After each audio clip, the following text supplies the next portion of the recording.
Watkins, Mark Huxley, Lee Huxley, and James Forster, who's rolling around under the tower, is currently at number 5. Season-long points championships are what a lot of them live for. That's what they race for.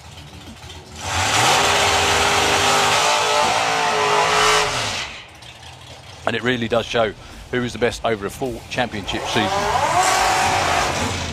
So James Forster for ML Howe Fencing, 9:36 for him in the Auto Glim Lane. 9.75 for Tom Kay with the Black Belt Racing Dragster. You aren't seeing things. That actually is a turbo booster engine in that little dragster. However, it does go like stink. Tom was having more than his fair share of directional issues, unfortunately, just a few weeks ago at the Festival of Power.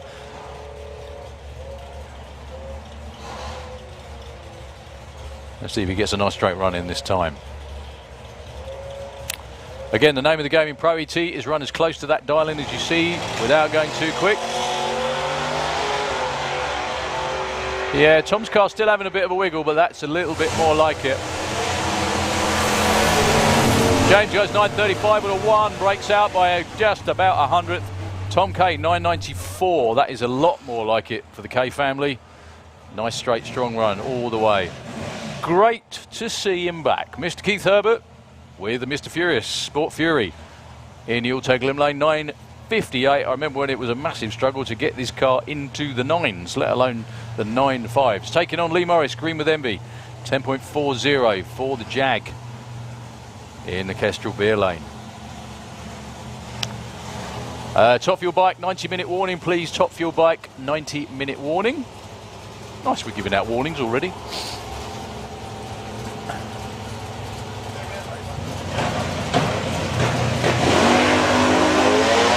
I think this is the first run Keith's made for a long while. I'm not entirely sure he even raced at all last year. 9:51 with a 9, 10:56 for Lee Morris. Right side for Lee Morris, not for Keith. I think that's one of Keith's quickest runs, actually. 140 miles an hour as well to boot. Sean Law with a Wicked Lady from Harlow against Simon Innes. The little dragsters, 9.12, 10.70 for Simon. I think Simon was doing a little bit of testing yesterday just to get everything up to speed.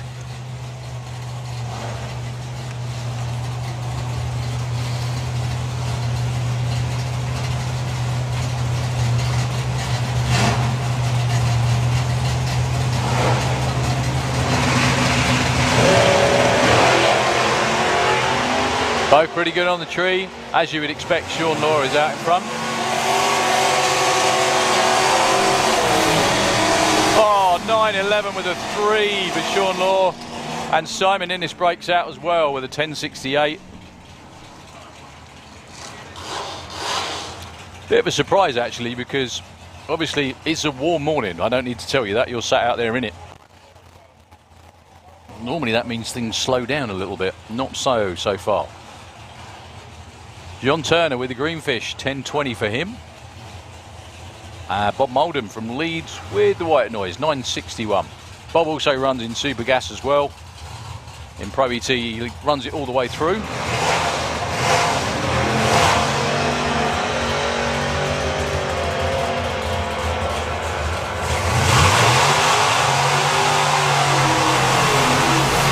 .962 with an 8 for Bob Moldham will be your current #1 qualifier. John Turner, though, goes to #2 with a 10:26 on a 10:20. Well done, Johnny. Good start to the day for everybody. Ronnie Mercer with Annie.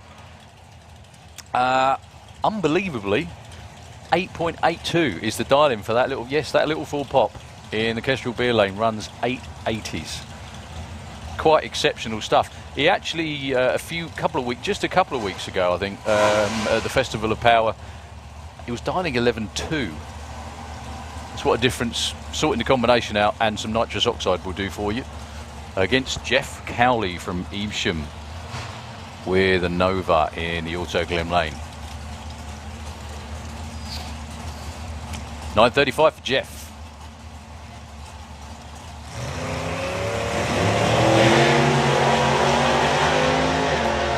Ronnie Mercer hooks a little bit towards the centre line, no problem at all after that. Will it be an 82? It's a 79.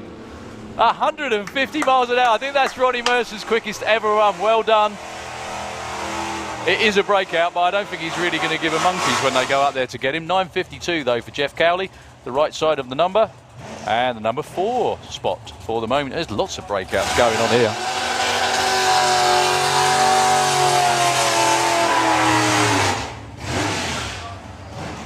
So the Dark Revenger himself, Mr. Dave Cherritt, with a wagon down there in the Kestrel lane. Quickest dialing I think I've ever seen Dave have. 9.76. Taking on Tom Watkins. Or Tom Cherry Watkins if you prefer. Number... looking for 11.25. Very rare actually you see Dave Cherritt run this car all out. He normally actually just kind of tries to slot it in and run super street type numbers, i.e. 1090. Good to see him running it all out.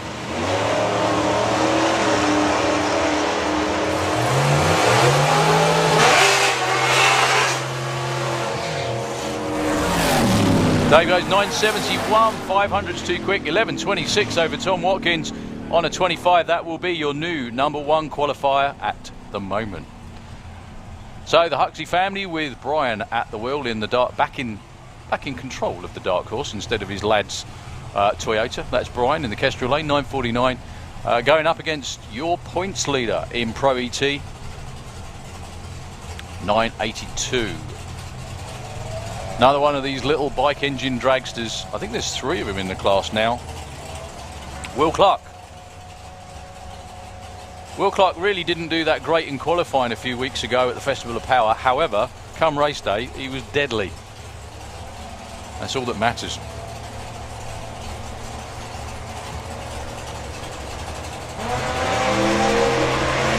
There you go, and that'll be why. 0.25 light for Will.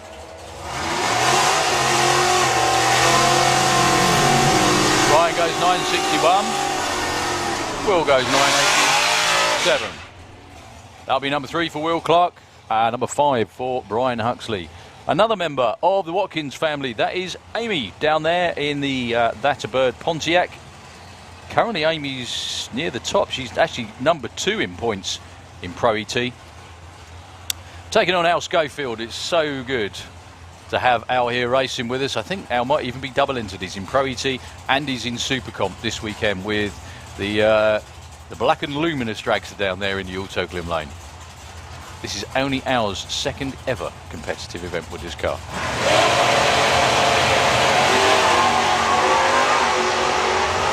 Certainly getting the hang of it though.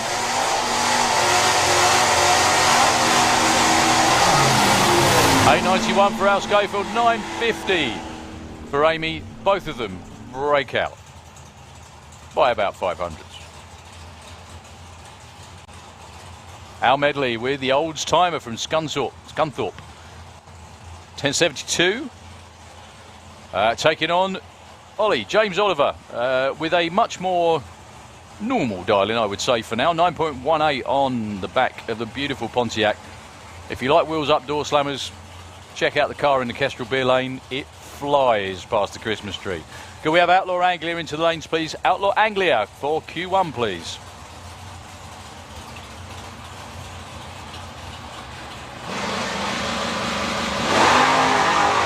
Beautiful launch for Ollie, nice and straight. He was 001 red. 9.26 goes to 15, 10.70 for Al Medley. Breaks out by that much. We still got the money for the Perfect Light and the Perfect ET up for grabs. James Oliver was oh so close to the Perfect Light money with a 001. However, it was a 001 red, unfortunately.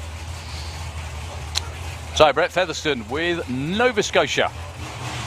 9.51 on the Kestrel Beer side of the racetrack with a lot of good help from the lady out front, which is Belinda Bourne. Going to be taking on Chris Newsom from Chesterfield with the Pro Stock MG. We only call it that because it does look like a Pro Stock MG.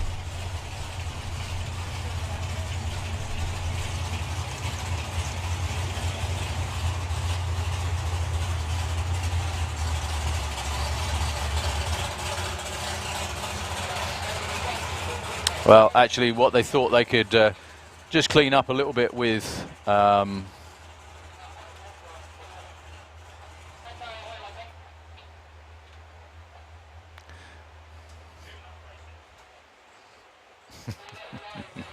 so Brett Featherstone firing up the Nova again. I think we've just got a bit of a clean up to do in the auto glim lane before we get to the next pair.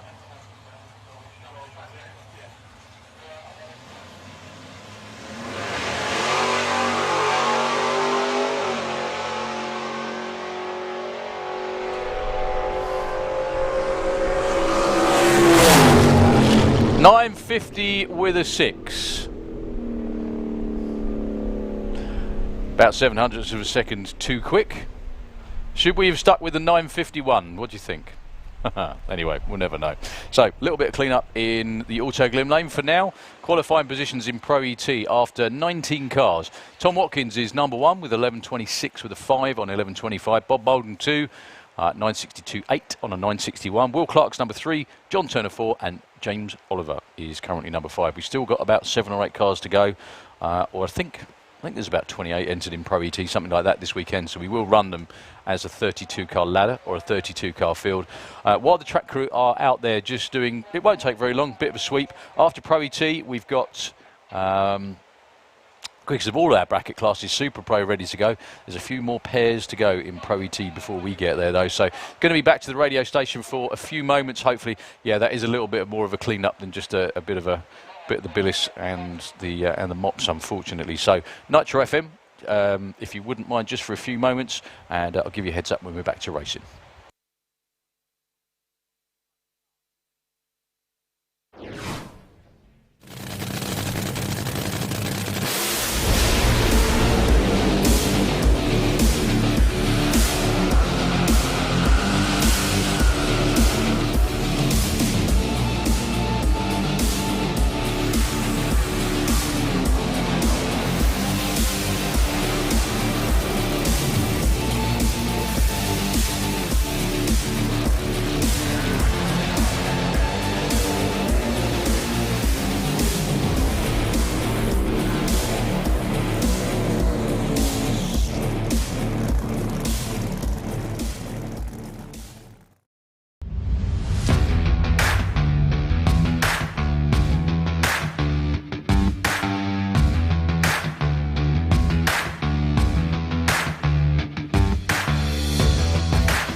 So just while we're having a quick clear up out on the racetrack, and while we've got a quiet moment and there's lots of people round there waiting to run, I just want to say, just want to pay tribute to a guy that we've known in racing for a long, long time, a guy called Kev Carousel, who unfortunately isn't with us anymore.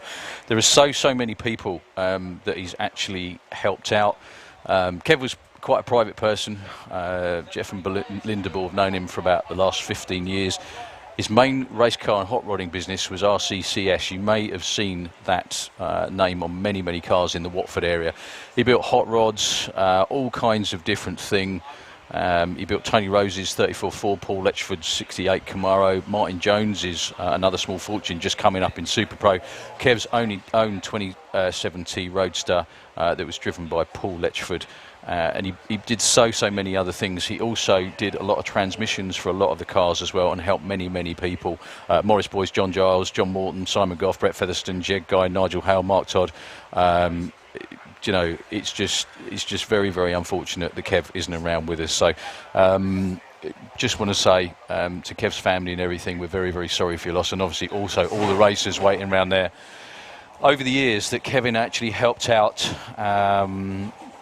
Just thank you very much indeed from all of them, and he will be missed. So almost fittingly, the sound of engines and race cars is what breaks the silence again. We're back to qualifying for Super Pro. Chris Newsom was due to take on Brett Featherstone.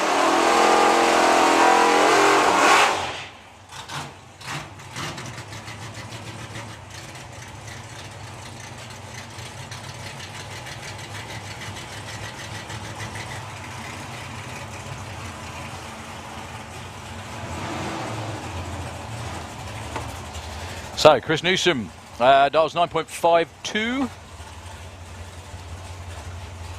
Good to see Ollie's actually already back from the top end and coming around to help out his teammates.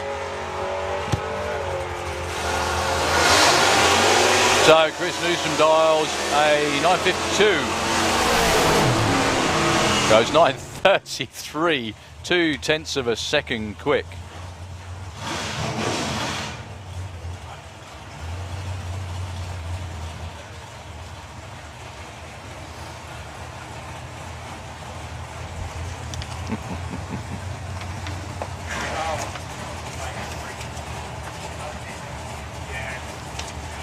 So Gary Carr taking on Guy King, actually, in the Auto Glimlane. Guy was #1 qualifier in the Nostalgia Superstock a week ago. The Dragstalgia 10.08 and an 8.87 for Gary Carr. Wonderful number for that big Chevelle.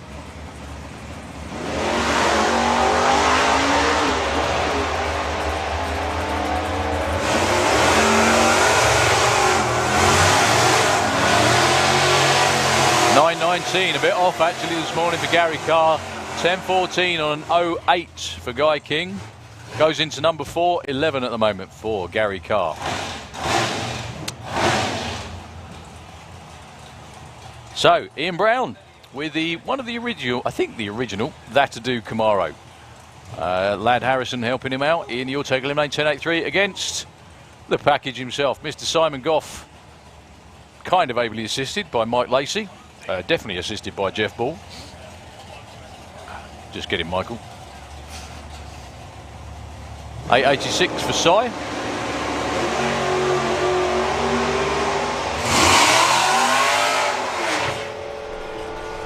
As you'd expect, the Camaro in the Kestra Beer Lane's long gone to an 8.89. Simon Goff slots into number 3. 10.81 for Ian Brown. Breaks out by just a couple of measly hundredths of a second. Mason Griffins with the Impliance Dragster from up there in Wrexham. Pretty damn good drag racer is Mason. 9.21 on the board. 10 flat for John Bean with the Mustang, who he had issues a couple of weeks ago at Festival of Power. Sent the car to Mike Lacey, who runs Modjestang. Mike's company specialises in all things Mustang, and got John back to the racetrack. I'm sure John wants to say a big thank you to Mike for all the help. He's looking for 10.00 this time.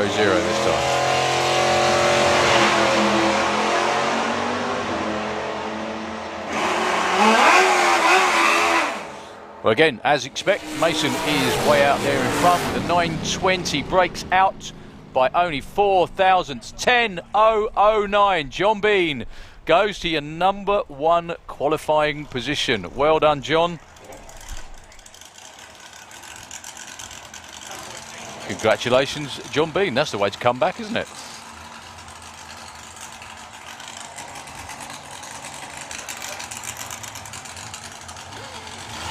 So, Nick Muggeridge, the last of our cars in Pro ET.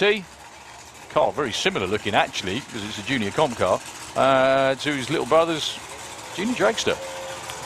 Nick Dahl's 1062.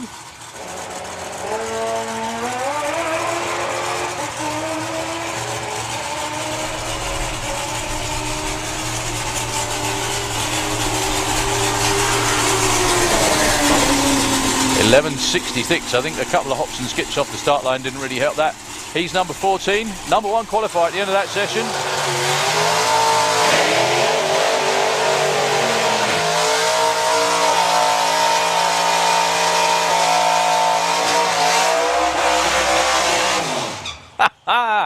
The one-man burnout competition himself, Mr. John Debenham, with the crew killer.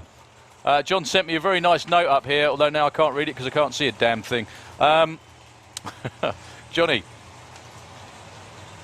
Derek, he actually said to me, I actually named the car.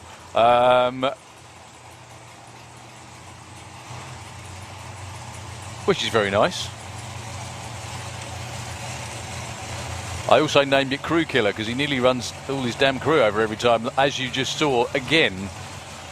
John this morning dials an 898, I think. I can see through the smoke with the 4 pop. He's looking to go. He's done 19 149 mile an hour runs. 19. He's looking for 150. He's actually changed a couple of things. The major one is he's gone to a taller tyre to give the car more legs at the top end. Hopefully just get it over that 150 mile an hour hump. Taking on Pete Waters with a very, very beautifully turned out reloaded dragster in the Auto Glim Lane. I don't even know how JT can see where he's going because the car's still full of smoke after that burnout. Pete looking for 772, goes 76. It's 908 for JT, 148.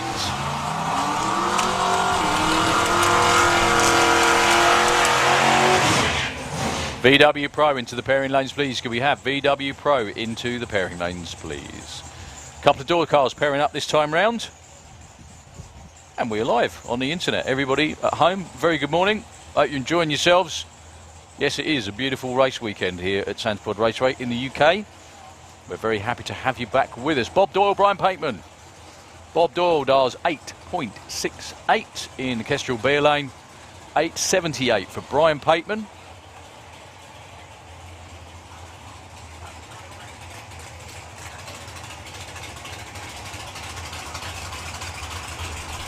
The ever-vigilant Mr. Marshall checking out underneath Brian's car. There is a little dribble of something. Gives him the thumbs up.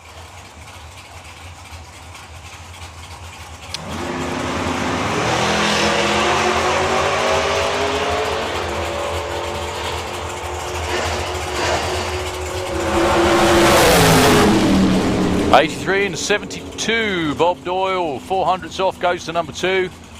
Brian Pateman, 500ths off, goes to number 3. I think his daughter Steph is actually racing in Sportsman ET this weekend as well.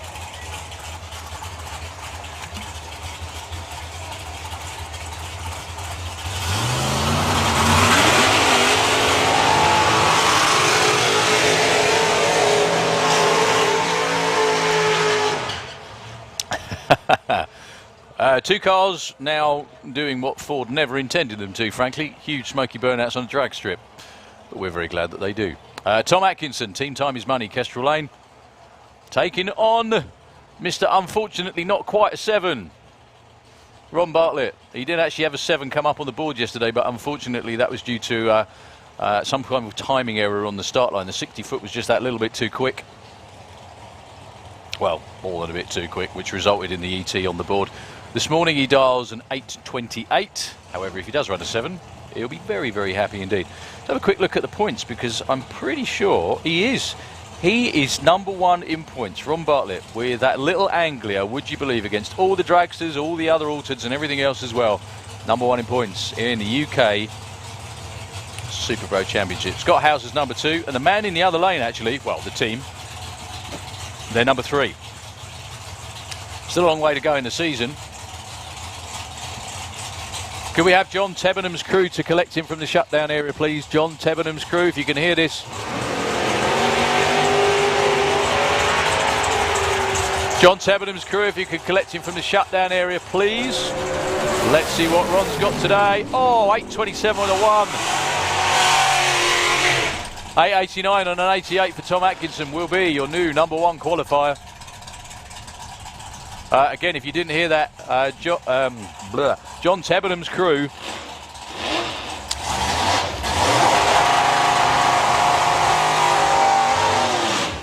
If you could collect John Debenham from the top end, please. Okay, Laura Turbeville, newlywed Laura, in the Auto Glim Lane. I had the pleasure of having a nice long chat with her dad last night in. He was very, very happy to have a new son-in-law, Chris, who's out there in front. The bad blood dragster. Looking as mean as ever. As is the crew chief. Up against Ashley Bell. Ash with a real nice consistent race car now. That's Pontiac Trans Am in the Kestrel lane, 8.75. Pretty sure at some point in his life that used to be a pro stocker, that car.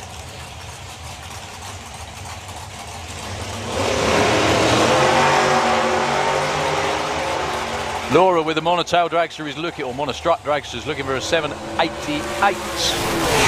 82.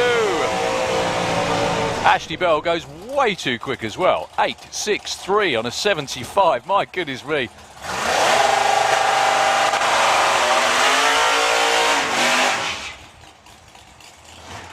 Breakouts all over the place this morning. Well, even though the weather's warm, I think the air's still pretty good. Obviously, the track is, as always, i.e. exceptional. Next up to try the hand at an 8-second pass is going to be Alan Dibwell. Actually, 7-second pass for Alan Dibwell.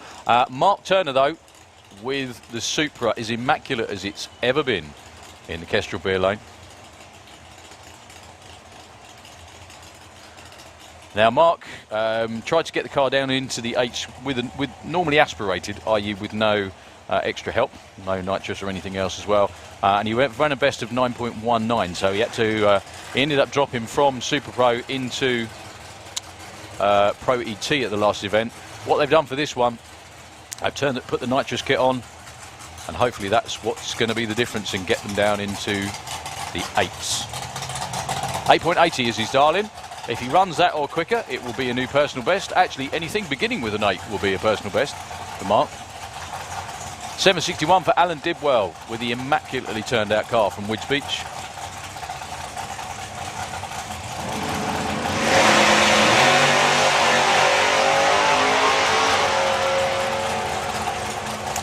Well, Alan is long gone, as you'd actually expect. 7.64 and an 8.63 for Mark Turner.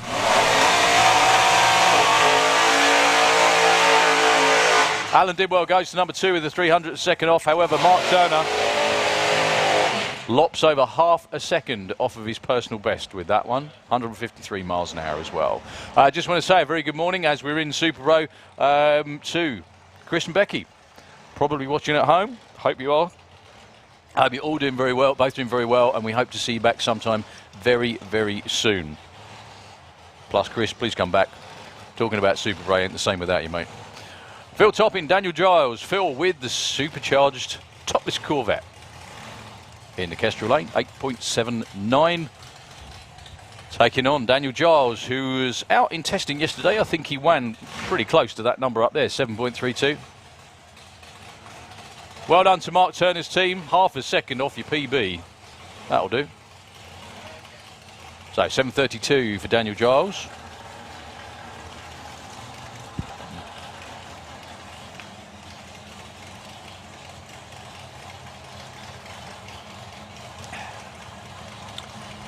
The supercharged Corvette in the Kestrel lane last weekend was being driven by the young lady who's actually guiding him into stage.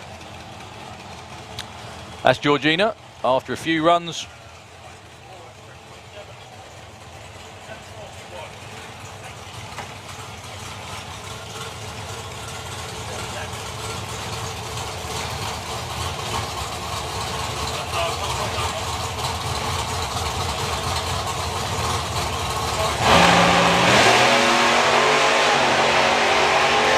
Both wide awake on the tree.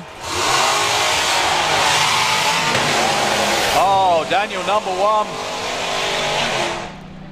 7.32 with a 2. Breakout for Phil Topping goes 8.68. Again, another enormous breakout. They're not just like little squeaky breakouts, they're huge.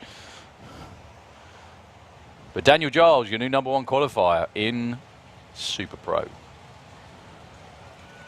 So up next we've got the all-black dragster of Nick Good, dialing a 7.47 for Lucas Oil.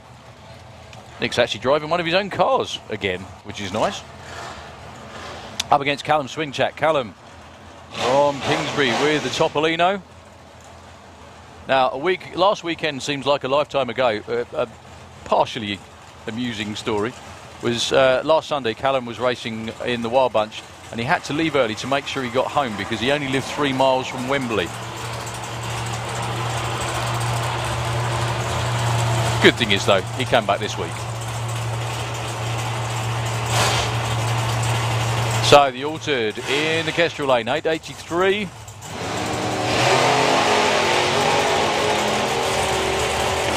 Callum normally runs 8.8s like they're going out of fashion. Nick Good shuts off at half track. That won't be a 7. 8.86 for Callum. Number 4 at the moment for Callum. Well done. Another great door car dragster matchup. Number 2 is he, or number 3 in points? Look, Scott Hauser is actually only 20 points behind Ron Bartlett in the 2nd spot in the Super Pro ET National Championship. He does a 7.35 this morning.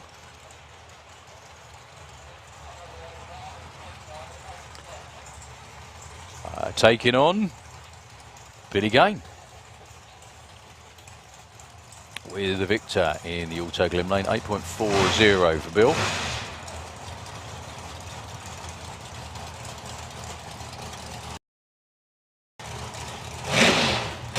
He run this car into the 7s. However, obviously, in any form of bracket racing, it is consistency that's the most important thing. So that's where the 840 number comes from. Just turns it down a little bit, make sure it runs the numbers. Could we have Super Comp into the lanes, please, for your first qualifying session? Super Comp, please, into the pairing lanes. So, Scott Hauser, Billy Gain, Q1, Super Pro.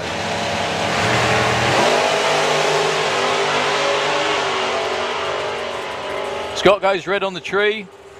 Doesn't matter in qualifying. 7.32. Knocking on the door. 180 miles an hour as well.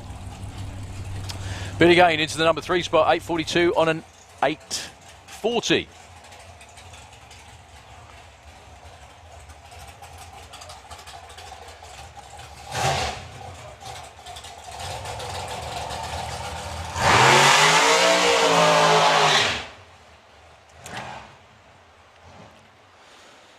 Well, I don't think I'm seeing things. I think that is Dolly Daydream in Super Pro.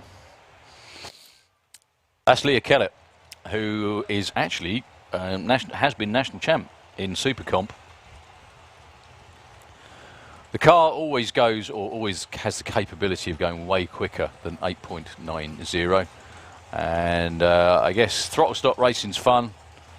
Wide open's a lot of fun too. She made test runs yesterday and made her quickest run ever. Dials a 7.75 on this first qualifying run this morning. We've still got a few cars to go in Super Pro.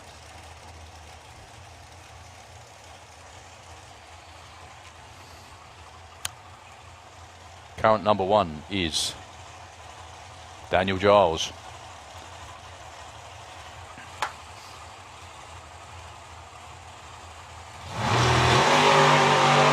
I was just going to say, I wonder how Leah's getting on with the Sportsman tree. An 012 light kind of answers that question. And the 765 at 172, breakout by a tenth of a second as well. Well done, Leah. Looks like she's always been doing it, to be honest with you.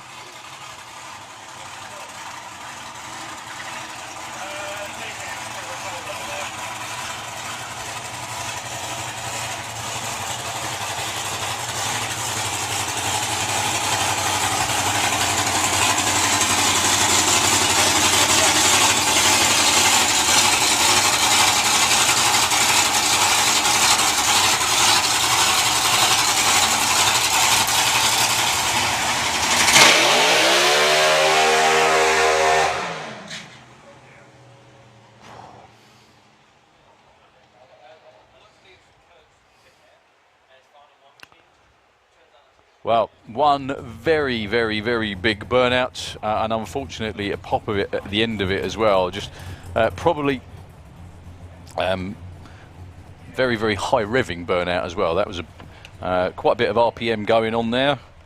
Hence the blower belt departed. Hopefully it's nothing more serious than that.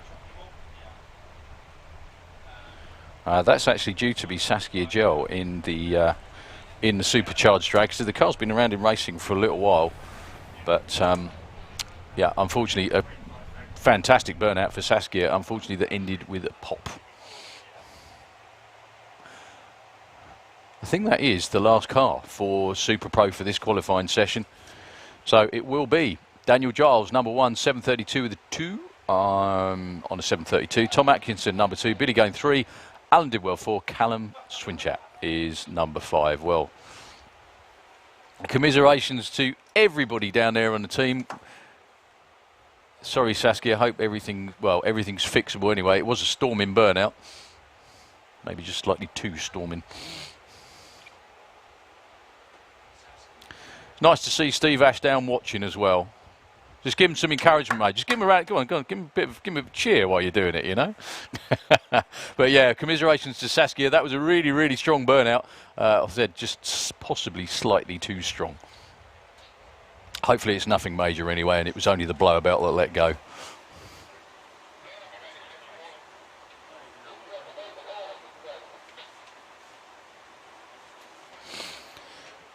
So, up next, we actually have qualifying session number 1 for Outlaw Anglia. 4 cars, but 4 very, very good quality cars.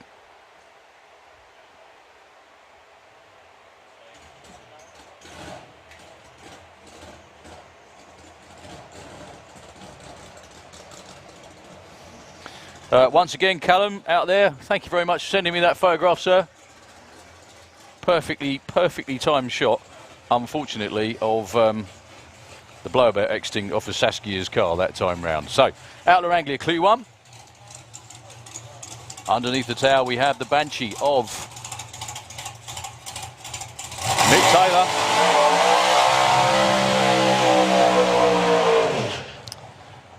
Against a man who's had a whole season's worth of grief in about 2 events.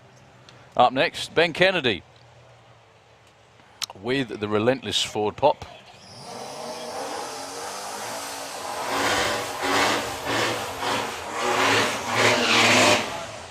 Now, Ben Kennedy has been out in a couple of events this year. The first one, something split on the engine, and he ended up in the wall past the finish line. They managed to fix that in absolutely record time, in about a week and a half between 2 events. Get back for Dragstalgia last weekend, and one of the races in Dragstalgia, the engine kicked a rod. So in between last week and this weekend, there's a new engine in there as well. It's just a staggering story of perseverance. Saskia, bad luck. Hopefully you can get everything fixed. It was a storming burnout though. Really, really good. Yeah, so Ben Kennedy with the with Relentless in the Kestrel Beer Lane, taking on the Banshee.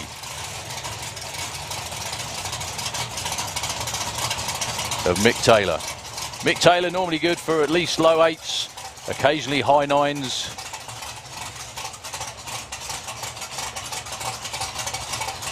Ben Kennedy's car is a 10-second car. This is his first run on the new engine, though, so we'll see how it goes. Nitrous purge from Mick Taylor. Whoa, Ben Kennedy, as if he hasn't had enough grief as it is, the car just heads completely skyward. 8.17 at 171 after a big pedal for Mick Taylor. Well, Ben Kennedy, like I said, he's had a season's worth of grief in about a couple of events, that man. Another eventful run, I think, for Ben Kennedy. I don't think anything's dripping off it. It looks all A-OK. That was his first launch on the new engine. Maybe it just had a bit more oomph than the last one. He's OK. He's tripling off up by the wall.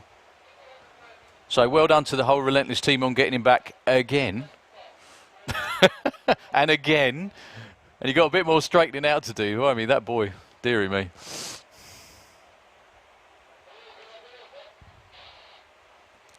Yeah, I think by the looks of it, the track may well be absolutely A-OK. He's just cruising off at the top end. Up next, we've got two of the heavy hitters in Outlaw Anglia. Colin Miller and the Flying Fifer, and Shorty's fabrication shop on the side of Jed Guy's matte black. Matte black is the only colour for a race car. It's true.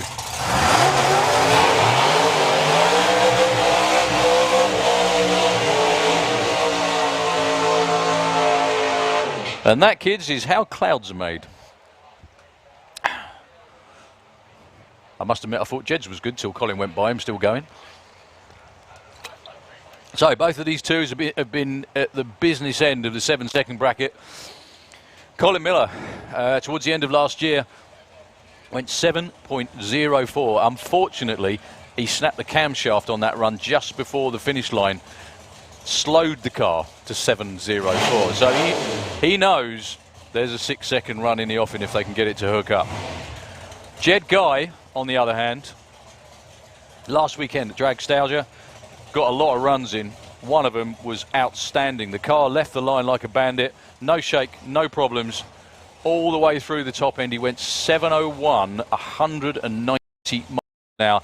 I don't know when they're going to run a 6-second run, either of these two, but when they do, it's going to bring the house down. Monster engines in both of them, 632 cubic inches for Colin. Whoa, big tyre shake for Jed again. Still goes 106 to 60. That's a really good run for Jed, 7.04. Look at Colin Miller's speed, 202 miles an hour. Only a 7.35, but he runs the first 200 mile an hour run on this side of the world in an Anglia. Well done to Colin, well done to Jed. Jed only ran 176, but went 7.04. That 6 is coming, folks.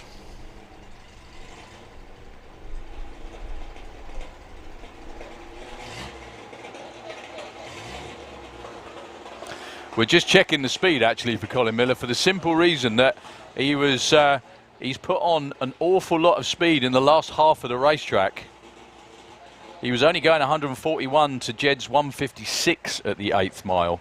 So he would have had to put on around about 60 miles an hour in the back half, and I'm not entirely sure that that would have been the case. We're gonna check it out. I think the ET's legit, and they're just checking the blocks at the top end. It might have just been that Jed Guy moved one of the blocks, which actually tripped Colin Miller's time. But anyway, 2 storming runs nonetheless. Jed Guy, number 1, 7.04 at 176. Can we have Street Eliminator into the lanes, please? Street Eliminator into the pairing lanes, please.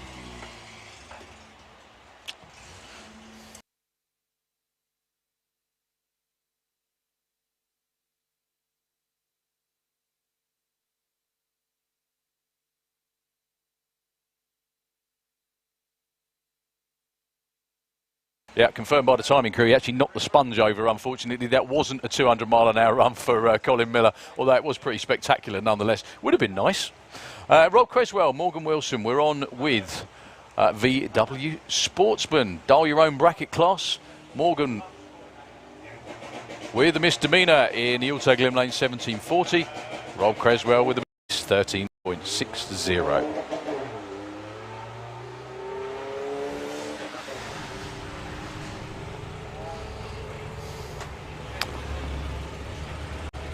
So Rob's going to get there first, and he does with a 13.50. Breaks out by a tenth of a second. Let's see how close Morgan can get. 17.72. Normally either way too quick, or that was kind of in the middle. Ethan Lyle with a rolling P. Now Ethan, 14.6. He was 14.9. Sorry, he was dialing 20-second ETs before. Taking on Larry Ainslow with Lady Baja number 2. You didn't have time, really. Larry looking for 15.20.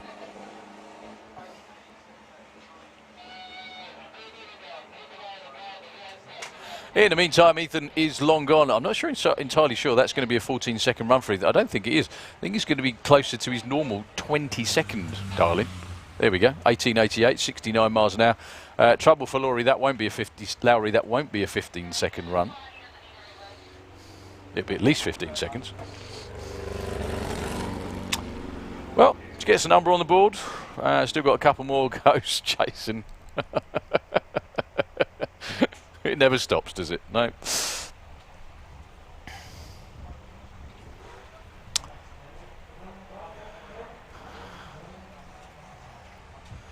So, Steve Stone from Chesterfield in the Kestrel lane, 15.70.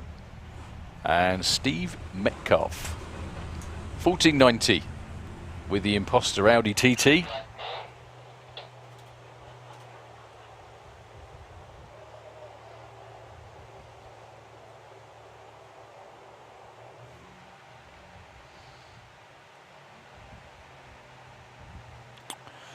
Nothing to write home about reaction time wise. We still have our perfect awards up for grabs. Perfect TT, sponsored by Twister Racing and Eurodragster.com. 14.87, just a bit too quick for Steve Metcalf. Steve Stone, number 1. And I think he might even take the money. Simon, if you could just check that one for me. That is the perfect TT award, I think, actually. 15.70 with a 0. Yeah? Okay. Steve Stone, congratulations. Hang on. Yeah, it was Steve Stone indeed. 50. If someone could tell Steve, he's just won 50 quid from Eurodragster.com, and Andy Hatfield and the Twister Racing team bang on the money on his first run of the weekend in VW Sportsman. Well done. Lawrence Clark, Paul Robinson.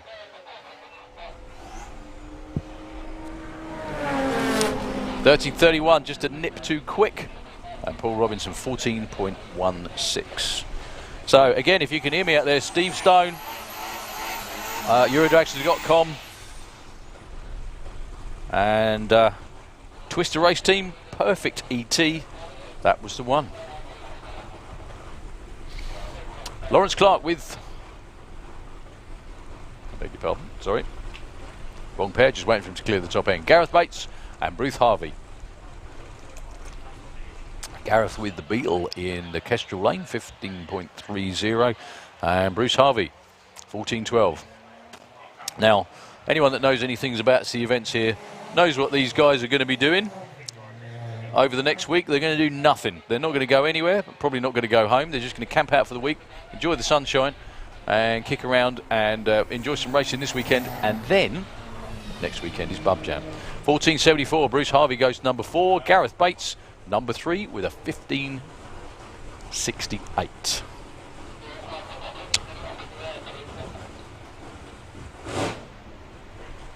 So Daniel Bulsher with the Loco Polo from Epsom, Kestrel Lane. Jack Gooding with Nemesis. Jack used to race previously in Junior Dragster. Now moving into that really, really nice looking Scirocco.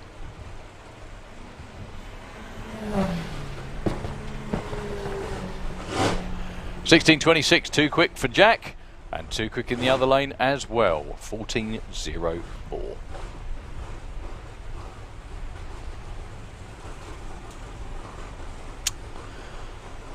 So Phil Jones, Kestrel Beer Lane, taking on Professor John Crawford, 15.15.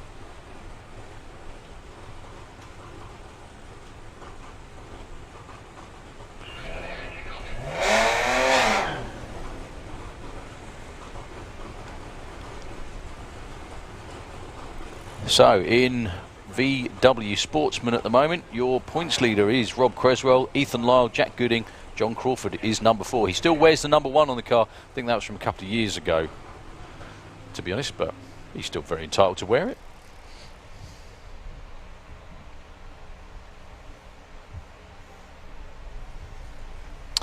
Can we have 850 bike into the lanes, please? 850 bike and 950 bike as well, please.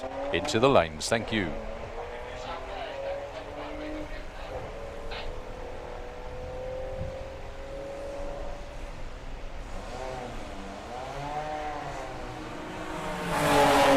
$15.18 for John Crawford, goes to the number 2 spot, 14.93.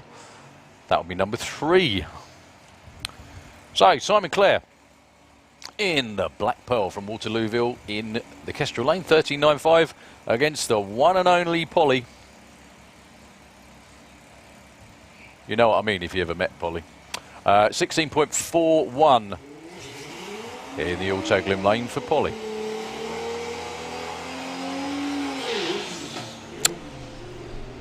Simon's going to get there first with a 15 flat, and Polly goes 17.13. Little way off for both of them. Polly number 7, Simon goes to 8. We move on to VW Pro. Once again, Steve Stone winning the perfect ET money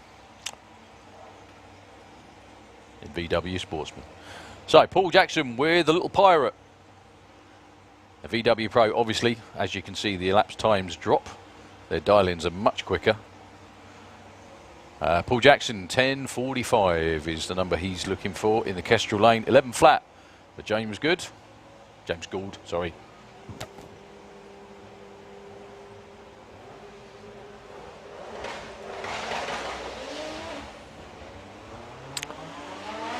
VW Pro National Points, Adrian Solly's in the lead, James Hodgson 2, Robert Carter. Your number 3, 11.21 for James Gould. Paul Jackson goes 11.69. It's still amazing something that small can go that quick as well. 129 miles an hour.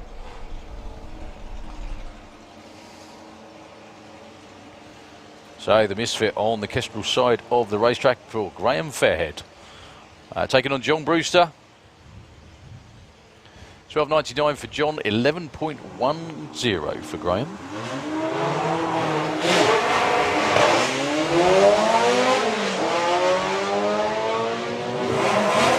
Really good looking run for Graham Fairhead, that one. 11.26 at 129, still pretty good opening run. 12.87, John Brewster breaks out. So the Late Goose himself, Mr. Adrian Solly, Autoglim side of the racetrack, 11 flats. With a little hashtag on the black saying, pray for my CVs. We can do that. Against the consummate racer himself, Mr. Carl Goldsmith, 10.70.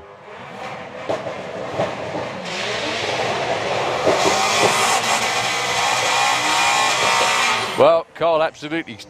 both have 1.74 to 60. Carl's way out there in front with a 10.57. Look at the speed as well for Carl Goldsmith. 140 miles an hour. He breaks out. Good strong run nonetheless. 11.98 for Goose on the other side of the racetrack. Dave Crowhurst from Cranbrook. I can see Luke Stevenson down there filming instead of racing, unfortunately. He said he ran out of time. So Dave Crowhurst actually now dials in the 9s. 9.85, taking on Ian Dale with a strip burner, 12.50.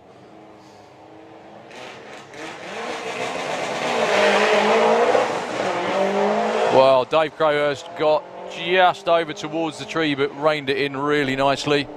Still having a little bit of a wander around at the top end, but goes 9.76, 137 miles an hour. Breaks out. I think he could care less. Ian Dale goes to number 2 with a 12.96 on a 50 by virtue of the fact he didn't break out. Probably one of the only ones that didn't.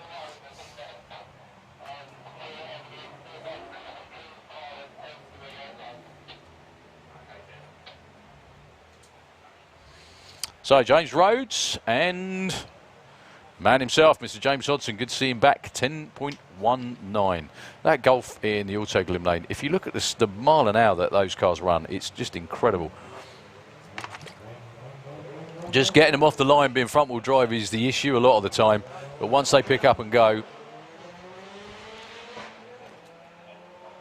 I'm not sure that is going to be a 10.19 for James Hodson. 12.50. Still goes 126 miles an hour. Look at the speed in the other lane. 130 at 12.26 for James Road. So, Tom Herbert. And the VW Herbs. In the Kestrel lane, 11.75 and 12.25 for the Seat in the Auto Glim lane. Lots of extra weight hanging off the side of the Seat by virtue of GoPros looking forwards and backwards, I think.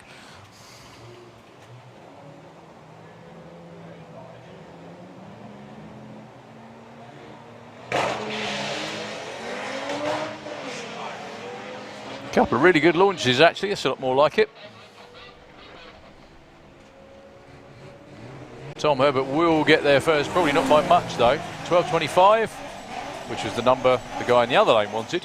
He goes to number 4, number 2 for the Seat.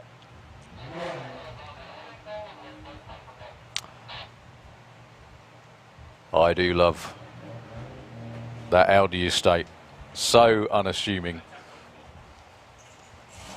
Otherwise known as I'm Percynator. Good name. That's Rob Carter from Sheffield with the A4. 11.8 on what from the outside just looks like a fairly stock Audi. Taking on Jacob Bailey. 10.40 with Jetta. Again, Jacob's another one of those cars that runs huge mile an hour. Well, Jacob actually has a 2.12 60 foot from rolling the lights. The ET won't be reflective of what he actually ran. The speed is 141 miles an hour, but he had 2.12 to 60 in 11.02. 12.12 for Rob Carter. Actually, by virtue of not breaking out, goes to the number 2 spot, would you believe? Abby Tether with the Golf. 12.87 for what is pretty much a standard road car.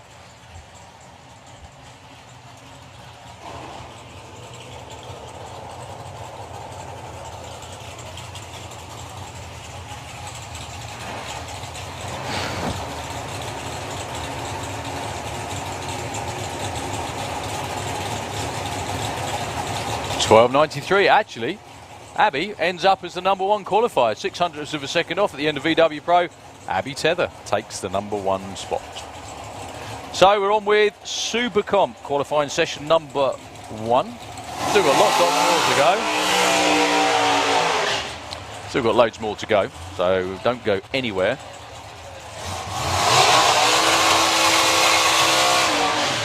The way the order goes is Super Comp, Street Eliminator, 850 bike, 950 bike, ET bracket bike, comp bike, and then we got track prep before we get into Super Street bike and comp and everything else as well.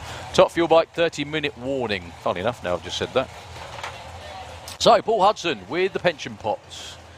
The number they are all looking for, this is what we call a 90 class, i.e. the number on the board you see at the top end, 8.90, is what they're all trying to run.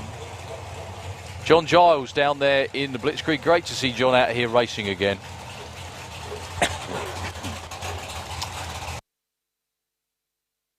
Could we have ET bracket bike into the pairing lanes, please? ET bracket bike. John Giles goes before the tree's activated. He won't get any lapse time.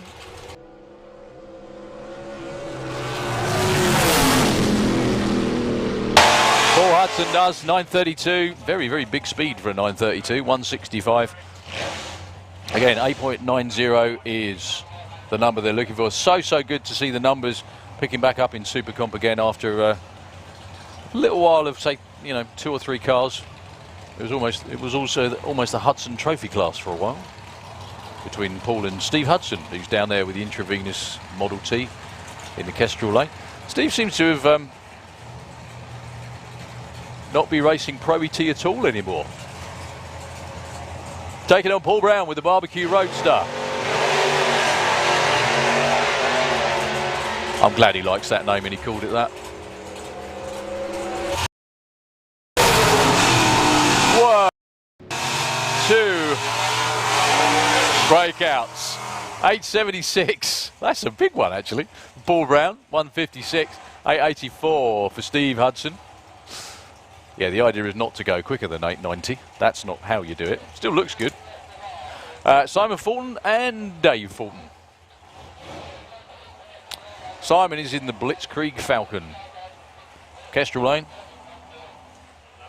Dave is in the gorgeously turned out Camaro in the Alltech Eliminator.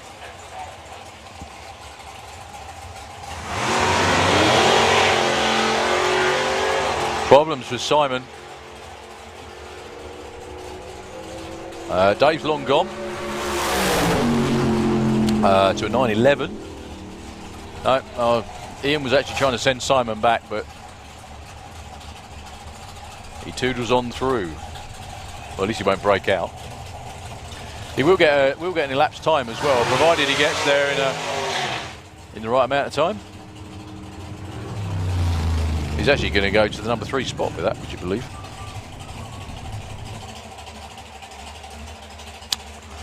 So, Dolly Daydream. Leah Kellett. We've already seen her out in absolutely smashing her personal best in Super Pro. All drags to match up this one against Al Schofield.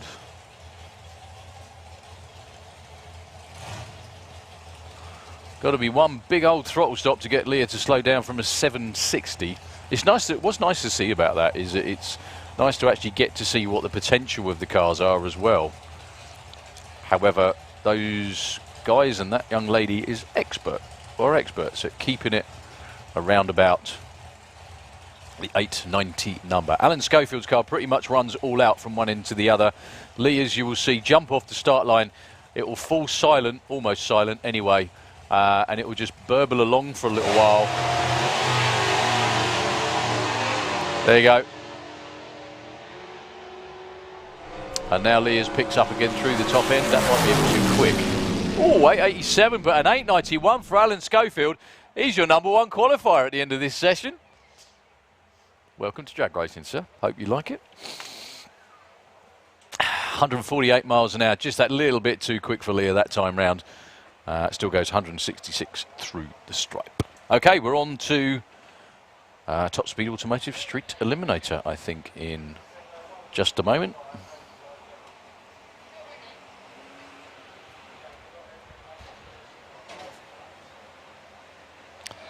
Just while they do a quick track sweep, so I'm going to pop out for 2 seconds and be right back with you.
Okay, after a very brief break, we are back to Top Speed Automated Street Eliminator.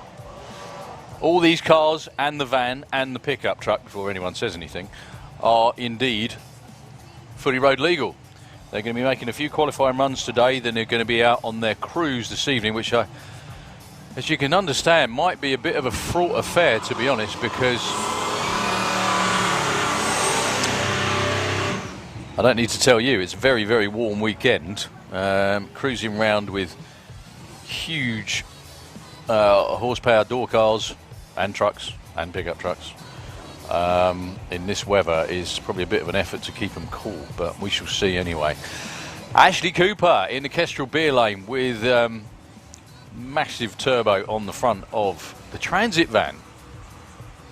Could be Europe's quickest wheel-driven transit, that one. Been down into the 9s, taking on Anthony Higgs. Triggers Broom Capri. Well, that's a lot more like it from Tony Higgs. Really nice launch off the start line. 8.95 at 1:48.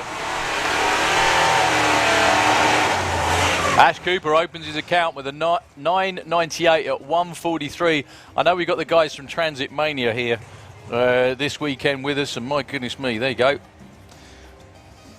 Probably a perfect example of a transit, that one. Up next, Nigel Hale with Regneck Racing. Just an enormous big block Chevy with a Pro Charger in the pickup truck in the Auto Glim lane against, so good to see him back, Mark Todd with one of Europe's quickest street-driven cars anywhere. He's been down in the 6s on a number of occasions. I don't expect he's going to be running a 6 just yet. It's his first run of the year, I think, actually. But you never know with Mark. Forget I said anything at all. Mark Todd is long gone. 117 to 60 foot. Through the finish line, 6.99. 208 miles an hour.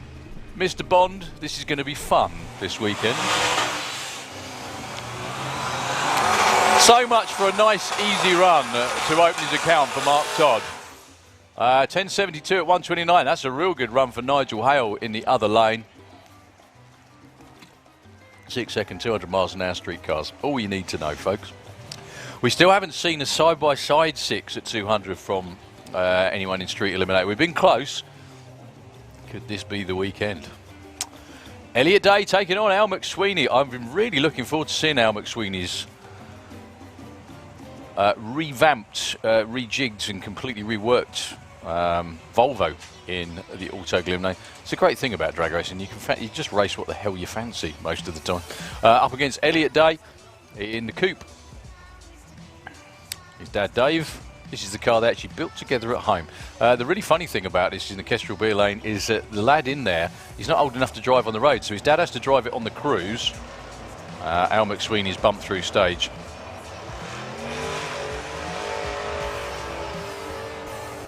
Well, Al McSweeney actually did bump through, unfortunately. Won't get an ET. What's Elliot got for us? 9.08 at 1:52 to open his account. Nicely done. And he pulls the chute through the finish line as well. That car of Al McSweeney's will be quick. He just unfortunately tried to bring the revs up and it just jumped through. Final warning for Pro Mod and for Comp Eliminator.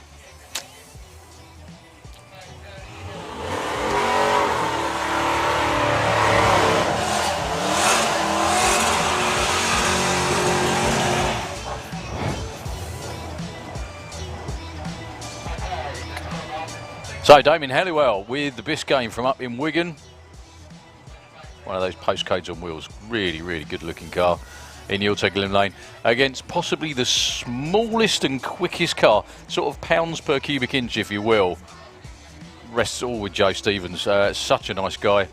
And an amazing, amazing bit of engineering. The Sunbeam Stiletto in the Kestrel beer lane. He was telling me last night about some of the issues he's had sorting out camshafts and other things in this car, and just the amount of thought and effort that goes into this is unbelievable. Well, bit of tyre spin off the start line for Joe. That seems a lot more like it. Goes through the 9.19 at 1:58. Good opening run. Damien Halliwell with a 10.45 at 1:29.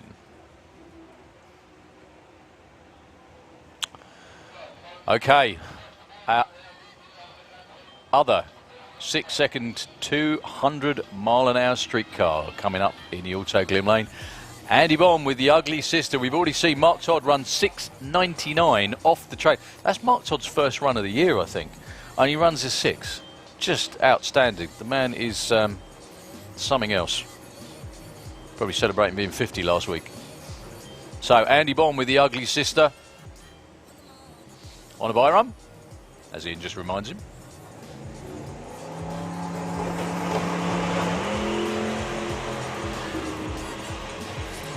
Only a 130 to 60 foot for Andy Bond, very leisurely, but not at the top end. 747 at 207 miles an hour. There's so much more in that car. It's unbelievable. And I'm so looking forward. I really hope we get to see it this weekend, side by side with Andy Bond and Mark Todd at some point. Whether it's in qualifying, whether it's in eliminations, you never know. We might leave it all the way to the final. But great to see him out.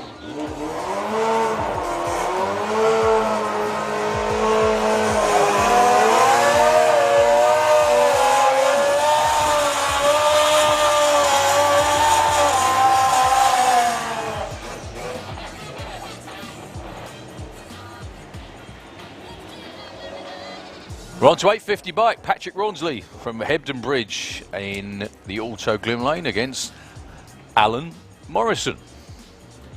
Name of the game, as you can see on the scoreboard at the top end, is to try and run as close to 850 as possible, but not go too quick.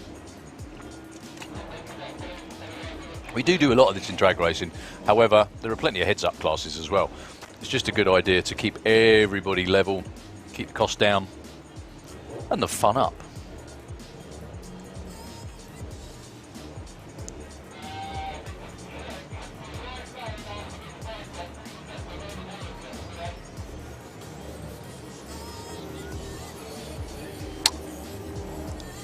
So first runs in 850 bike. Quick as you like, just no quicker than 850.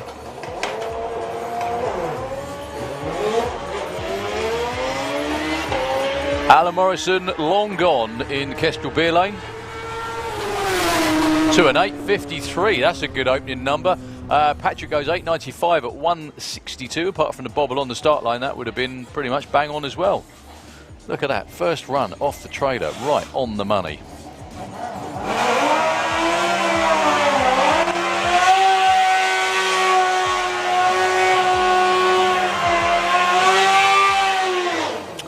Joe Elliott, the little bit quick, gorgeously turned out machine, helped out by young Mr. Scott Collier on the start line in the Kestrel Beer Lane, even. J. Rowe.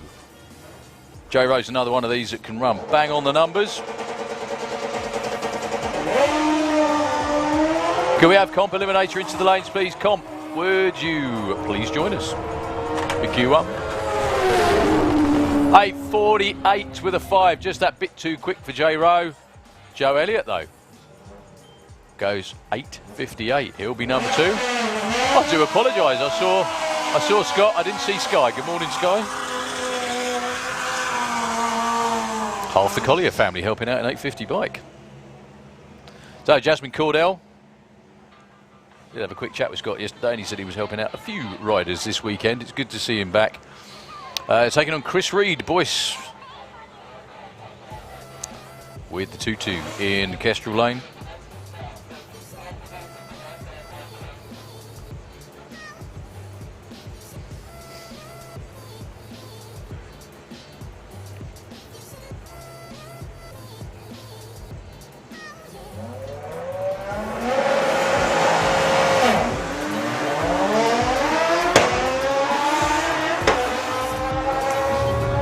Well, a bit of a slow launch for Jazz, but it's picking up okay at the top end. Boyce goes 853.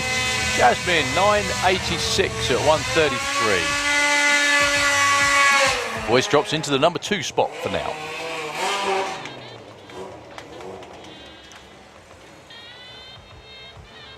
We're now into 950 bike. Again, the number changes. The competition is just as tough. Dave Hall with the Artist. Kestrel Lane, Bill Harrison. Just down the road, Milton Keynes in the Auto Glim Lane.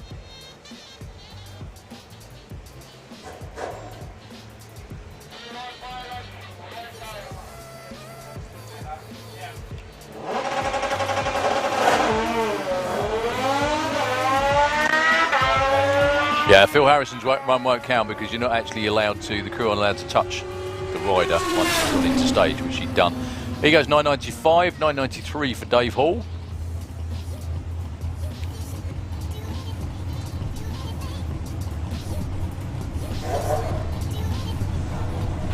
One of the interesting things before the weekend was obviously everyone knew what the weather forecast was.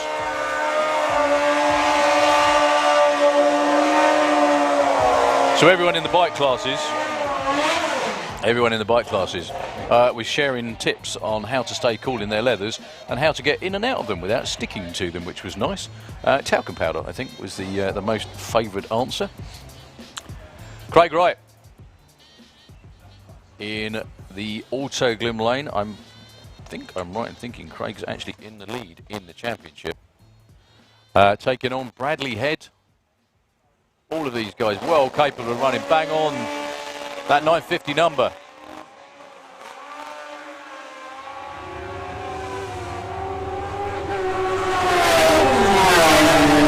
Just do quick for Craig, 947, 10 flat with a 0 for Bradley Head.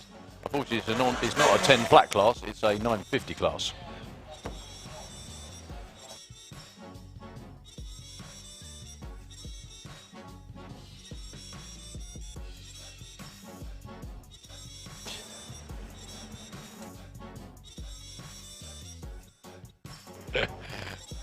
Could we have Top View Bike and Super Street Bike into the lanes, please? Rick Sawatsky, Scott Crookson. Scotty Crookson. His Anglia's not quite ready, so he needed something to race, and hey presto. Runs 9:34. Whoops, way too quick. Other side of the racetrack, 9:37. Breakouts, a bundle. Would you believe at this stage, a 9:93 is the #1 qualifier? Martin Hallett. I think the last bike actually in 950.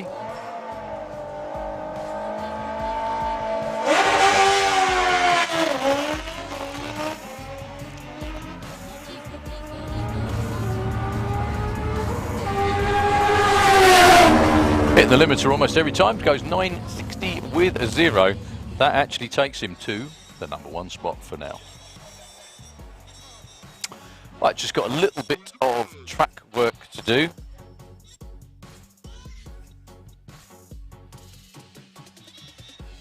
So, done with 950 bike. We're just about to go with ET bracket bike, competition bike. Then according to the schedule, we've got a bit of track prep. And then we're on with Super Street bike, Comp Eliminator, Top Fuel bike, Pro Mod. And then we're going to have the jet car to round it off as well. Followed by Funny Bike, Sportsman ET, Super Gas and Wild Bunch. And then we're into Q2 for absolutely everybody. I don't think that track work's going to take more than a couple of moments. Hope you're all staying cool out there as well. Pretty much a brilliant day for nice bit of warm drag racing.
Again, one of the great things about drag racing, if you're sitting at home watching, sitting in the grandstands or on the bank, you can come and join this, no problem. You can join in, you can go out there and have fun like so many people do.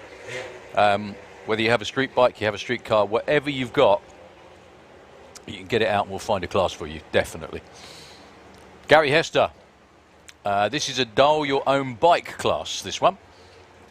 So they pick their times. Gary Hester, 8.86. Paul Adams with an 8.90.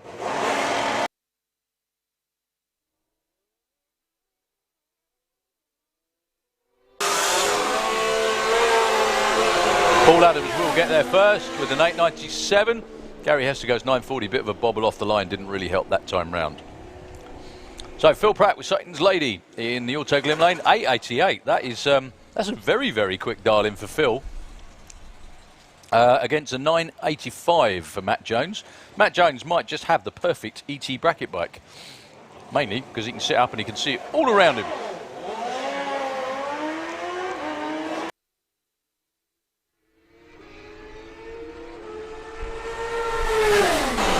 Phil goes 9.05 at 151.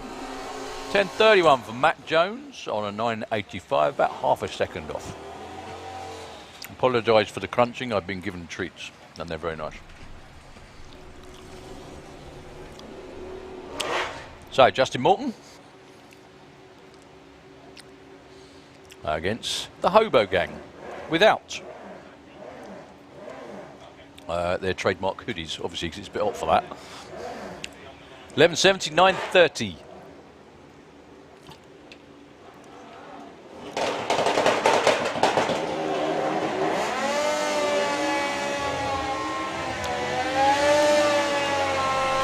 Well, Auto Glim Lane, stay away from the blocks. Very nicely done. 9.34, that will be number one unless 11.22.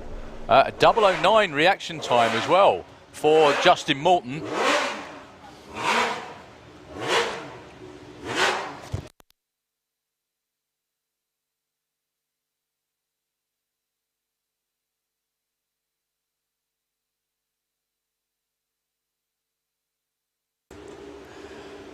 So Dave Grundy and Pete Harrison, two regular names in ET bracket bike. Dave Grundy 10.55, 10.80 for Pete Harrison in the Auto Glim Lane.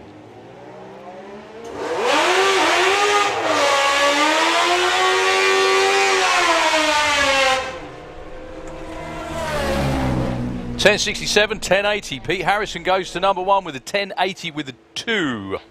Very, very good run indeed, and bang on his dial-in. Robbie Dobby with Super Penguin in the Kestrel Beer Lane, 9.90 from Sutton Coldfield against Liam Holgate, another member of the Rudd Rat Racing Fraternity. Try saying that when you've had a few. Dials 11 flat in the Auto Glim Lane.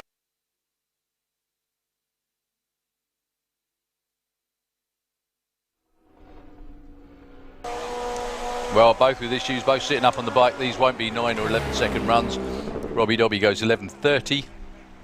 Liam Holgate's cruising up there. Hope he can make the first turn off.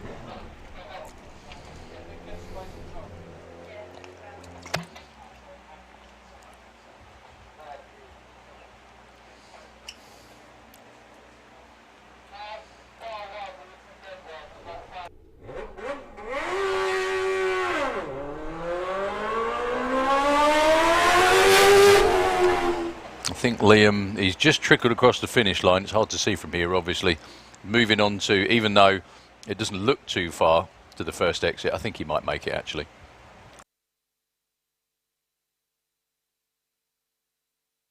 Thank you, Liam. Well done. So, Bill Marsh up next.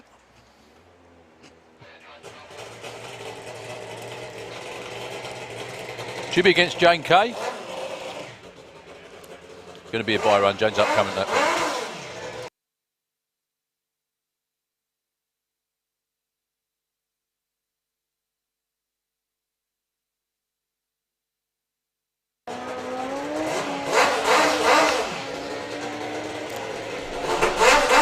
Bill looking for 9.20.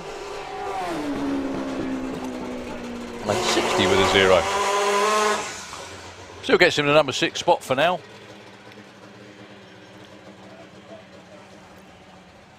So Jane Kay, she of actually Formula One show fame. I think she was She was due to run, she was doing a licensing, and there was a segment before the Japanese Grand Prix a few years ago. You find it on YouTube. Now in ET bracket bike, looking for a 12 flat.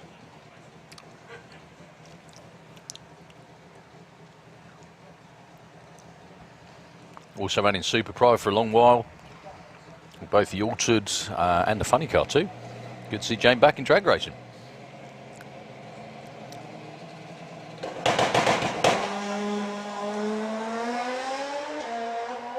I have a feeling that's going to be way quicker than a 12 flat. It is. 888, 139 miles an hour, biggest breakout of the weekend so far. Well, the dial-in was rather unoptimistic. The run was anything but. Well done. Well done to Jane. I'm sure she'll be very happy with that one. Bike Scrutiny is happy with that too, so I can only presume that may have been Jane's last licensing run. Right, we're on with comp bike now.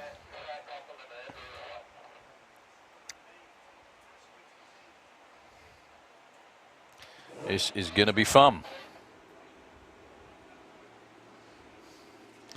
We're just about ready to go as well. Up next, not far away at all, Super Street Bike, Comp Eliminator, Top Fuel Bike and Pro Modified. So if you're wandering around, topping up your suntan, now's a good time to get yourself on the grandstands on the back. Steve Moxley still wearing. Look at that. I'm amazed, man. Are you just going to wither away if you see the sun? Is that what it is, Steve? Good to see you, mate. How many weeks now till retirement? 2! Oh! 2, then you don't have to wear the jacket anymore. Excellent. So, comp bike underneath the tower.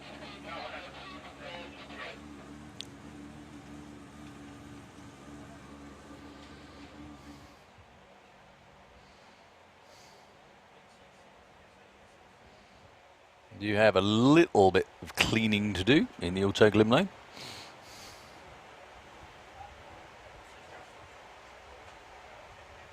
Won't take too long.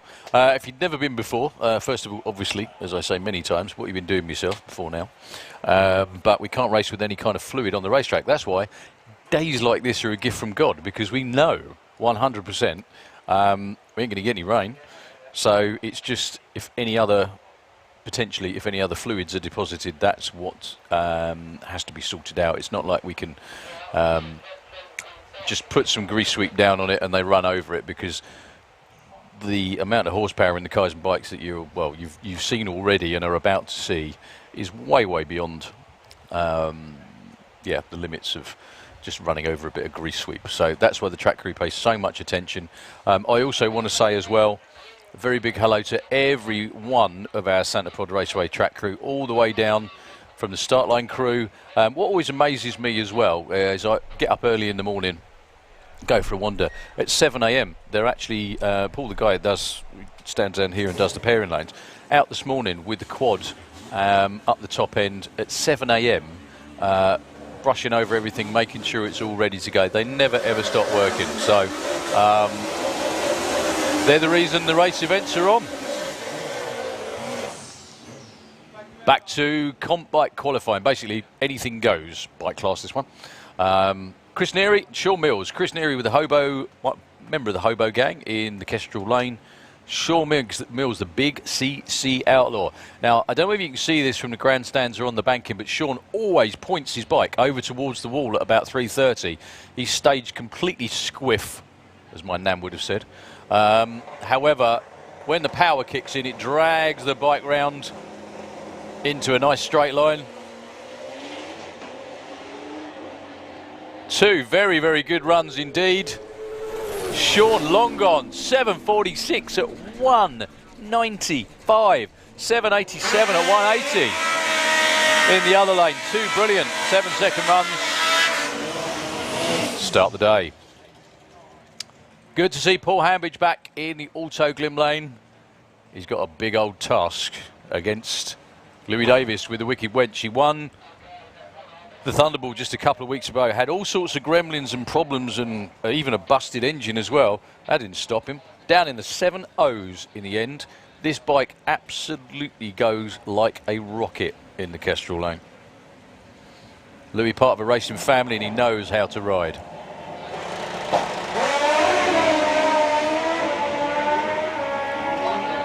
$113 to 60, little bit of tyre hop. 713 at 184 to open his account. Good speed as well for Louis. Problems for Paul Hambidge, trickles through with the 1296 and only 59 miles an hour. He will get a time on the board. My goodness me. Right, folks, one more bike to go in comp. That's Jordan Kenway underneath the tower. A big ask to take the #1 spot.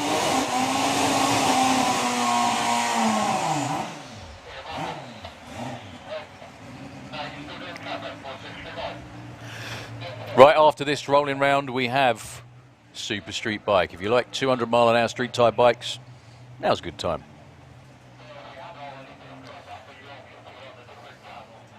Top 3 bikes in the 7s. Louis Davis, 7-1.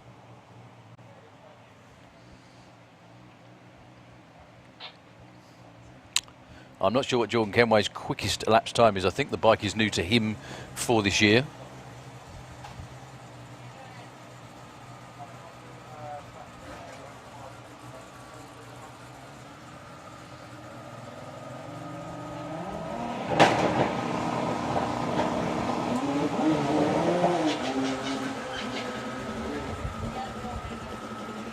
Well, looks pretty well.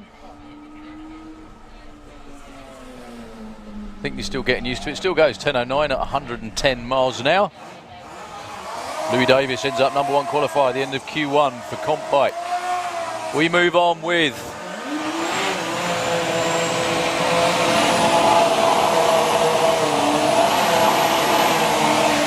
one of the best and most competitive classes in all of drag racing.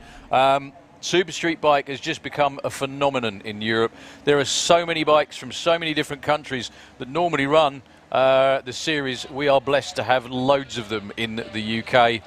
And the first pair, Steve Mead in the Auto Glim Lane, Alex Hope, who won a race against his brother a few weeks ago and destroyed the engine. New personal best on the ET, I think, and speed as well, but there wasn't much left of it to race after that. So his dad has rebuilt it for him. 126 to 60 for Alex. He's a long way out in front as well. That's a good one. 737, 199 to open his account. 774 at 198 for Steve Mead. And Angie, I hope you've got your writing pen ready. Steve Wood, great to see Steve Wood back with the Street Lightning booster from down in Sompting in the Kestrel Lane against Mark Dainty. Mark was doing a bit of testing yesterday. Has been as quick. I think he's been in the 7.2s actually, Mark Dainty. I think this is Steve Wood's first time back for a long while actually.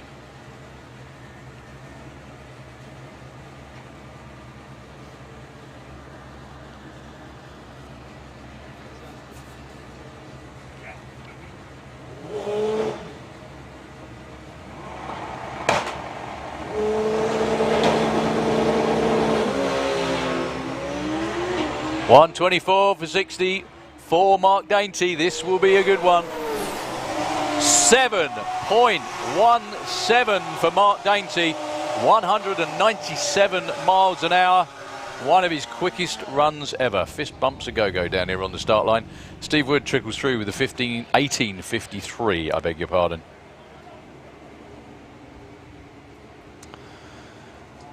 So, Mark Hope. He's always seen his brother take the #2 spot. He was running personal best after personal best again just a couple of weeks ago at the Festival of Power. He is in the Kestrel Lane taking on Jake Michel, the bike he built himself in his workshop. He came on leaps and bounds in his first weekend. Had a whale of a time. Wow, lots of spin off the line for Mark Hope. Jake's on and off the throttle over there out towards the wall. Still goes 778 at 191. 834 at 200 miles an hour for Mark Hope. Just shows you the potential of that bike. 834 at 200 and 778 at 191. So Graham Dance, Len Padgett on a Super Street bike. Unbelievable. Len's been racing pro stock bikes for as long as I can remember. I think this may be his first effort on a Super Street bike. Len's in the Auto Glim lane. Graham Dance in the Kestrel lane.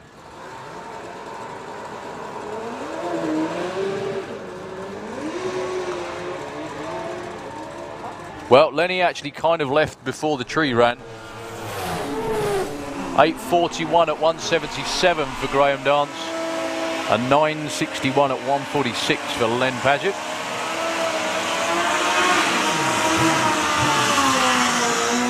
Can we have Funny Bike into the lanes, please? Funny Bike into the pairing lanes. Okay. These two were duking it out last time. Ross Morrison in the Kestrel lane took the win at the Festival of Power a few weeks ago. We're just doing a quick track check in the Kestrel lane. I did notice something a little bit potentially suspect to Graham Dance's bike, but it's all good. So that was Ross Morrison down there. I think it was his debut in the class, his debut on the bike, and he went as quick as 7 flat as well. Steve Venables, what can we say about Steve? Auto Glim lane, ran a 6 in testing yesterday.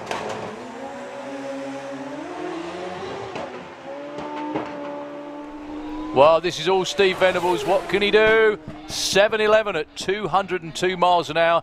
Ross Morrison just cruises on through.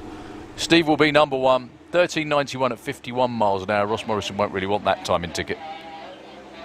Still got another couple of runs today.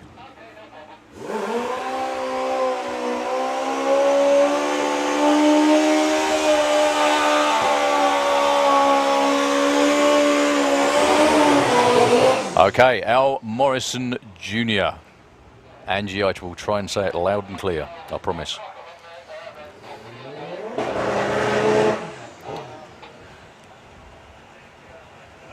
Good to see the Morrisons deeply involved in Super Street Bike. Let's see what Al Morrison's got. The answer is 122 to 60 foot. 7:31, 194 miles an hour. The team look a bit nonplussed with that, but 122 to 60 foot will get their attention. 7:31, 194. Comp Eliminator, first qualifying session of the weekend.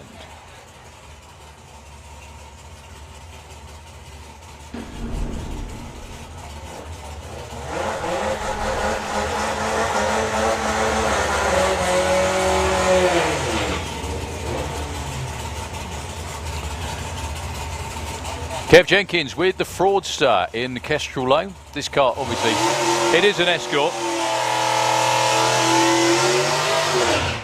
The reason it's called the Fraudster is because it doesn't have a Ford engine in there. It does have one massive turbo.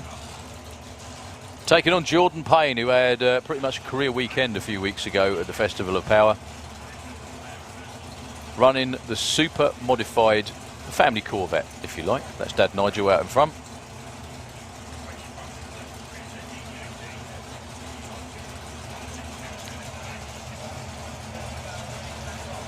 Jordan swept all before him. I think he was number 1 qualifier. He ended up winning the final as well. So, Comp Eliminator, the numbers on the board you see at the finish line aren't their dial-ins, they're their indexes. They're trying to run as quickly as they can underneath those numbers. Jordan's is 799 because it's a super mod. Kev Jenkins is a 758 double D auto turbo.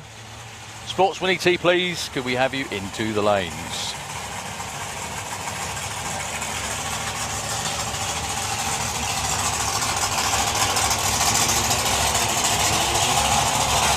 So here we go, first pair of side-by-side door slammers in qualifying for Comp. Jordan Payne with an 013 light. Again, Spot the X Junior drag racer. 7:44 at 184 to open his account for the weekend. Kev Jenkins kind of cruises through. Didn't really build up the boost on the start line. 13.96 at 99.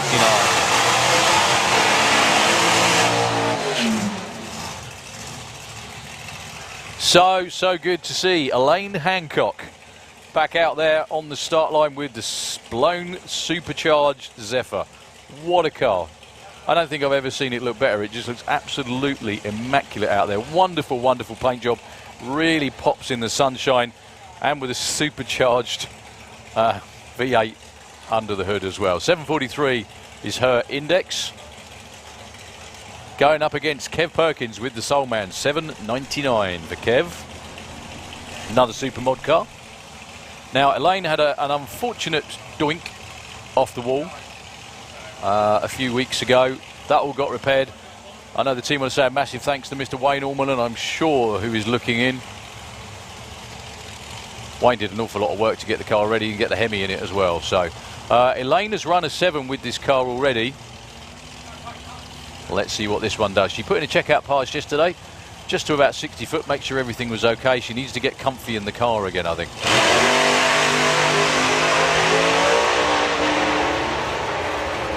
So much for getting comfy in the car, my goodness me. That went. Elaine trickles through with a 971 at 93, 968 for Kev, but that was a 115 to 60 foot for Elaine. That certainly went and left. I'm not sure whether she shut it down on purpose, but that was on a pretty good run.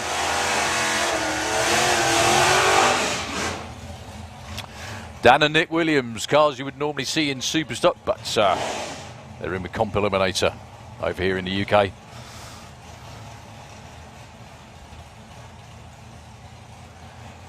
So Nick with a Camaro in the Kestrel lane. 11.55 is his index. That car can go way quicker than that, as can Dan Williams Chevelle.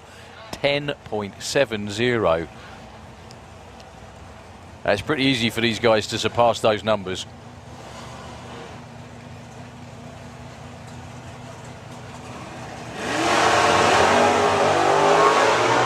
Wheels up from both the Williams boys. Who's got the legs at the top end? Dan's out in front with a 10.20. 11.12 for Nick. Dan actually goes to number 2 with that run. That's exactly half a second under his index.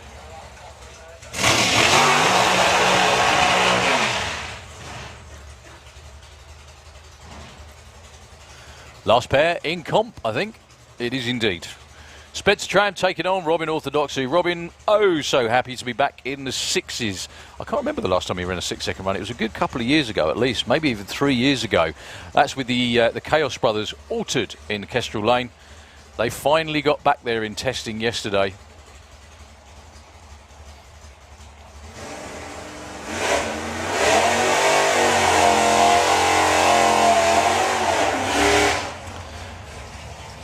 Taking on Spence with the very newly imported Quantum Leap number 3.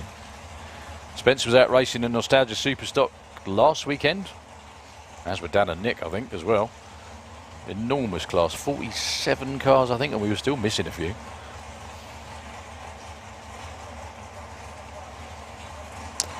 So they get the call forward. Now, this isn't all about one car racing another. This is about qualifying. They're trying to go as quick as they can under their indexes that are on the board. A real good run for Robin would be the same as yesterday, actually. Would be a 6 for the matte black car in the Kestrel lane. A real good run for Spence would be a low 11. Maybe even nibbling at the 10s.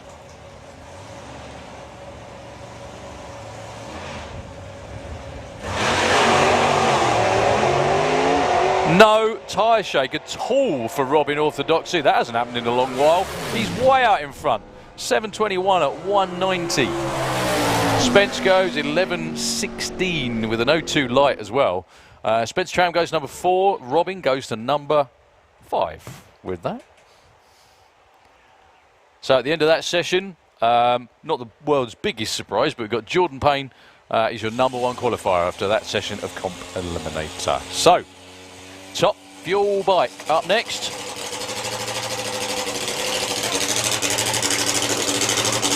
Steve Wallace I think Steve's going to be on a bye run. I know that...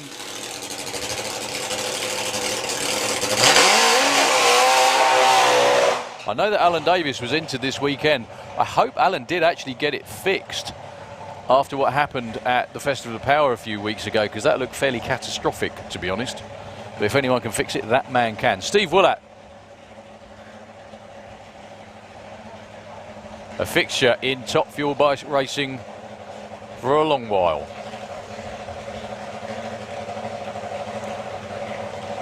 Now this bike, he's on his own this weekend actually. He's the only 4-cylinder supercharged Top Fuel bike running on nitromethane, can run in the 6s and has done on so many occasions.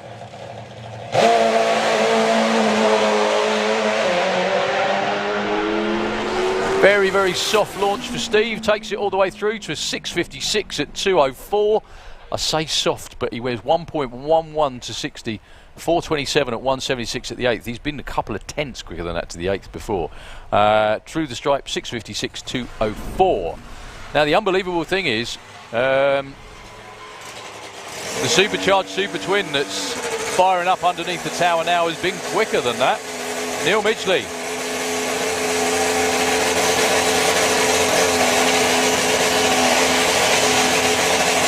Taking on Al Smith.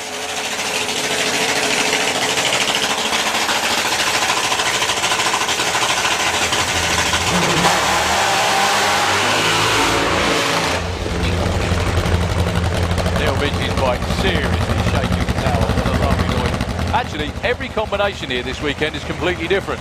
You've got a supercharged Super Twin in the Auto Glim lane. That's Neil Midgley. Been down into the 6.2s now. Al Smith with the Rocket, who's going to be on a bye run. 3-cylinder bike.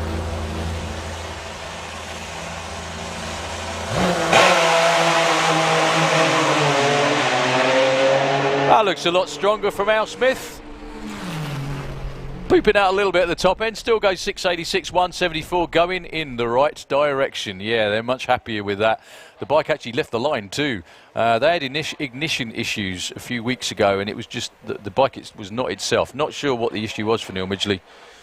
They've still got another 2 runs to come throughout today, as we get ready to go with Motorsport UK Pro Modified.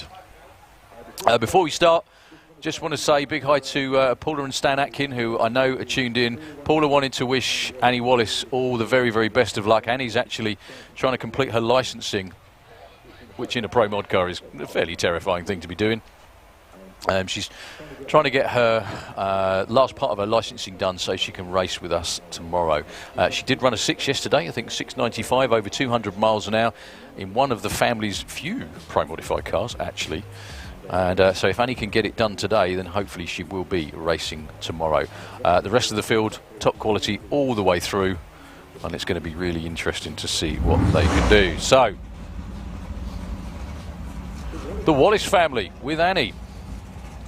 Her brother Bobby's got a pretty stout couple of pro mods at home himself. Dad, Annie's normally the one on the outside that you see doing the backing up, adjusting the wheelie bar and everything else as well. Bit of a change of tack, but I'm sure she's enjoying it. So I think she's already made one full licensing run. This hopefully will be the second and final one, and then from here on out it's well, racing all the way hopefully for Annie Wallace.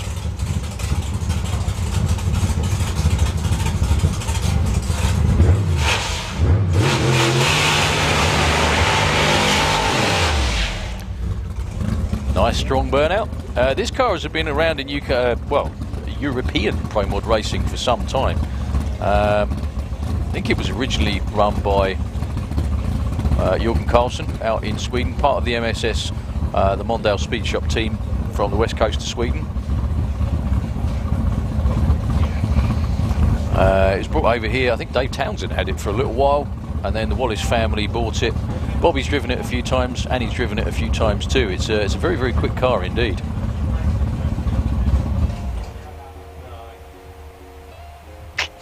Well, not sure what the issue was, unfortunately, for Annie. Good strong burnout, but Bobby was leaning in the door trying to sort something out that obviously couldn't be sorted that quickly. Fingers crossed just to push back and get ready to go again fairly soon. Super gas into the lanes, please. Could we have super gas into the pairing lanes, please?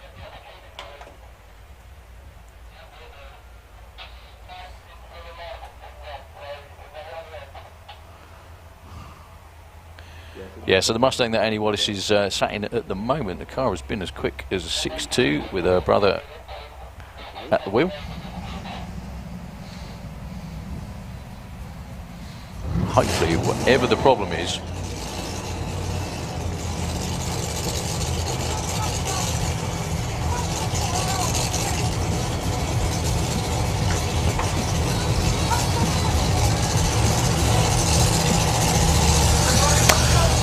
okay, fired up now. We have the lucky devil of Mr. Wayne Nicholson. So good to see Wayne running strong. Always good to see everybody running strong. Going to be taking on the turbo car, John Webster.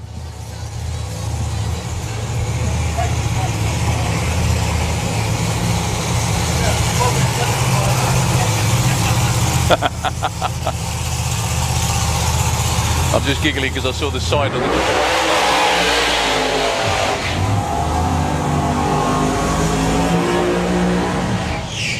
John Webster's car just looks like a rocket ship from up here when it comes through with the tyres blazing beautifully straight over the start line.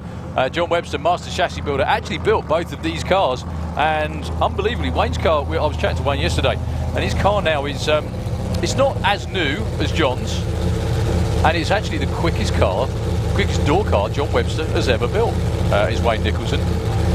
I do like the sign on the back of it which says Yorkshire Grit. There's a lot of that going on in that car in the Auto Glim Lane. Good to see Belinda back on the start line. Hopefully all the rest of the family and the grandkids are doing okay now. John Webster with the twin turbo Mustang was out putting in some test runs yesterday. He's run as quick as a 6.2. Hasn't been near that for a while. I think his best this season is a 6.3. Wayne Nicholson though, personal best by about half an hour. Last event went 6.14 with the lucky devil.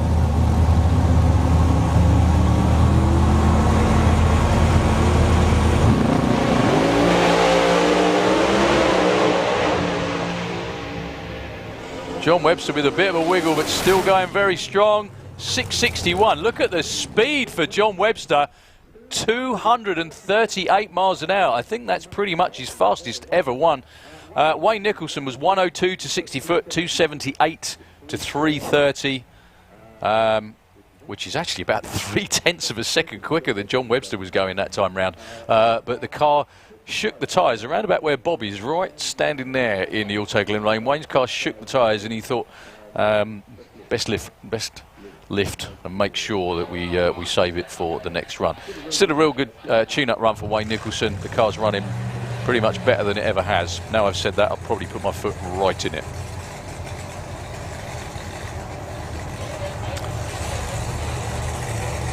The next two put on one hell of a race in the semi-finals a few weeks ago at the Festival of Power. Kev Slyfield with the Blown Bird,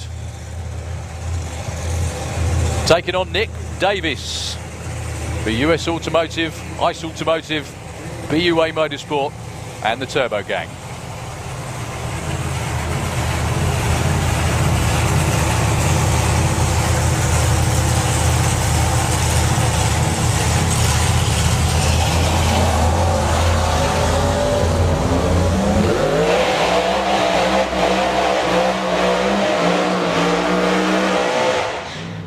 That's a proper bit of hooning, Mr. Slyfield. Well done. Both these cars, two nailed on 5-second performers. Kev Slyfield's been there for a little while now, a couple of seasons actually. I think his PB is down in about 5.92 is what he's run. He won the event a few weeks ago at the Festival of Power. He's just one hell of a racer. They're a terrific team, so well organised, so efficient, and now very, very experienced as well. However, on the other side of the racetrack, experience in spadefuls for Nick Davis and the team. Rob Loring out front directing traffic in the Kestrel Beer Lane. Rob has been around drag racing pretty much since he was born, I think, to be honest.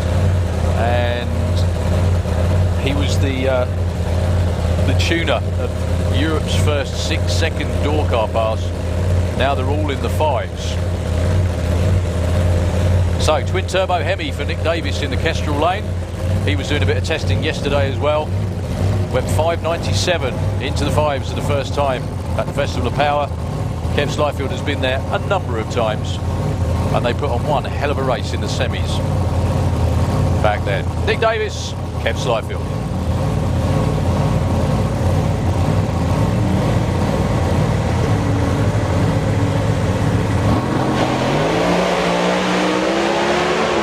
No tyre shake for either of them. This will be pretty good.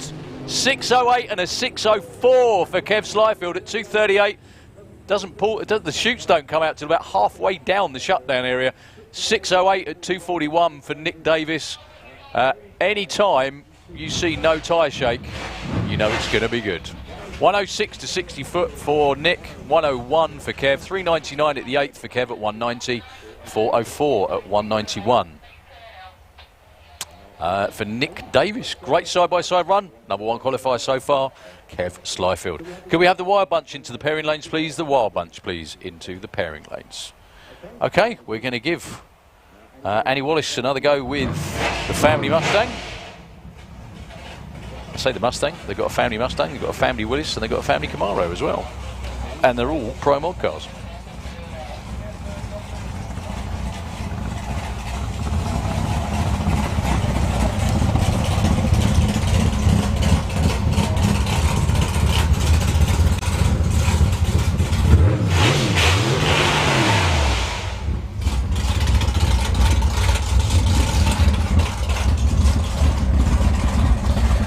Right after Annie Wallace, we've got Mr. Martin Hill coming round with Fire Force number 5, the Jet Dragster.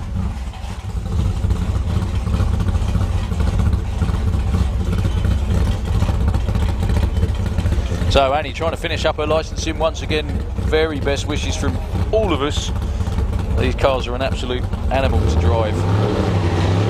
Annie's also the youngest, she will be the youngest licensed Pro Mod pilot.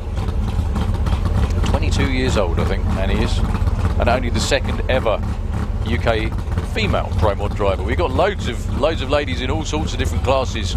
Pro Mod, it's only been Paula Atkins so far. Looking forward to seeing Paula back as well. If you're watching in, Paula, at Stan, been too long. So that's her brother Bobby bringing her forward. Funny enough, that's the job Annie normally does. So just to recap, 6.95 yesterday, 200 miles an hour. What Annie needs is a strong straight run from start line to finish line. With that kind of ET, that kind of mile an hour, she will be your newest licensed Pro Mod pilot.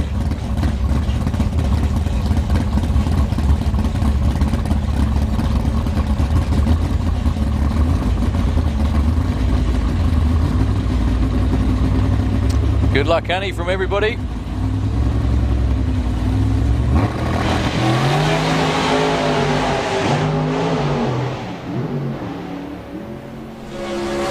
That's one of those yes-no moments. Oh, wow, still goes. 687, 208 miles an hour. That was very, very well controlled. We have to have a word with the race director to see if that will be a license sign-off, but if it isn't, wow. What a run. There was loads of stuff going on there, and he did a great job of driving. There you go. Your newest licensed Pro Mod pilot from the UK. 101 to 60 foot, which is very quick indeed. 442, 149 at the 8th. Again, she was off the throttle loads of times. Still went 687 at 208 miles an hour. There's a low 6-second run in that car by the end of the weekend. Definitely.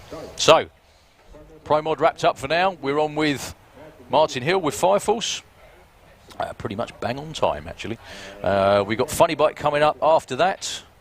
Sportsman ET Super Gas Wild Bunch, and then we're back into second qualifying session for everybody and everything. Hello, I've got some help anchoring the tower. How you doing, pal?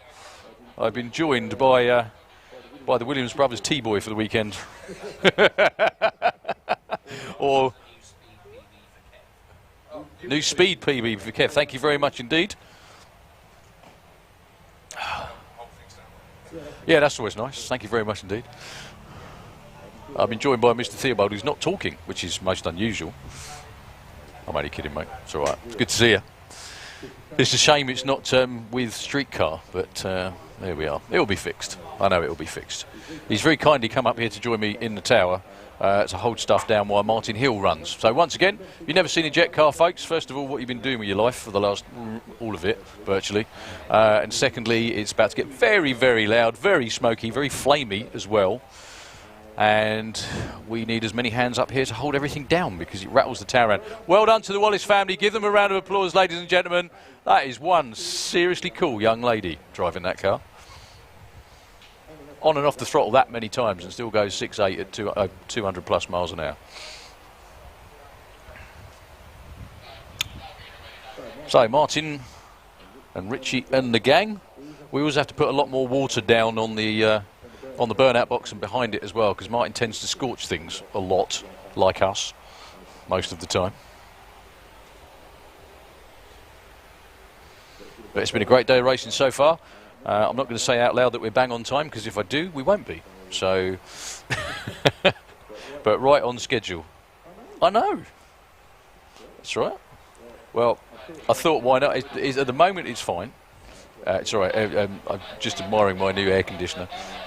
Whether it actually works or not, we don't know. I'd just rather not cook for the next 2 days, frankly. It's all right at the moment. It really is. But anyway, I hope everybody out there is enjoying the weather. We wait a long time over for winter for days like this.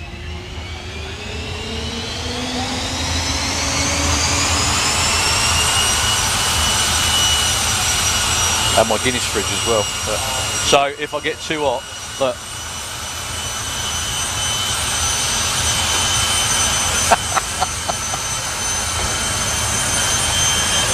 Just for the record, there's no Guinness in my Guinness fridge, by the way. Just keep the water cool. So 545 with Martin on board.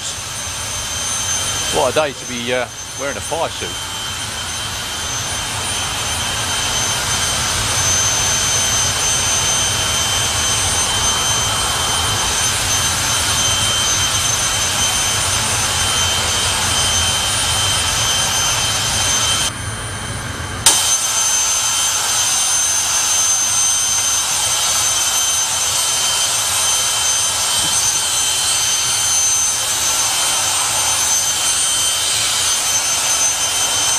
So then Martin Hill with 545, yep, it's coming as Darryl is taking very, very quick comfort break.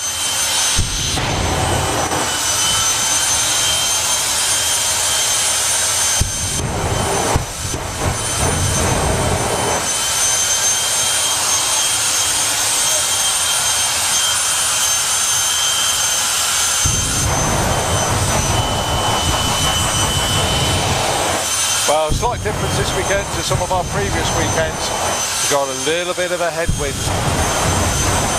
Sorry. A bit of a tailwind. Unfortunately, the smoke isn't blowing forwards.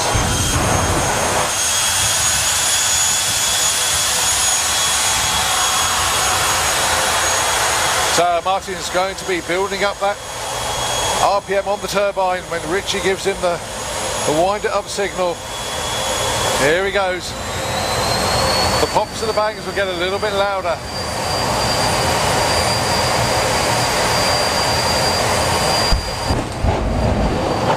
Martin has the equivalent of around about 10,000 horsepower with this jet.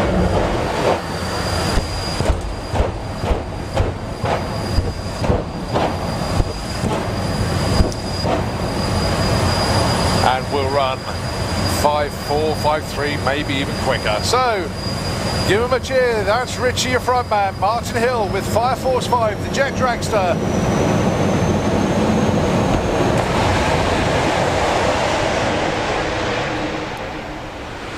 Clicks it slightly early, still goes 5.41 at 241 miles an hour. Very, very nice run indeed. Well done, gang. At the 8th mile at half track, he got there in 3.64 seconds from a standing start. Get this, he was doing 224 miles an hour. Yep, you can work that one out. 0 to 224 in 3.64 seconds. Outstanding run.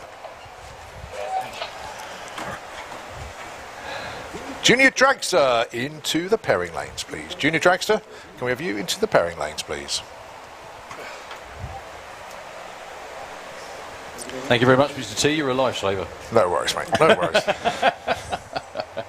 No, it's I probably should have stuck around to hold things down. Is everything still about? No, it's all here, mate. Oh, all here. Never mind.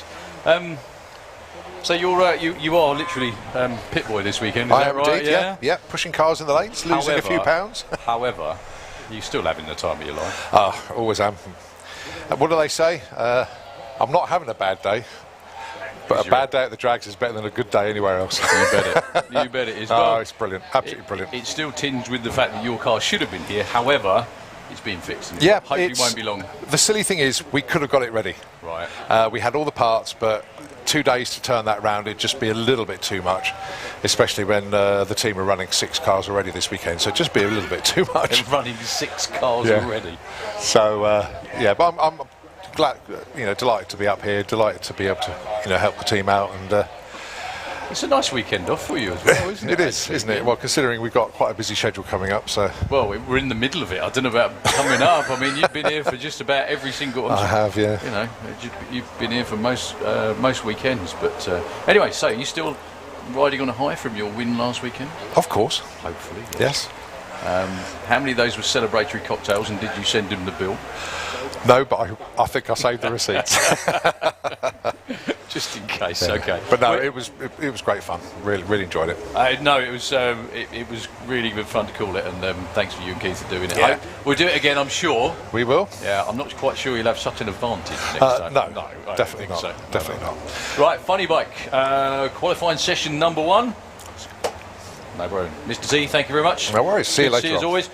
Just very quickly before we start this session of Funny Bike, thank you very much indeed to Lucy Moore, who's been in touch. Lucy, I'm sure you're up there tanning with everyone else.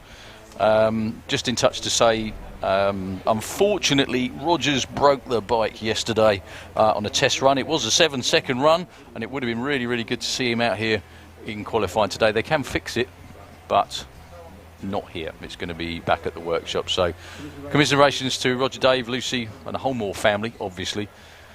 It would have been really good to see him making his debut this weekend. So anyway, it's back to watching for now. And Funny Bike, Funny Bike's still going to be good fun. Coming up first is Lorcan Parnell with Storm in the Kestrel Beer Lane. Had a horrible weekend back at the Festival of Power. However, I don't think I'm understating the case when I say things have kind of been sorted out, let's put it that way. If you follow Facebook stuff like a lot of us do, you just see how much work goes on away from the racetrack behind the scenes on these bikes, and it's just monumental.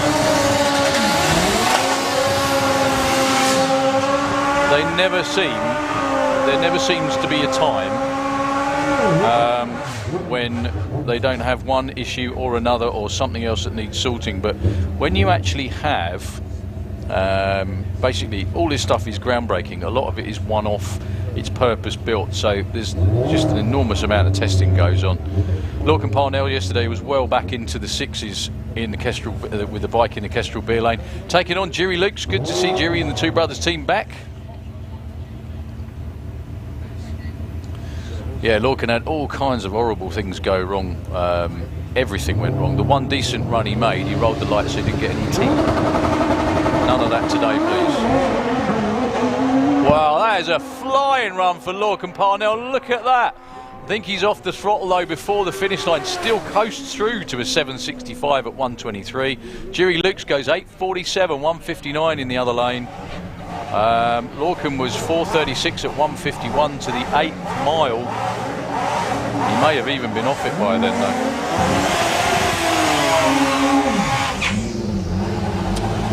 So the man who swept all before him at the Festival of Power in Funny Bike, Mr. Stu Crane, with a new engine in there, just deadly consistent and also deadly quick. His first run of the weekend, 6 6:49 on a funny bike, knocking on the door of being Europe's quickest funny bike. Against Dave Peters on the Rigger Boot Express. Dave in the Kestrel Lane. Dave normally down into the 7s. Stu Crane now in the 6s on a fairly regular basis, actually. Here we go then.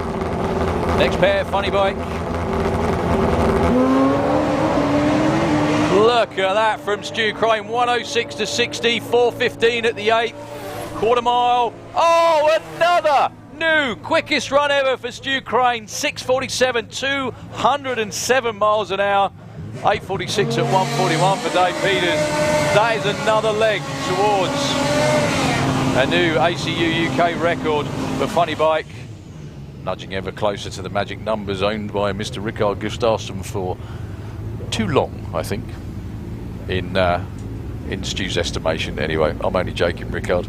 That was a phenomenal achievement with that bike, and that was quite a while ago. Kev Osman taking on Tony Clark. Clarkey over there in the Kestrel Lane, ably assisted by the Colliers again. Excellent crew for hire this weekend. Taking on Kev Osman.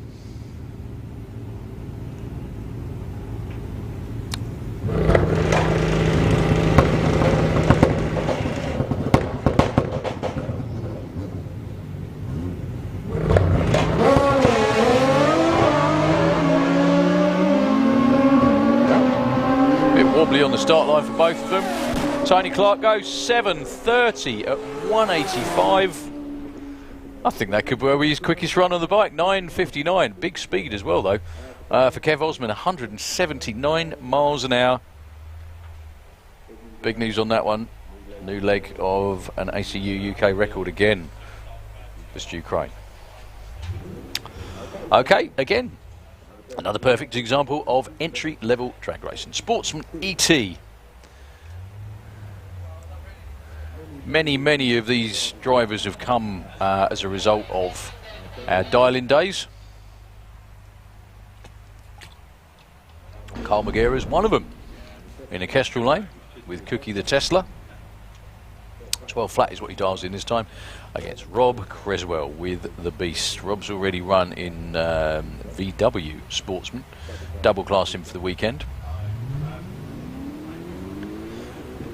002 on the tree for Rob Creswell, just that little bit too quick. Carl Magera with the Tester, you'd think they'd be deadly consistent. He really wasn't at the last event. This time goes 12:70 at 1:07. Rob Creswell goes 13:98.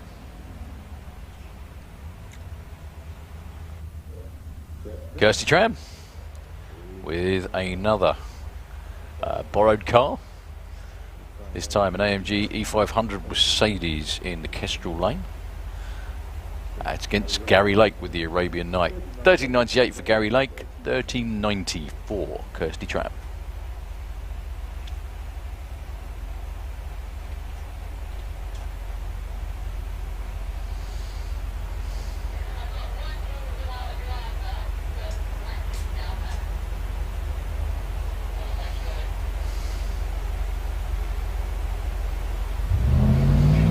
Two very good reaction times. 0:23 in a road car for Kirsty is exceptional. Gary Lake, no slouch at all, with an 0:61. Yeah, going to be very close all the way up the track. 14:02 a pair. Gary Lake actually gets number one because his dial-in was slightly slower.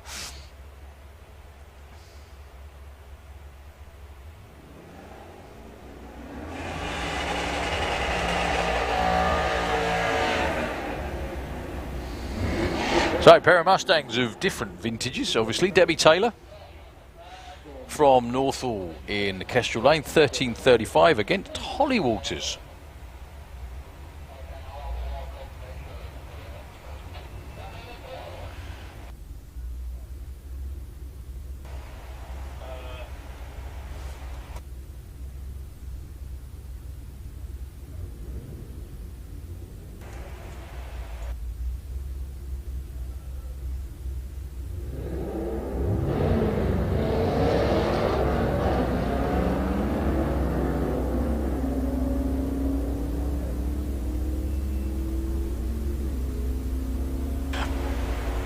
So Debbie Taylor looking for 13.35, goes 13.40. She will be actually number 2. Holly Waters breaks out with a 15.49 on a 70.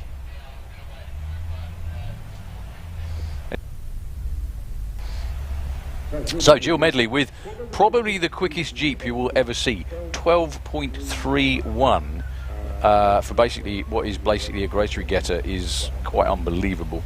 Against Georgina Smith, taking a weekend off from, well, she's still crewing for everybody, just racing her own car.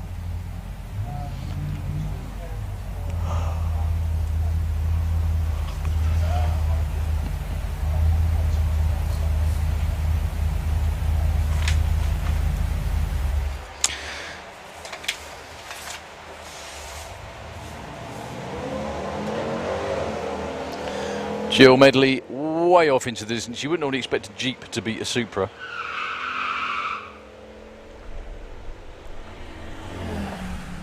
$12.47 and 15.90 with a 5. Georgina breaks out by half of just 5 measly thousandth of a second.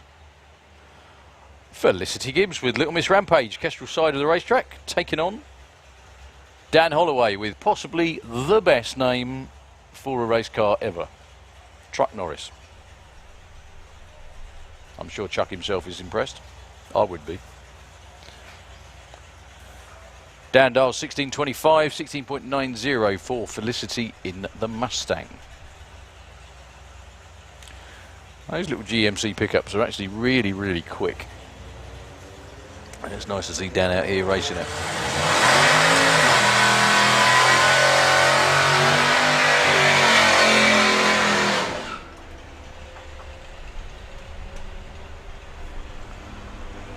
Dan gets there first with a 16.16 breakout. 17.09 Felicity makes a number 4 qualifier by virtue of being actually the right side of the dial.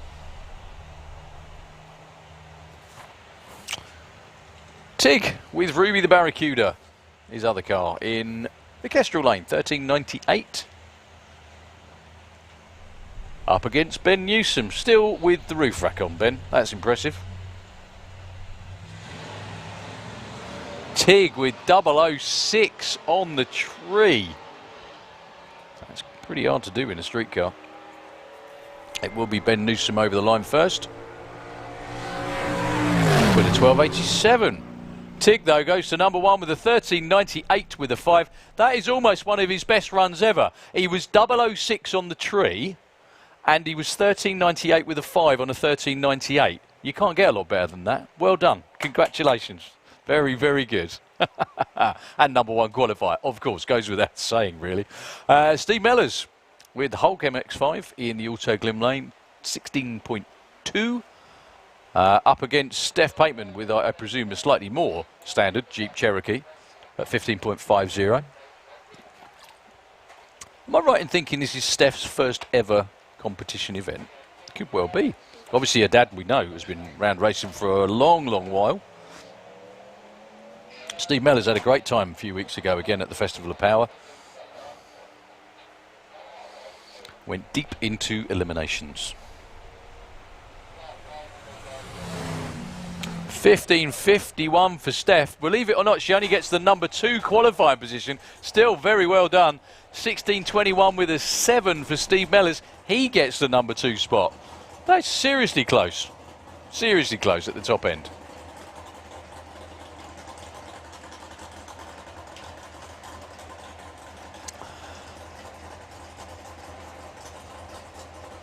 Okay, 17.30 I think is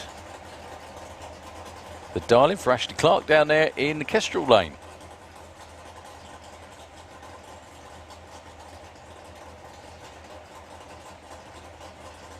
I think this is her first competitive race event as well.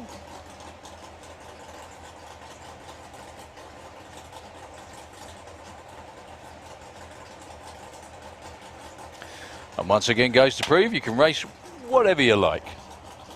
There's a very good chance you'll still be competitive with it as well.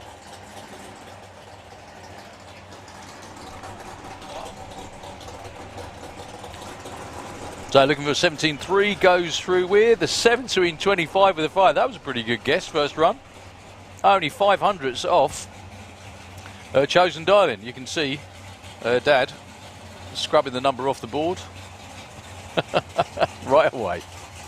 So Connor Holt, I think, is the last car in Sportsman ET before we get to Super Gas. Connor Dials 13.25, goes a little bit red on the tree. That's very rapid, actually, that Astra. 13.25.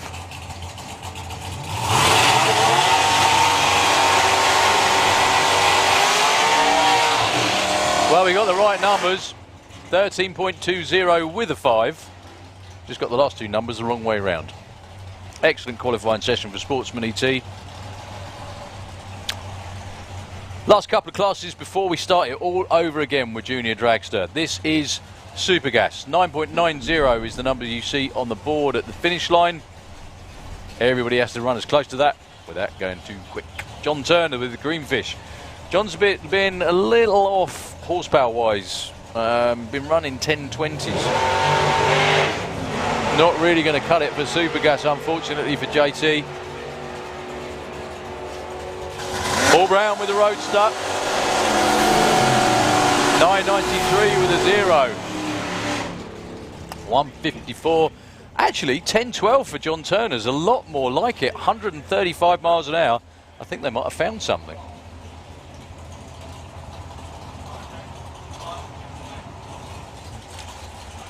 Andy Harrison, Bob Molden, good to see the numbers swelling in Super Gas as well. Andy Harrison with, I think there's a big block forward in that Sierra in the Kestrel lane. Bob Molden, I think, with a small block Chevy. Is that right? Excellent. Well, not a bad guess. And he goes red. Oh my goodness me, Andy Harrison with the 0003 red. Bob was on time with a 1.11. Bob goes 9.99 and he goes 8.989 with a 0. Oh, so close. Pick your swear word carefully, Mr. Hart.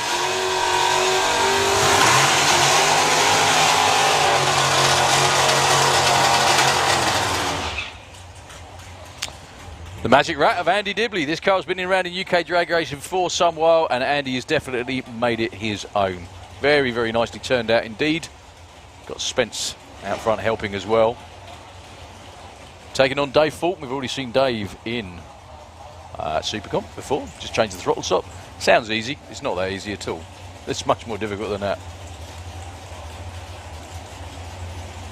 So, two Camaros. Slightly different styling.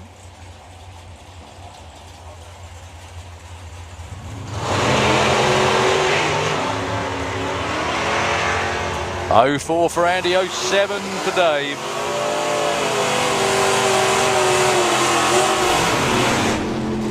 .980 and 979, too quick in both lanes. Still got another 2 chances. Good to see Mark Chalky White with the FX Vega on the Kestrel side of the racetrack against Simon Fulton. Now Simon had an issue on his run earlier in Supercomp.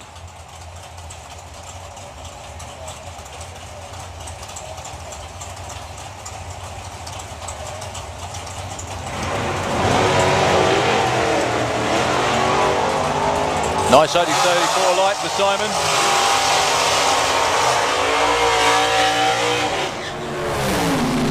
.992, 987 for Mark White. He breaks out.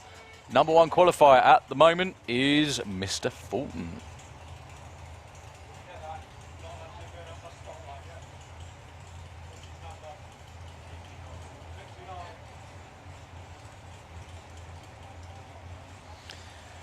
Well, John Morton, I've just remembered actually, as we were in Super Gas, John Morton with the Camaro out there in the Autoglim lane. I think Super Gas is one of those classes you're not actually supposed to burn out over the start line. So even if he does make a run here, I'm pretty sure it won't count. Yeah, you're not supposed to go over the start line. It's just to keep everything running quick is what it is. Against Tim Adam with the Blitzkrieg, the Roadster. We see John Giles drive it.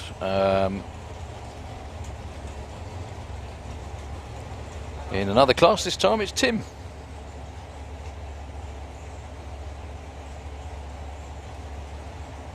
Well, John Morton's going to make the run, but I'm not sure the run's going to count because, again, I'm pretty sure in the super classes, well, super gas definitely anyway, you're not supposed to burn out over the line. Junior drag bike into the lanes, please. Junior drag bike. So, last pair, super gassers.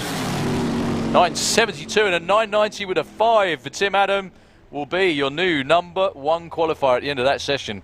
That was real good. 90, 92, 93 and 99 are the top numbers in that session of Super Gas.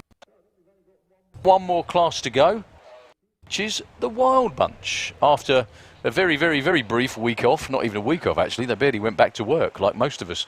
After Dragstalgia last weekend.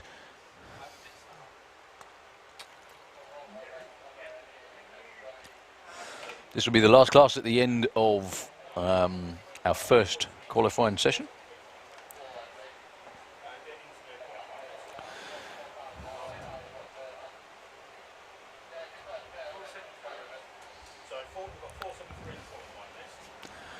As always, before we get started with the Wild Bunch, thank you very, very much indeed to the wonderful Claire Meadows for providing all the information, notes and personal bests up here in the tower. Claire, it's very, very much appreciated. It's very kind of you to go to all that effort and all that work to help us out. So the Rebel with Pete Brown on board.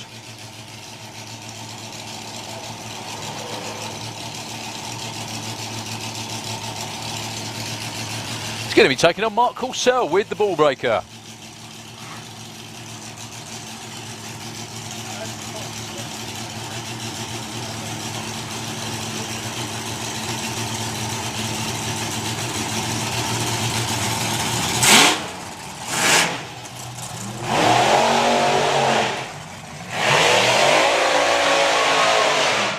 Now the Wild Bunch this weekend, excuse me, running off dial-ins, which you can see at the top of the racetrack, top end of the racetrack, excuse me. I've just noticed there's a marquee appeared up the top end. Anyone else notice that? It's just appeared over the pits. Look at that, it's like something's landed right in the middle of it. I know what it's for, but it's just come from nowhere. So Pete Brown with the Rebel, looking for 9.63. Backed up by Haley, taking on Mark with the ball breaker team. Got to say a big thanks to all of them as well for pulling out the stops to do two weekends in a row for the Wild Bunch.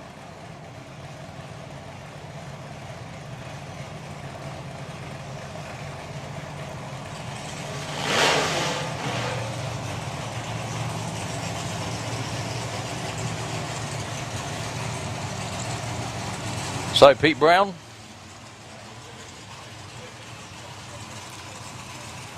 In the Autoglim lane. 2 immaculately turned out slingshots. Whoa, Pete has another wander around. Mark Carousel left before the tree was activated actually. Pete goes 888 at 154, mostly sideways. Mark Carousel didn't get any laps time unfortunately. In fact he like I said, left before the tree.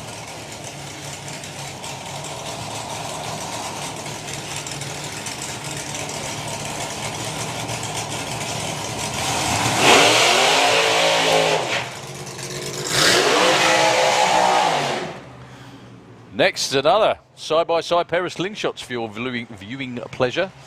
The reason these cars are called slingshots is, well, obviously it's an American word. We call it catapult, but basically it's because the driver sits where they sit, right at the back. If you can imagine a stretched-out catapult, that's exactly what the 2 young chaps sat in there are. So, Darryl Howes with chemical reaction. Sarah backing him up. Here's Darlin, 878. Taking on the head man of naughtiness a few weeks ago in Super Comp, and by that I mean he was running in an 890 class and he went 8-1. That'll be Steve Field with the Black Pig. He went 818. 163 miles an hour in that little car. It's just quite amazing. Absolutely amazing.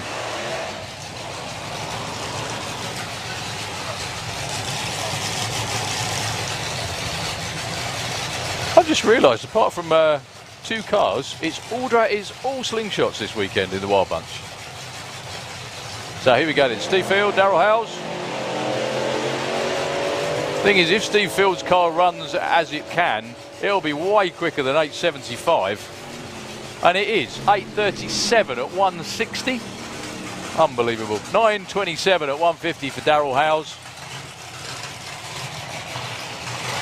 Side-by-side slingshots, 1 injected Ford, 1 supercharged nitro Chevy.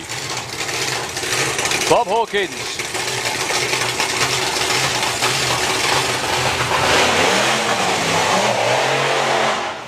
Bob Hawkins and Andy Clifford. Bob Hawkins with sort of a lack of a burnout, really.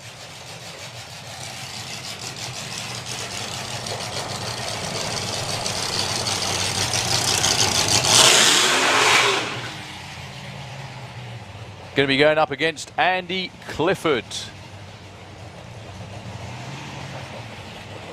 with the Snake Eyes.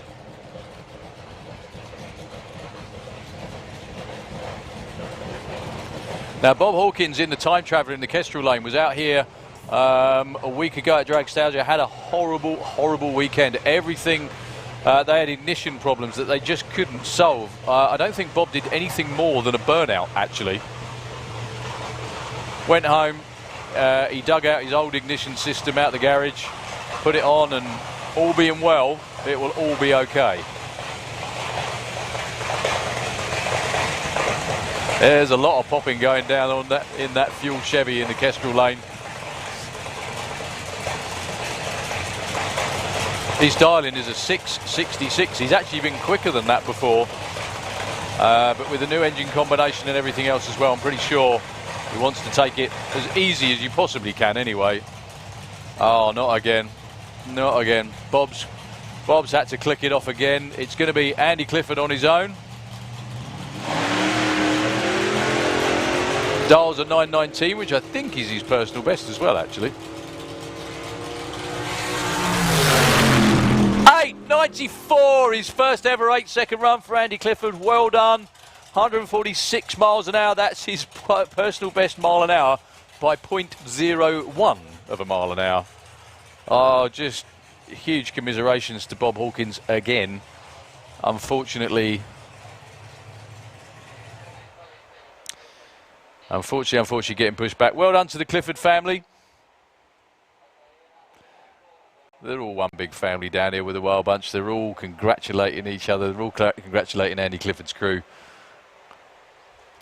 Can we have Pro ET into the lanes, please, for Q2? Pro ET into the lanes, please, for qualifying session number 2. So, last car. We did have one more car entered than this for Wild Bunch, but this will be the last in this session. Phil James with the Rampage.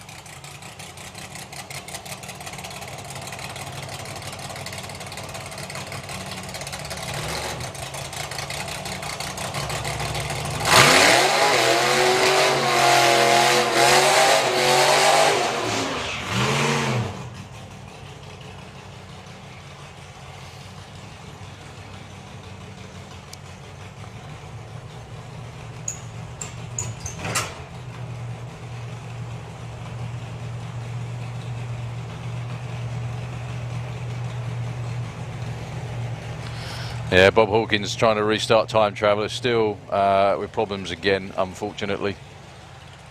So Phil James will be the last of the Wild Bunch in this session. 9.34 is his dial-in.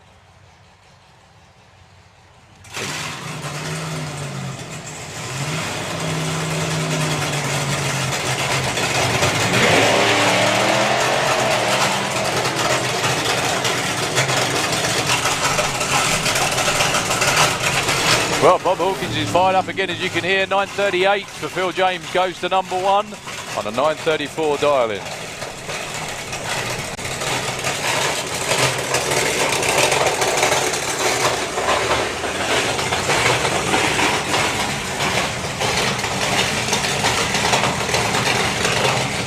Well, Bob Hawkins is going to go into the burnout box one more time.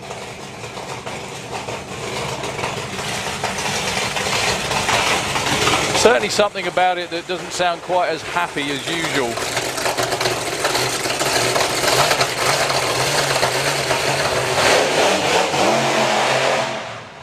Well, another non-burnout for Bob, unfortunately.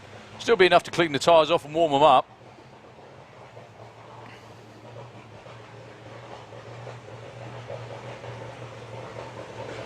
So, hope Bob this time comes back and actually gets to run. Now, even though this is, it runs nitro, there's obviously the load of nitro is not that sizable. Otherwise, Bob wouldn't be able to basically do this with a fuel car. You generally can't start it and stop it all the time. I think Bob's absolutely had enough of it, to be honest with you. Did this a couple of times last weekend as well. Replaced loads of parts. Put your hands together for them, folks, please. They've had a horrible couple of weeks. They will get there, and it will happen, and it'll all be worth it when it does. But just for now, Bob Hawkins, as frustrated as a frustrated person can be, I think, to be honest with you. Just wants to get on with it, just wants to run. Still have another couple of shots later on in the day, but yeah, let's just hope it all works out.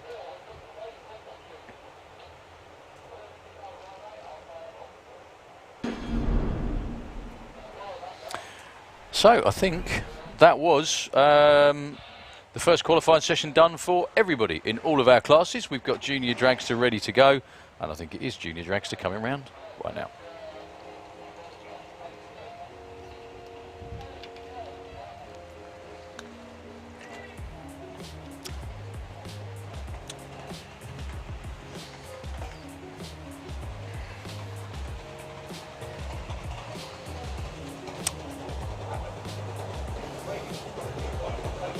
So everybody's had one qualifying attempt now.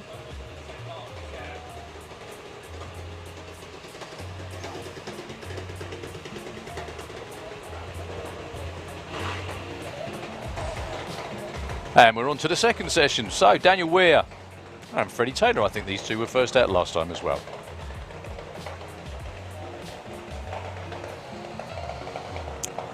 Daniel Weir in Kestrel Lane. Currently number 24, Freddie Taylor 15. Junior dragster is all about reaction time, don't forget.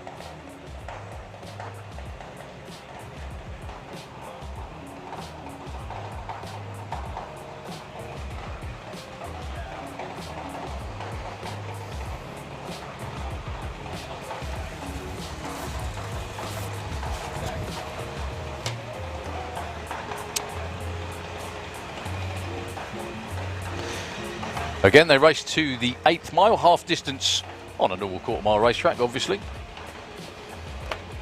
Great way to train up our future professionals. 0.48 for Freddie, that's going to help a lot. That'll be top 5, actually, for Freddie Taylor. Indeed it is. Number 5, Daniel Weir, actually jumps up to number 16. Commiserations, Bob. Sorry, mate. My goodness me. Someone stop him from throwing it in the bin when he gets back to the pits. Hope to see you a bit later, Bob. And hope it works next time.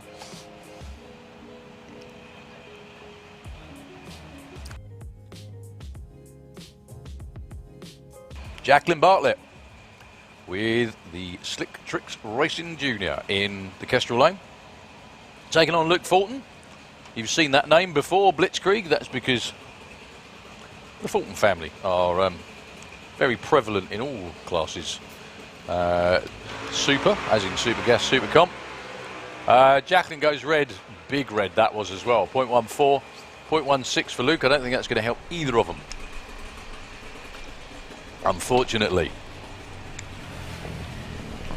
Okay, rolling around this time. Two good friends, I'm sure. Chevrolet Check It with the family junior dragster taking on Purdy Hadfield with Twister's sister. I love the name and the concept behind that car. Dad Andy runs Twister in Supercharged Outlaws, and obviously this is Twister's little sister. Must admit, I was always a big fan of Twister's sister. The band, by the way, anyway. So Chevrolet Check It, currently number 11. Purdy is number 2, off the trailer to a 0.17 reaction time. Chevy's first reaction time was an 09. Hi to Mum and Letty up in the grandstand again if you're watching. Hope you are. 038, 024 for Chevrolet. Check it. That's going to take it to number 3. That will. Well done. Round of applause for Big Sis, please, up there in the grandstands. Purdy goes 798, 80 miles an hour. Stays at number 2, but 2 really good, consistent reaction times from the young lady in Twister's sister. So, Kimmy Wilcox. Kimmy, unfortunately, didn't get a time earlier on because it looked like some sort of carb fire, which was put out expertly by the fire crew. Good to see she's made this qualifying run. Against Jake Cooper.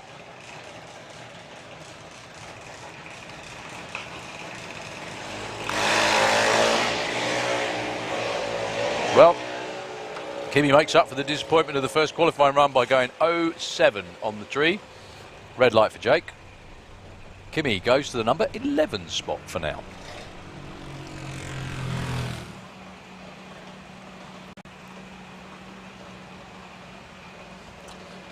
Could we have Super Pro into the lane 3, Super Pro ET for round 2?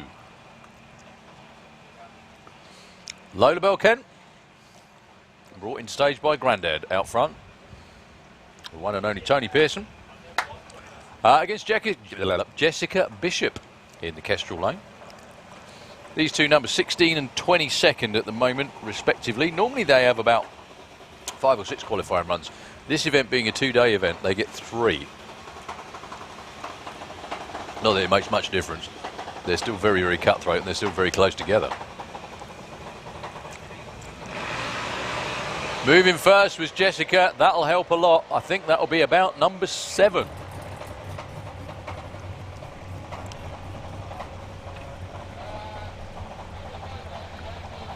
It is. Loda actually moves up a couple of spots to number 20. Jessica moves up to that number 7 position.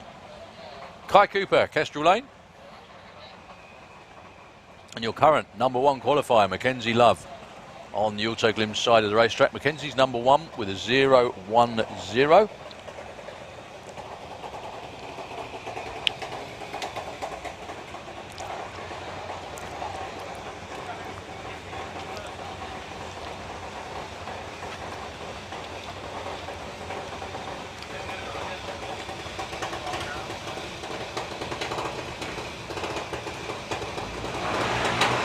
Mackenzie again, bang on the money, 0-3. Kai Cooper red with a .10.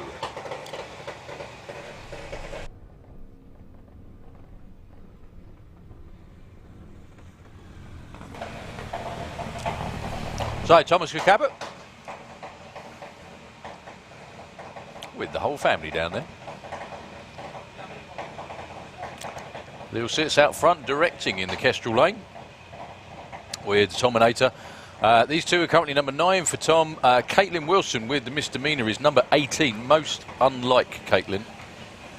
However, it was only 1 run.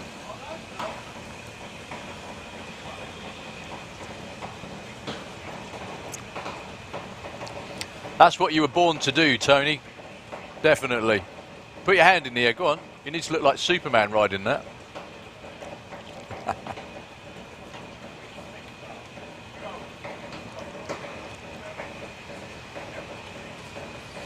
Okay, Caitlin looking to make a move from 18.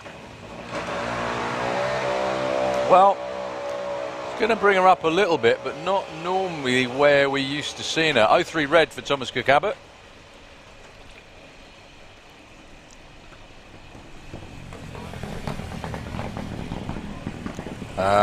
Yeah, moves up a couple of spots.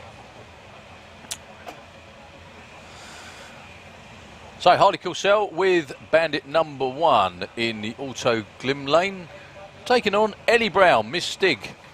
My goodness, Lee, you finally got a race car of your own, and it's for your little girl. Fantastic. I'm sure Tracy's watching in as well. If you are, Tracy, hi. Hope it's not too nerve-wracking watching your little girl race.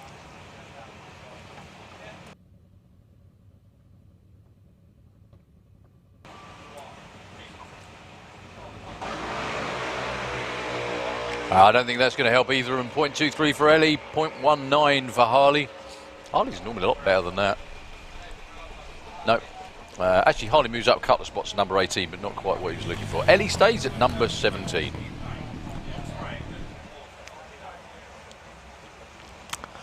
So, Teddy Sullivan with the Bulldog. Kestrel side the racetrack, taking on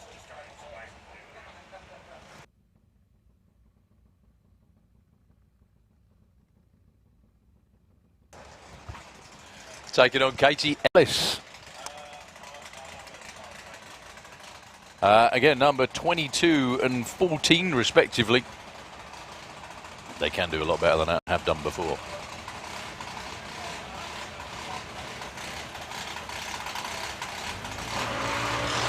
Big red light for Katie Ellis and a big green light actually for Teddy Sullivan. 0.74.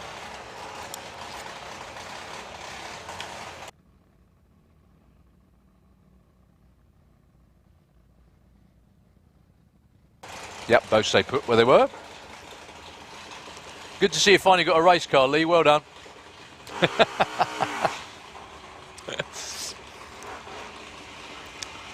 So next up is young Mr. Todd. That'll be Daniel in the Kestrel lane taking on Harley J. Derby with Bullet Boy.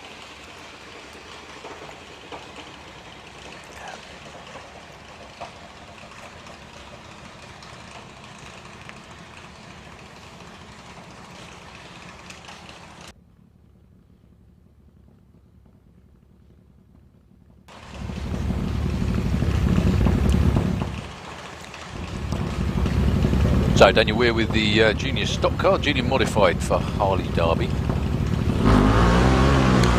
Both go red, quite big red lights actually as well. 0.13 red for Dan, 0.10 red for Harley, so oh well.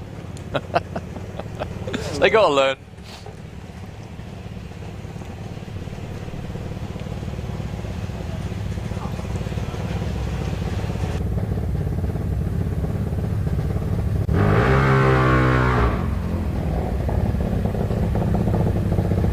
So your points leader in Lucas Oil Junior Dragster, Luke Mugridge in the Auto Glim lane. Taking on George Oliver. George from just up the road in Toaster.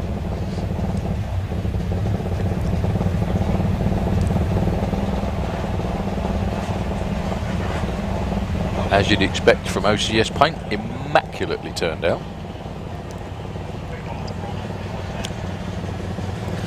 Now at the moment, Luke is number 8, went 0.5 on the tree. George, I think, went red earlier on, that's why he's number 23. Just a bit unfortunate with timing, obviously. His dad's getting ready to run in Pro ET, so can't be round here to see him run.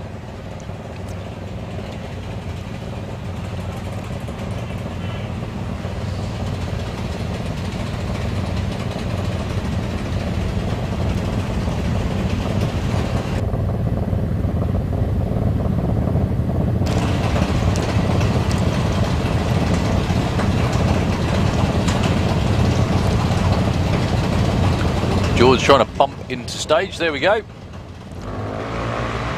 And he goes red by quite a big margin, actually nearly 1/10 of a second. That was a red light.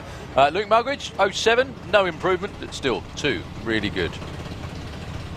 Reaction times in qualifying in Junior Dragster.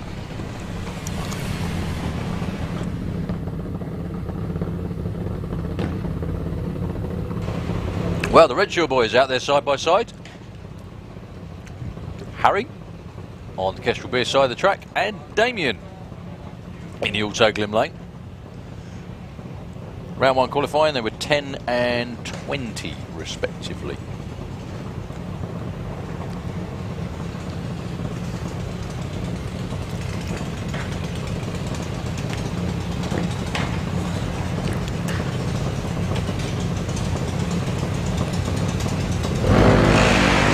That was good. That was really good from Harry Redshaw. 0.35. That'll get him to number 6 spot, I think, for Harry. Damien moves up 1 spot. Yeah, Harry indeed goes to number 6. Damien up to number 19.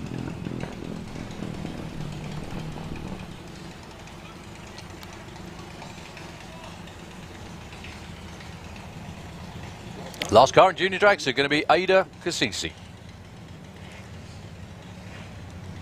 Steve and Anna have seriously got their work cut out doing everything that they're doing this weekend. Crewing in the Wild Bunch, running Anna's car. Anna's just actually rolled through stage.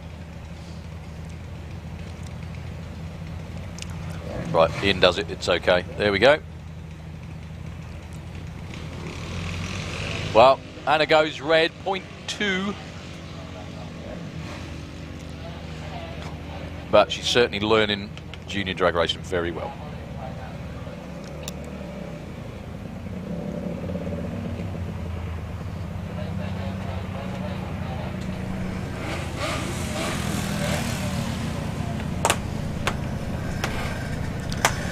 So, junior drag bike, qualifying session number 2 for them. Qualifying session number 2 for everybody, obviously.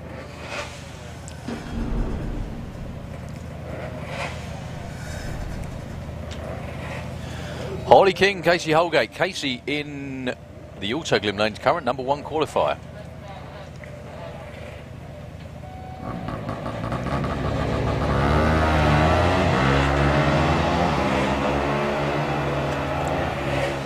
Holly King's number 2. Let's see if they can change the order around at all. 983 breakout for Casey. And Holly King does indeed take the number 1 spot. 11.19 on 11.18. Only 100th of a second off. Maggie Talbot. Auto Glim side of the racetrack. 9.45 against Richard Wilcox. Sister Kim already qualified well in junior dragster. Richard's actually qualified already. He's number 4.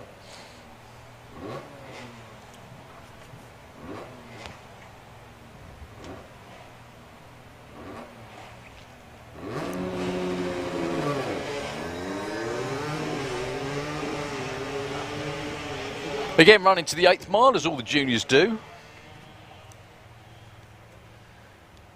72 for Meg. Richard goes 11.98 and a 58. 0.4 of a second off, but still a good effort. So, the last one for junior drag bike will be down there in the Kestrel lane.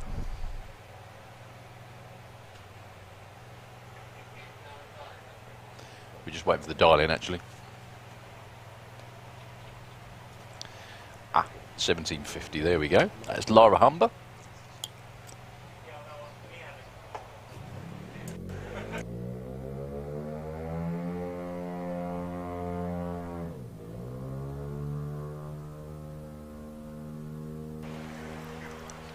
Laura didn't actually get a time, so this will be her first time qualifying run.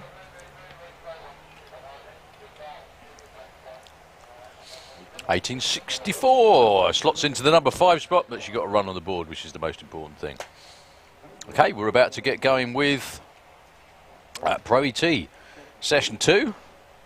Just going to very, very quickly hand back to Nitro FM for a couple of messages. Just let me a quick breather and a drink, and we'll be back on very shortly.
Well, the world's most perfectly timed toilet break. Thank you. Alan Schofield, Ronnie Mercer, Pro ET Q2. 885 for the dragster, 881 for the pop.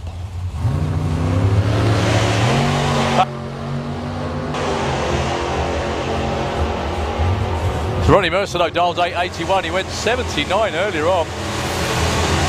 87 and 90 for Al Schofield. Ronnie Mercer actually goes to number 7. Al Schofield goes to number 6.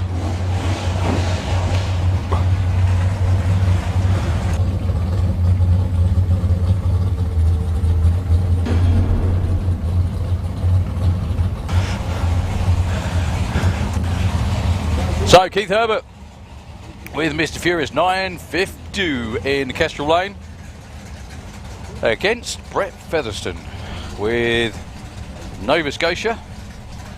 Not quite sure what we're waiting on at the top end, whether the track's to be clear or... Oh, dialing board. We're waiting for Brett's dialing board.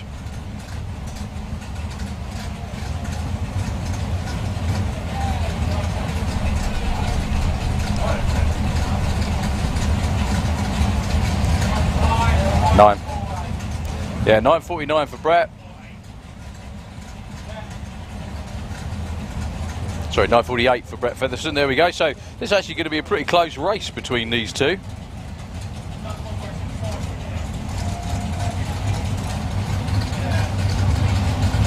So here we go.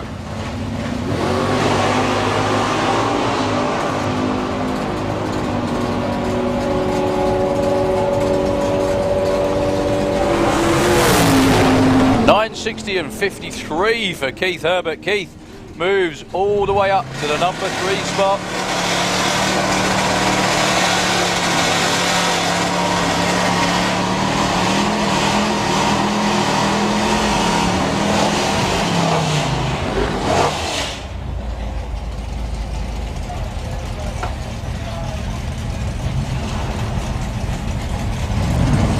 John Turner actually dials a 10.06 this time round. The car's getting quicker. First run as well for Lee Huxley with the White Horse. Haven't seen Lee out yet in qualifying. Saw his dad, obviously.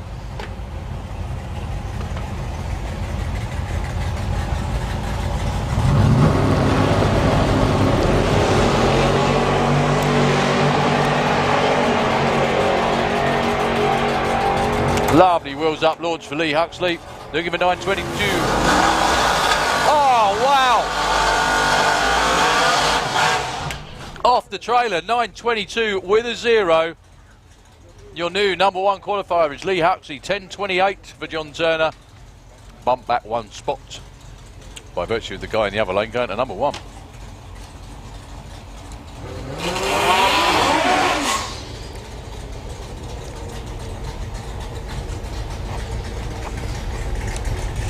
That's how you do it, I think. Chris Newsom with the MG and Tom Kay with the black belt. Now, good thing for Tom, looks like the car's actually been going straight today so far. I don't want to put my foot in it, but so far it's been good.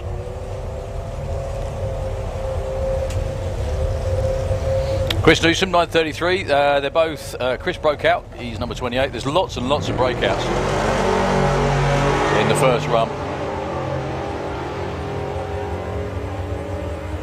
Another nice looking run for Tom Kay as well. 40 and 996 for Tom Kay. Actually, that helps a lot for both of them. Up to number 12 for Tom Kay, 13 for Chris Newsom. Al Medley with the Olds timer, another one who broke out, 1067.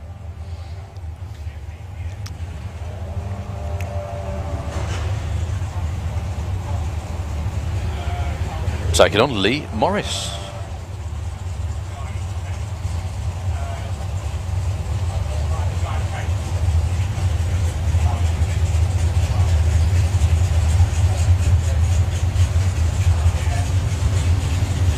So the Olds timer in the Kestrel lane. They're very even on ET actually.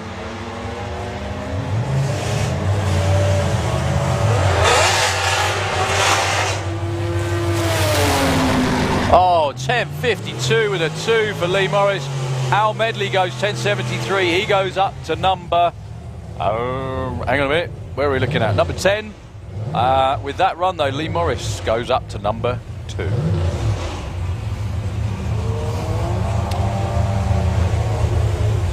Brian Huxley with the other family car, or one of many, actually, in the Auto Glim lane against Will Clark, points leader in Pro ET, with the deadly consistent little bike engine dragster.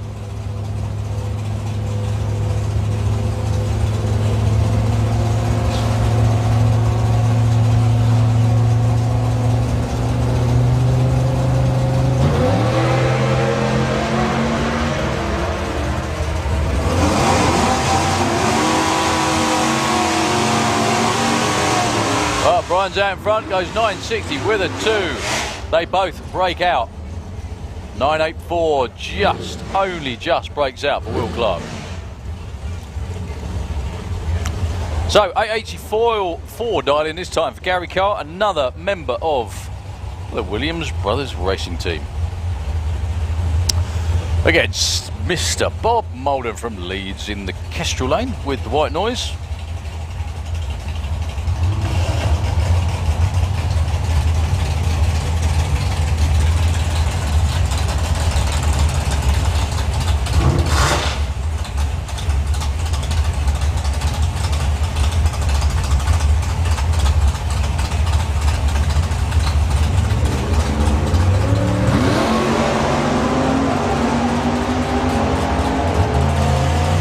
Great reaction time for Bob. He certainly had his Yorkshire tea this morning.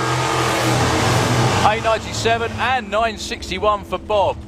3 measly thousandths of a second, sorry, 7 thousandths of a second too quick for Bob Molden.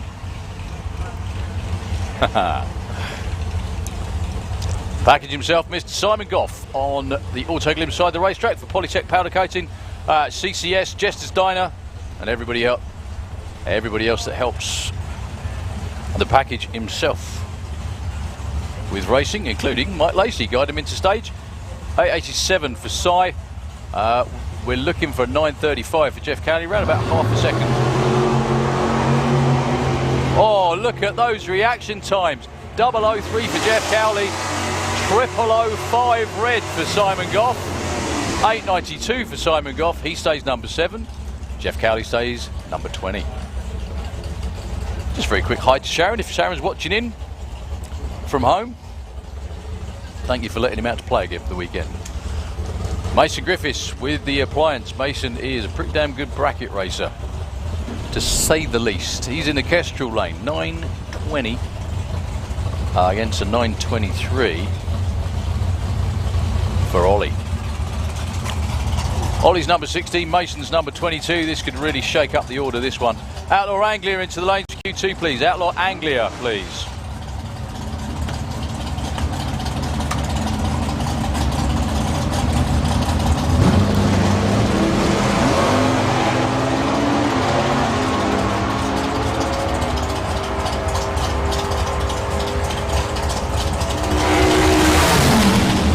.927, 9.20 for Mason Griffiths. Actually goes to number 2, would you believe?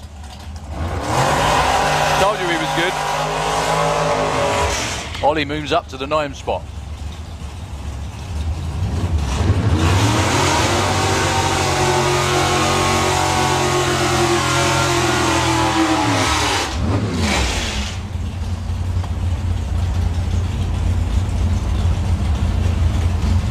Another one of the breakout bandits, if you can call them that, from the first qualifying session in Pro ET. James Forster for ML Howe Fencing from Rushton in the Kestrel lane. Broke out by a minuscule margin. Dial's 9.33 this time against one of the old masters, Dave Cherrett. 9.71 for the van.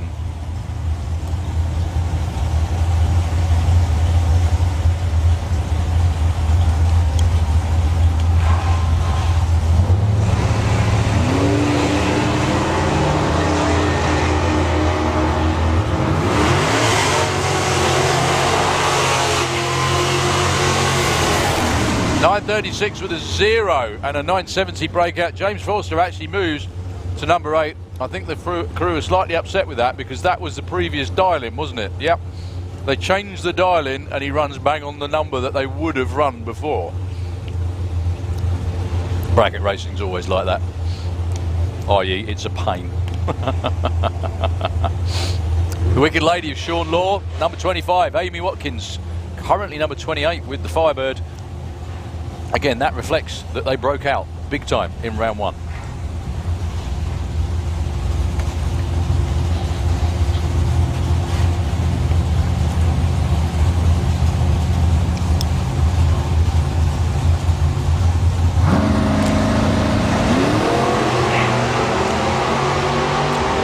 Amy with a noticeably not wheels up launch for a change. Sean Law goes 9.11. Amy goes 9.56. Sean is number 7. Amy only number 11. Yes, they are all that good. Right, pick your favourite purple car. You got purple pickup. Try and say that a few times when you've had a few as well. In the Kestrel Lane, 11.27. 10.70. For Simon Innes. We've got a little bit of a track sweep to do by the looks of it. Mr. Marshall is jogging again. He's going for the tractor though, he's not off for a jog. Just going to go out and do a bit of track clean. Again, just to save my voice for 2 days of abuse.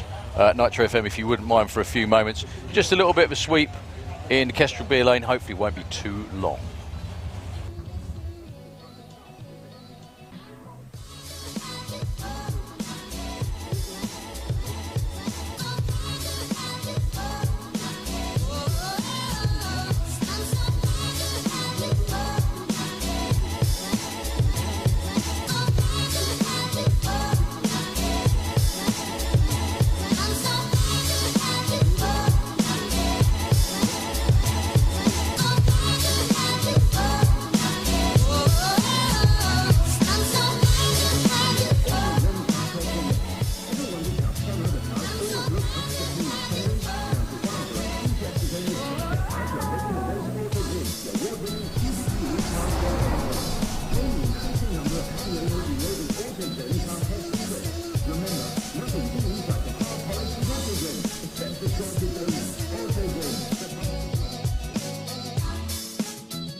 Well, a lovely quick clean up at the top end. Thanks to our excellent track crew once again.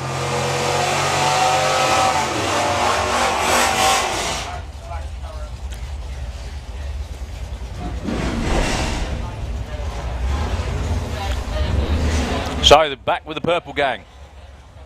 Tom Watkins, the Little Purple Express pickup from down my way in Wadhurst in Sussex.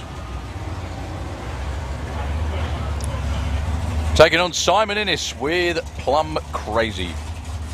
Simon dials 1070, 1128. For Tom. Currently Tom's number 5 now. Simon is 27. Not many of those breakout runs left on the board at the moment.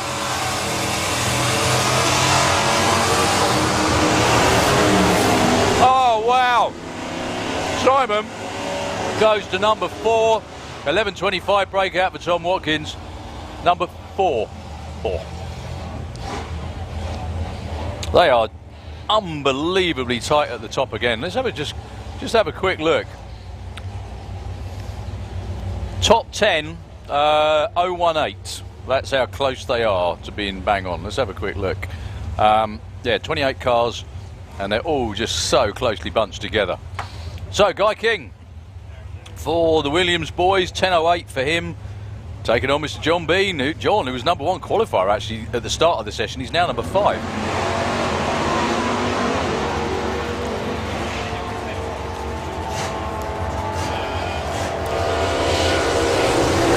Guy look at 10.08, John for 9.99. No help, John Bean breaks out, but he goes even quicker with a 9.96 at 1.38. I think the family are quite happy about that one, to be honest with you.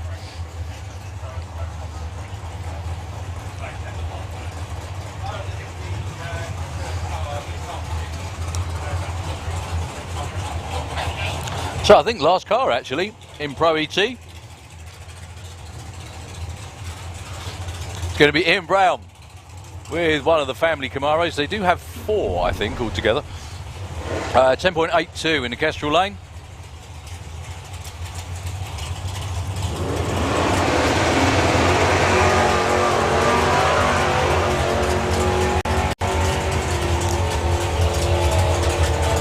Can we have VW Sportsman into the pairing lanes, please?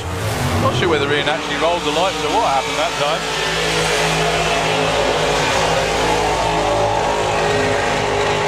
time. Fantastic qualifying session for Pro ET. Very, very tightly bunched at the top.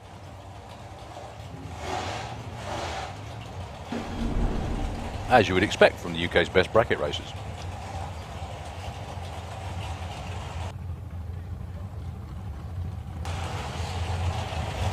On to, or back to, I should say, Super Pro. Ron Bartlett with the Little Anglia, dials 8.25, 8.89 for Tom Atkinson. He's always out first, that boy. He's currently number 2 qualifier from earlier. Let's see if he can move that up a notch. Ron number 11 at the moment.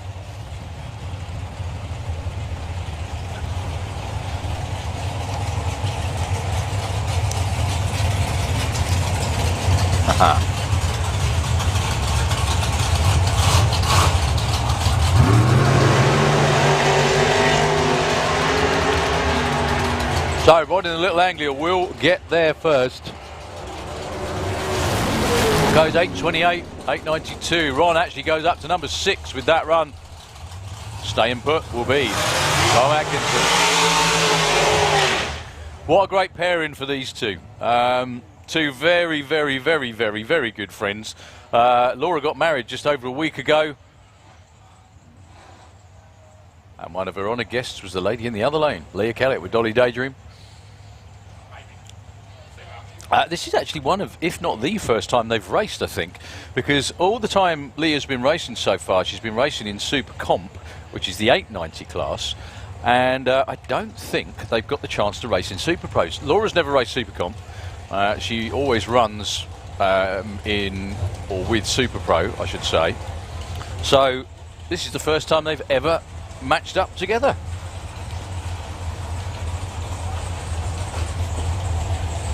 Laura's looking for 7.78. Leah broke out by about half an hour by comparison earlier. She's looking for 7.64, which I think was the number she ran earlier on today.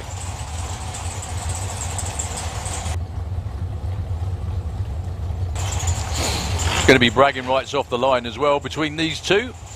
However, to be completely fair to Leah, she normally runs a pro tree, not a sportsman tree. Laura's pretty well versed at both. Well, reaction time advantage to Laura, but it's all about running the numbers. Laura goes 7.79. Number 2 qualifier.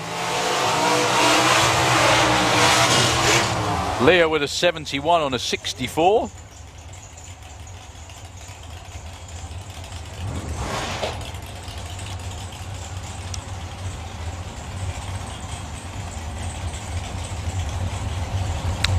Your next bet, 2.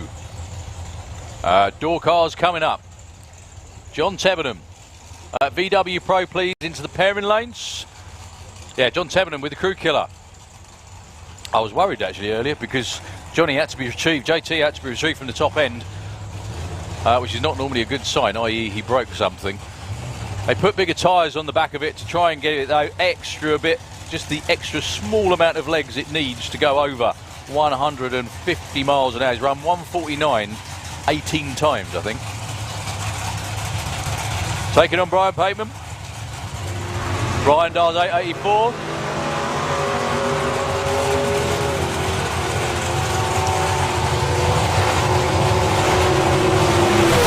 Brian goes 885 and a 910 for JT. I think the heat might be starting to get into the normally aspirated cars a little bit now.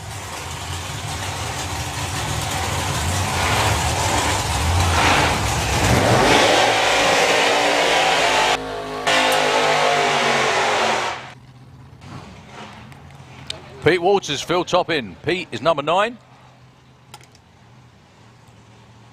In the Kestrel beer lane, 772 is his dial-in for the supercharged big block dragster. Phil Toppin, number 15 at the moment, 868. I think he went way too quick, way under his dial-in.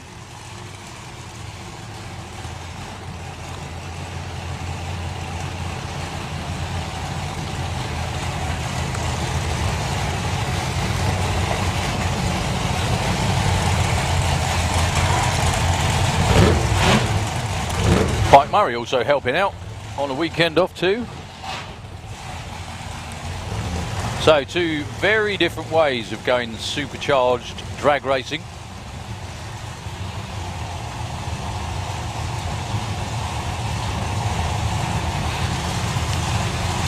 Georgina gives Phil Toppin the thumbs up. Pete's dad Rich gives him the thumbs up too.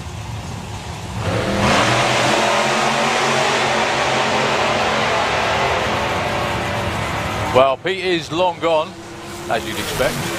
763.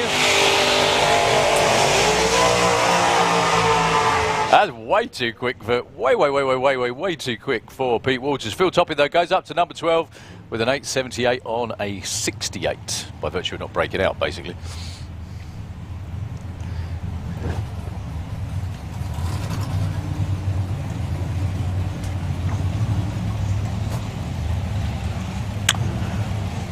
Callum Swinchat and Alan Didwell, both of these two put in very solid runs earlier on. Callum looking for 883 again with the family Topolino. 764 for Al Didwell. How do you fit that many people on a golf cart and they don't fall off? That's quite amazing. No, don't wave, you'll fall off. Or wriggle. So Alan Didwell, like I said, looking for 764. 883 for Callum. Again, don't worry about the fact the Drags is going to beat the Altered. It's all about the numbers that they run at the top end.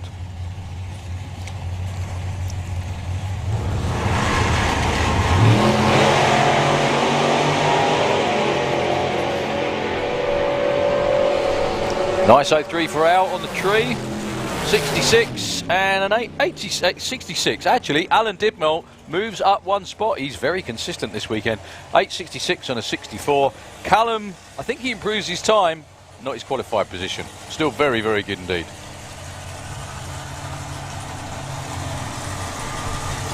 Bob Doyle taking on Sid. That's Martin Jones with the big Hemi supercharged dragster.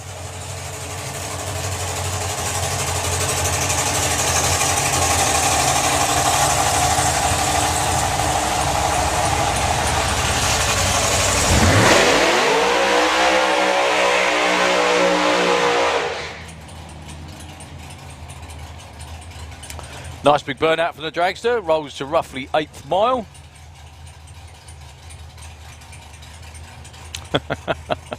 Some very excited fans in the grandstand. I think Sid did that just so everybody got a good view. Have a nice big rolling burnout. Well, Bob Doyle was going to be sitting here for about half an hour waiting for Sid to get back. I think this is Martin Jones's first run in almost a couple of years, actually. I don't think he competed in any of the events we ran at the end of last year.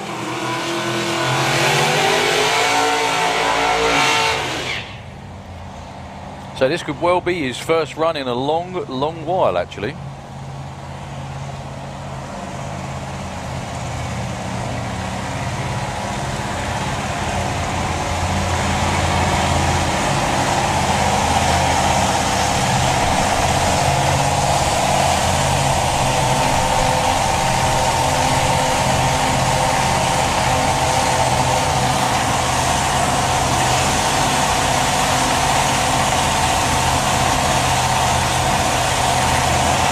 So basically, one of the slowest cars in the class against the quickest.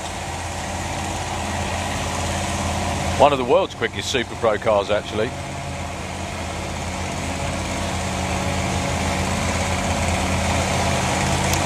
So Bob Doyle, 8.72, 6 flat for Martin Jones.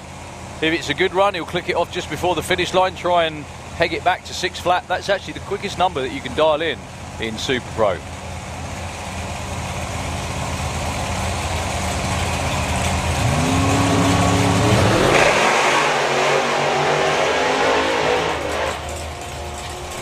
Well, not sure whether that was a planned checkout run. 95 to 60 foot. You would expect the dragster to get there first.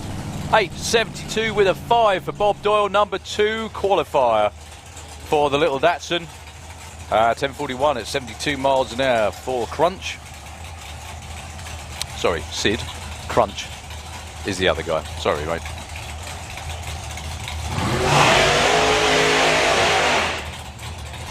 Yeah, Martin Jones making the first turn off with some help from his friends at the top end.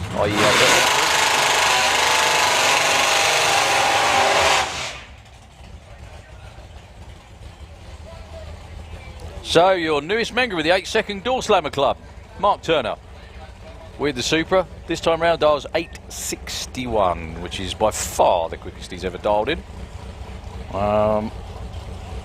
Taking on Daniel Giles, who is still at the top of the charts for Super Pro. 7.32.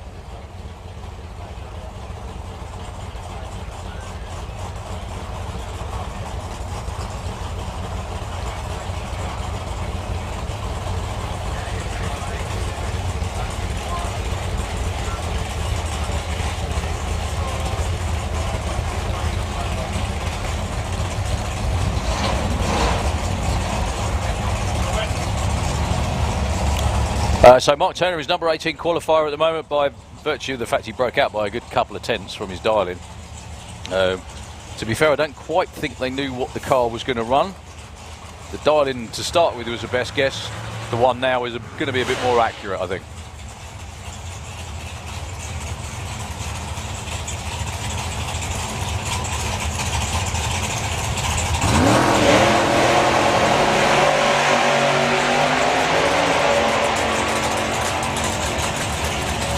Well, Daniel's long gone. 7.34, 8.68 for Mark Turner. 2 8-second runs in a row. That one makes him the number 11 qualifier. Needless to say, staying put at number 1 is Daniel Giles.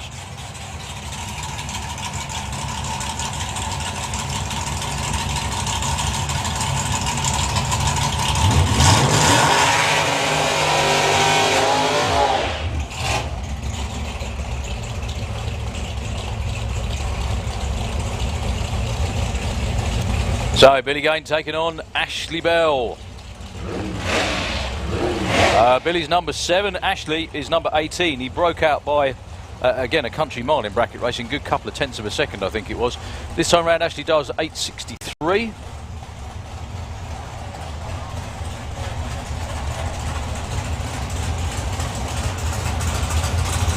Can we have Supercomp into the lanes, please? Supercomp, please.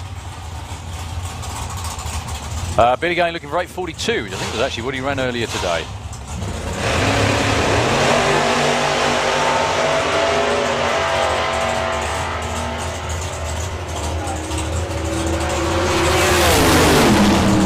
.846 and 8.66 for Ashley Bell. Actually, for Ashley, 0.03 of a second off, and that gets him the number 10 spot, would you believe? Billy Gain stays put at number 7 by being 0.04 of a second off. Last car, as is tradition. It's tradition that the first car in qualifying is Tom Atkinson. And the last car is this man, Scott Hauser.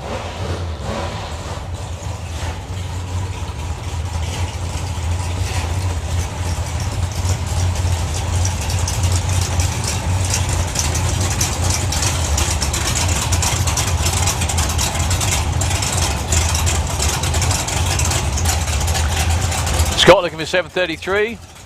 He's currently number 18.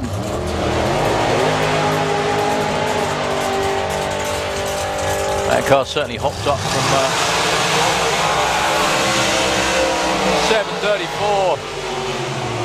7.34. With a 1 for Scott Hauser, gets him the number 4 spot. Top 10 in Super Pro is just as brutal as Pro ET. Okay, Outlaw Anglia, Q2, this is going to be fun. The Banshee of Mick Taylor in the Kestrel beer lane against another one of the Bottle Rockets, as they're known. Colin Miller with a flying fifer. Purges the nitrous. What that does is cleans the airlines to make sure that pure liquid nitrous is being injected into the engine. Looks kind of cool as well. Earlier on today, Colin's actually got his run scrubbed from earlier. I think that was due to the fact that Jed's parachutes knocked the block. He went 7.35. Still a very, very quick race car, and he's been 7.04. Quickest Mick Taylor's been is around to the 7.9s.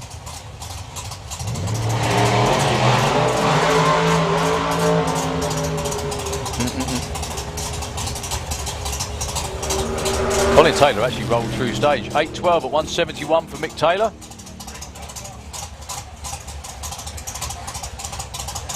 Yeah, we're going to give Colin a bye run. Just wait for Mick Taylor to clear the top end.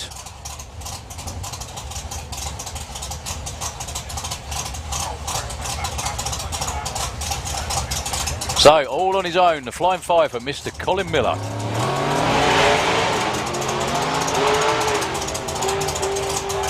You can hear the throttle going, damn blast, why didn't it stick? Big tyre shake off the line again, still goes 765 at 188. But the car just stood up and shook.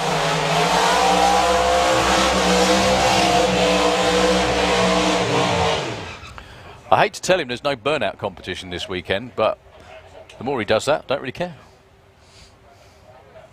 Jed Guy, your number 1 qualifier at the moment, 7.04, and that was still with a pedal and lots of tyre shake and, you know, and clicking it off early, I think, to be honest with you.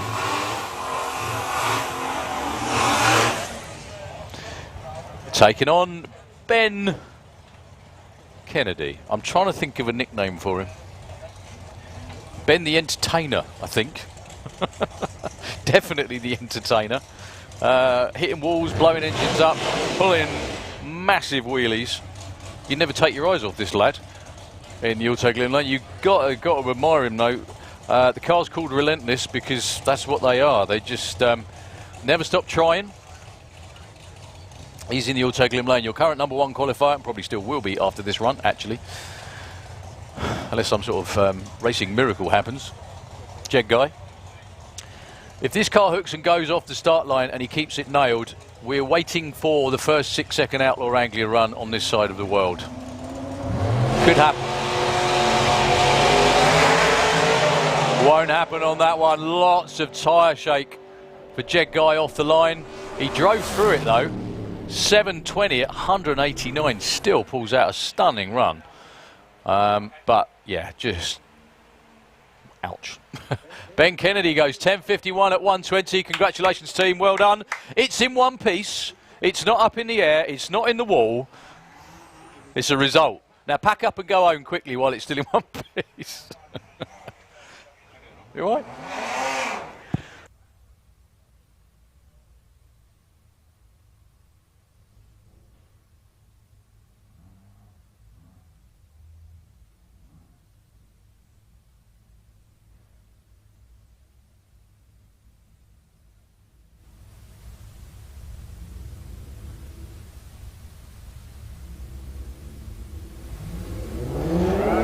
We've got VW Sportsman on the line now. John Crawford, number 2 qualifier at the moment, looking for 15.20. And Simon Clare with the Black Pearl, 13.95. 14.07, 15.17. Breakout for John Crawford. Bruce Harvey from Derby. That wasn't deliberate. That's where he's from and that's his name. In the Kestrel Lane, 14.12.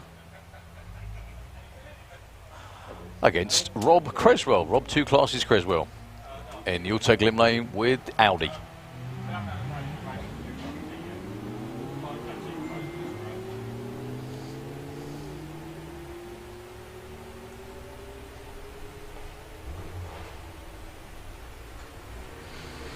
So Rob will get there first with a 13.76 and a 14.98. Actually, Rob Creswell goes to number 5.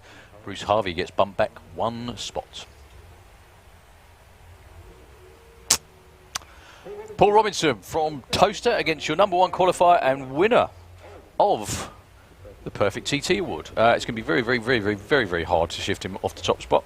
Eurodragster.com Perfect ET Award, supported by Andy Hanfield and the Twister Race team. If he hasn't been up already, has he not been up already? He hasn't. Okay.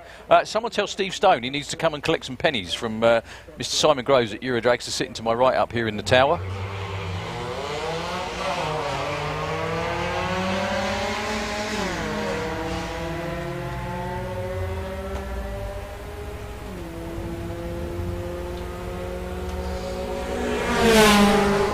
$14.30 for Paul Robinson, stays 16. Steve Stone, needless to say, stays number 1. I don't know whether Steve Stone's crew can hear me down there. Probably not. He's still got some serious beer money coming his way. Right, Steve Metcalf and Ethan Lyle, 14.90. Ah, it says 14.90, I hope. However, that's the dial-in we're giving him. Against Steve Metcalf in the Audi TT. Good to see Ethan still racing something, even though everything else he's got is broke.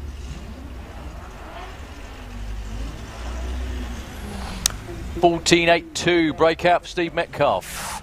I don't think that's going to be a 14-second run. Still a 17.97, his first 17-second run for Ethan Lyle. Phil Jones with the Audi Auto Glim side of the racetrack. Kestrel Beer Lane for Morgan Wilson.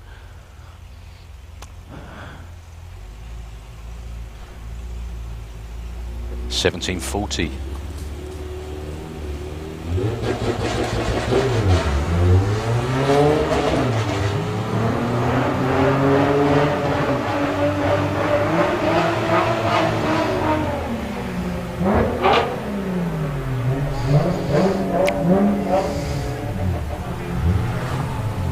$15.90 for the Audi and $17.75 for Morgan. They stay 4 and 6 respectively. No help for either.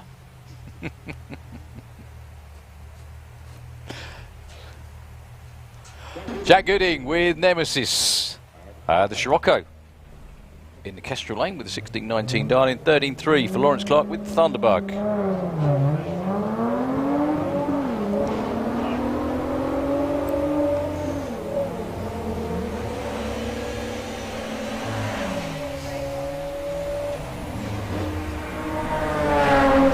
$13.73 for Lawrence. I don't think that's going to help much. Oh, it doesn't. Jack Gooding, though, goes to number 3 with a 16.30 on a 16.19. Well done, that man.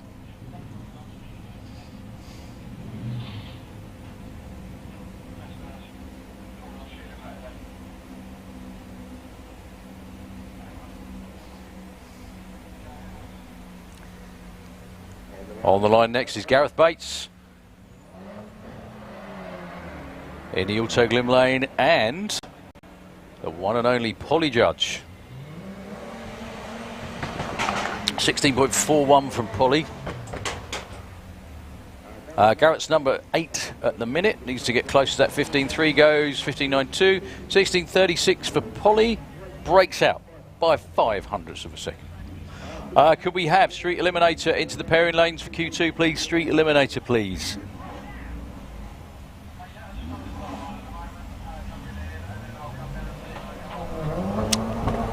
Okay, I think we're on with VW Pro, just after Daniel Boucher with the Loco Polo from Epsom.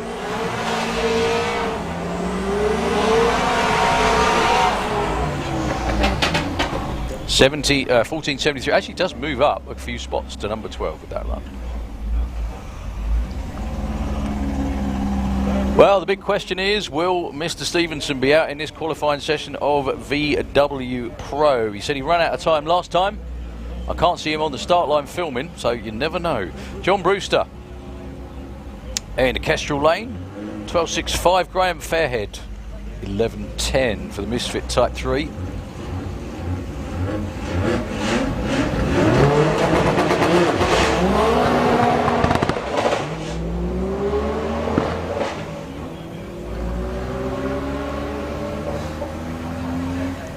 Well, that won't be a 12-second run for John Brewster. 11.35 though for Graham Fairhead. About a quarter of a second off. Just waiting for the screens to update when John Brewster gets there. Yeah, Graham Fairhead actually moves up to number 3.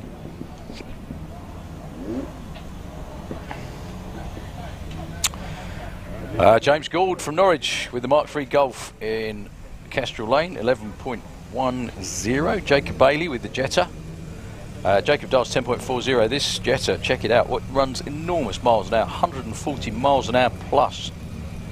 Unfortunately, Jacob still can't quite get it into the 9s. They've been trying for a long time.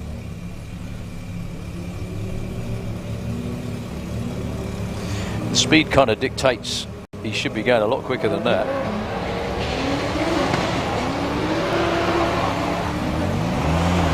Good looking run for Jacob. You can actually see the gaps in the tyre tracks where he changes gear. Jacob slowing at the top end to 11.94. 11.26 though for James Gould. No improvement. Stays number 2. So, Mr. Pray for my CVs.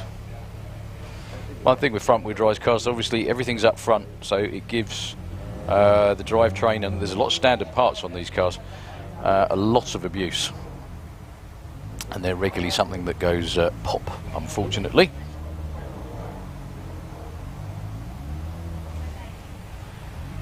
Paul Jackson with the Lupo, 10.45 for the little pirate.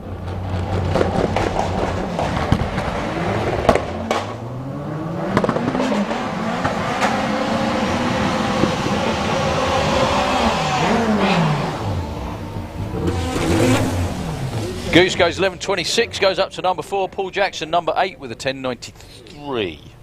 Good improvements for both of them. Ian Dale, the strip burner. Kestrel Beer Lane taking on Kyle. I can make anything in the world run well. Goldsmith in the Auto Glim Lane. Kyle does 10.40 this time. He also runs in any class as well. Runs in Pro ET, runs in Street Eliminator too. 10.87 for Carl, actually goes to number 8. 12.25 breakout for Ian Dale by about a quarter of a second actually. Tom Herbert. Really good field of cars in VW Pro this weekend, taking on James Hodson. They're all getting ready for next weekend. However, there's the business of a big trophy to win this weekend as well. James Hodson, 10.19. Tom Herbert's looking for 11.75.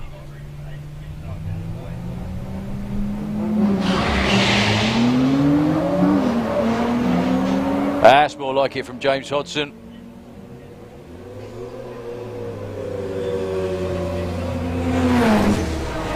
$11 flat, 132, 12.20 for Tom Herbert. Actually goes up to number 7.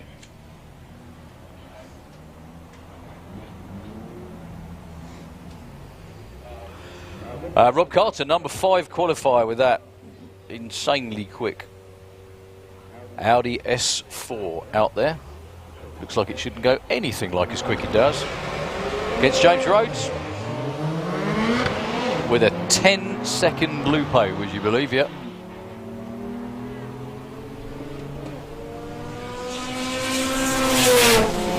$10.89 for James Rhodes, goes to number 2. Rob Carter gets bumped back 1 spot, goes 11.96 and breaks out.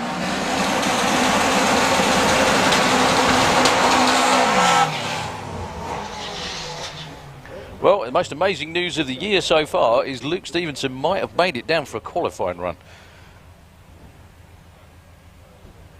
So we got Dave Crowhurst. Venting the nitrous, trying to get in deep into the 9s. 9.69 in the Auto Glim lane. 12.45 for the very wickedly quick. That looks like it should be a VW Sportsman, not Pro.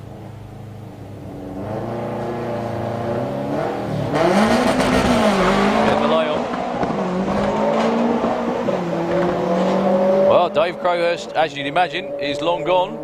Looking for a 9.6. 9.51 for Dave Crowhurst. 146 miles an hour.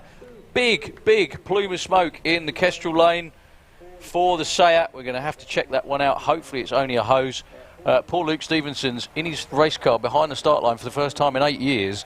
And something lets go in the shutdown area, so he has to sit there for even longer. Would you believe it? That is a big, big, big, big, big plume of smoke.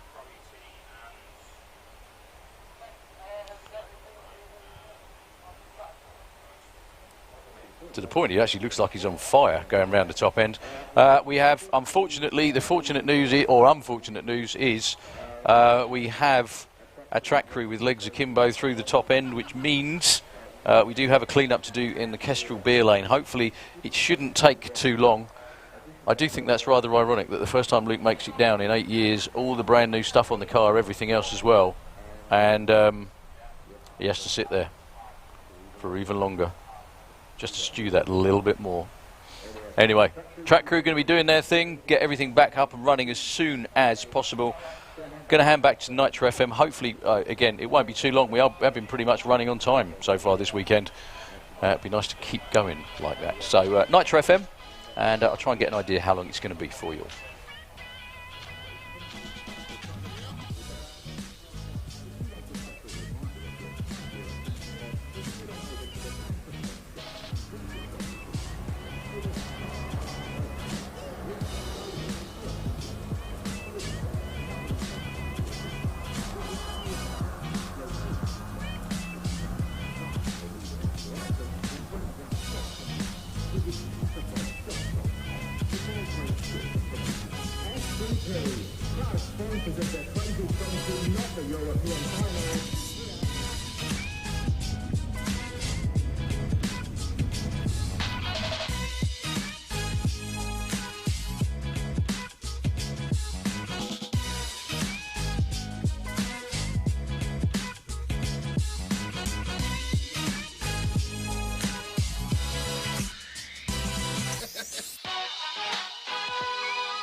The one my heart has gone to may not want to wait. May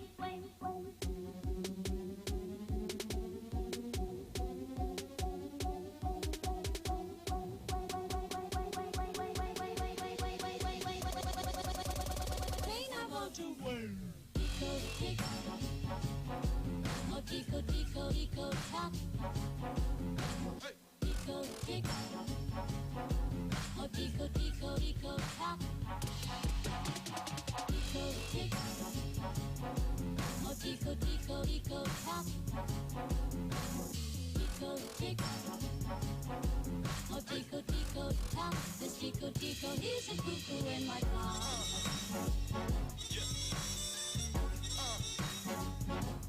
Bring it back.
just walk by.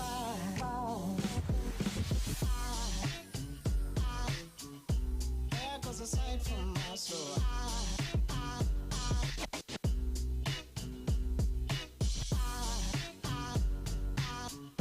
There goes a sight, there goes a sight. Now there goes a sight from my there goes a sight.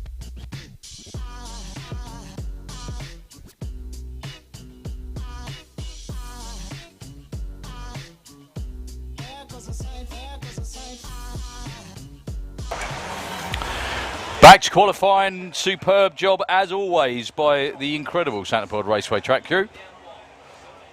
Abby Tether with the Golf in the Kestrel Lane, 1288.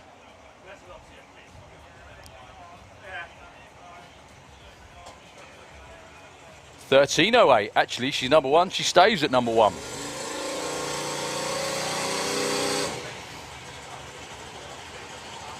Underneath the tower now we have Mr. Luke Stevenson. Instead of being in the tower, he's underneath the tower. This is actually completely rebuilt, this car. Previous record holding machine from years gone by.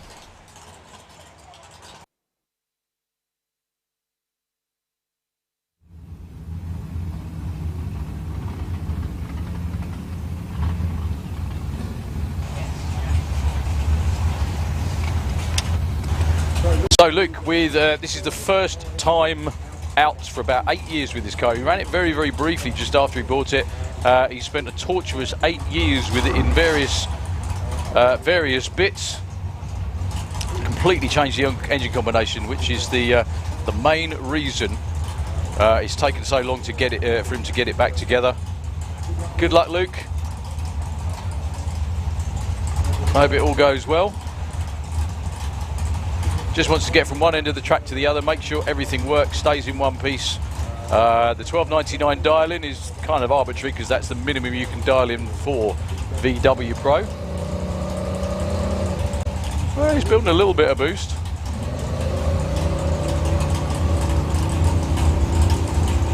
Well, it moved, it went. I think that will be technically a success.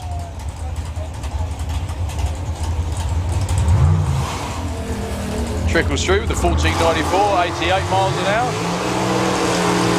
Definitely not his quickest run ever, but a very, very important one. Well, gonna have to have a bit of a check at the top end as well, because Luke has got a lot of smoke coming out of the car as he pulls off the top end of the racetrack. Just gonna put these next two on hold. Luke's absolutely A-OK. It's just a little bit of a whisk of smoke. Could we have Super Street Bike, Comp Eliminator, Pro Mod, and Top Fuel Bike into the pairing lanes, please?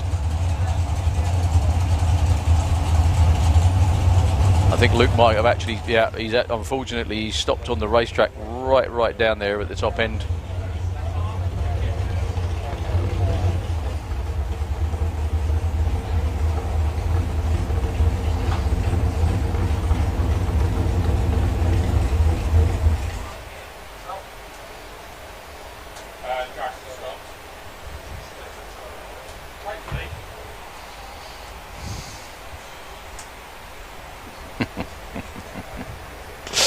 Well, our ever-exhausted track crew, we've got a little bit more to do up the top end, I think.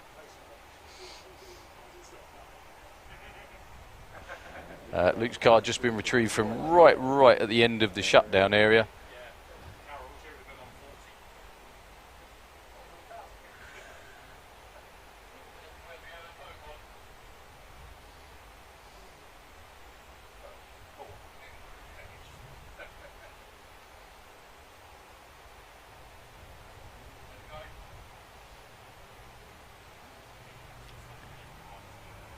I think it's more of a retrieval job than a clear-up job right up the top end, but it is a long way down the shutdown area, so hopefully it won't be too far off the turn-off.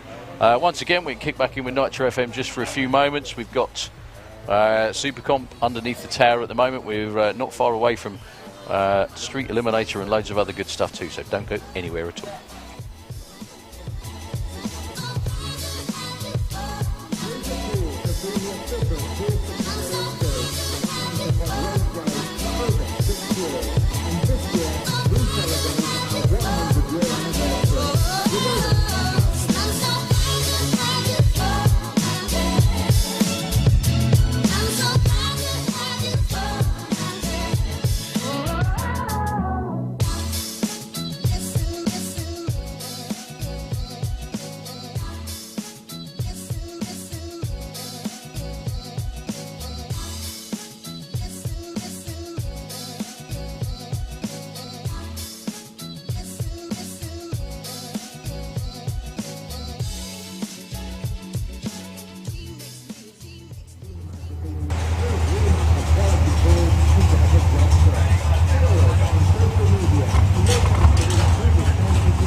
Okay, after the previous of delays, we're back. That was just a very simple retrieval job for Luke at the top end.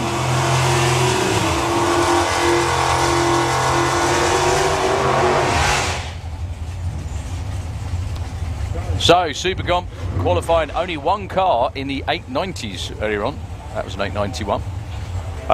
Dave Fulton, Simon Fulton. Simon Fulton, believe it or not, went 19.28 and was still the number 4 qualifier because everyone else broke out. Dave Fulton in the Camaro in the Kestrel lane, currently number 2, went 9.11.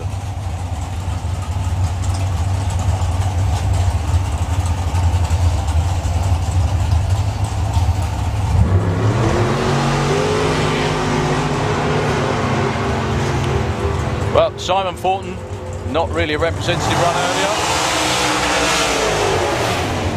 886 and a 914 again for Dave Fulton, a little bit off pace today.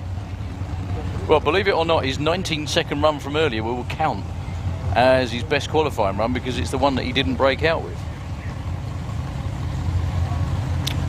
So, John Giles with Blitzkrieg. John didn't get any elapsed time earlier either because he actually rolled the lights in the first qualifying session.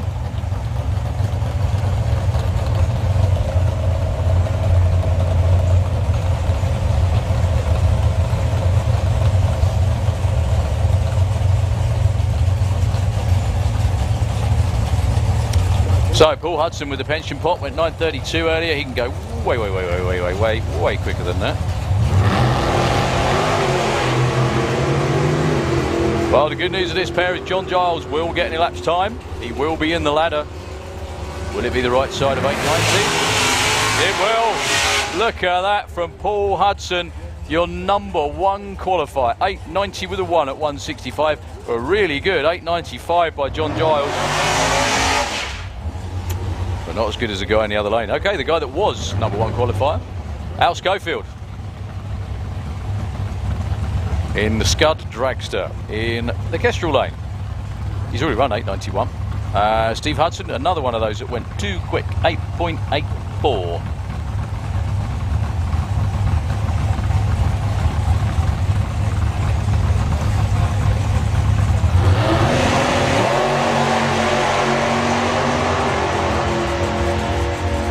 So no throttle stops for either of these cars. Both of them just run heads up, horsepower. And both break out. Even quicker for Steve Hudson, 882 at 145 and 885. Actually, that's his dial-in in Pro ET.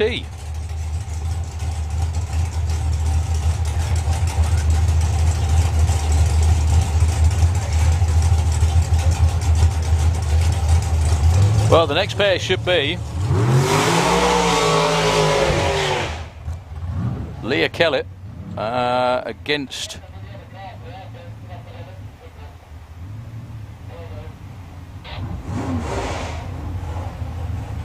oh, it might still be Leah Kellett against Paul Brown. They were just given the sign that it wasn't going to happen, the cutthroat sign if you will, and just as they did that, the car fired up.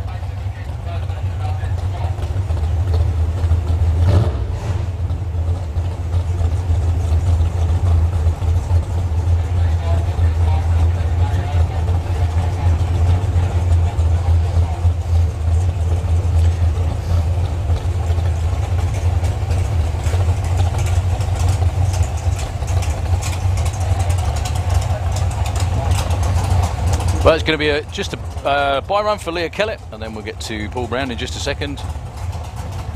Leah's number 6, again, one of the number of breakouts we have in Supercom.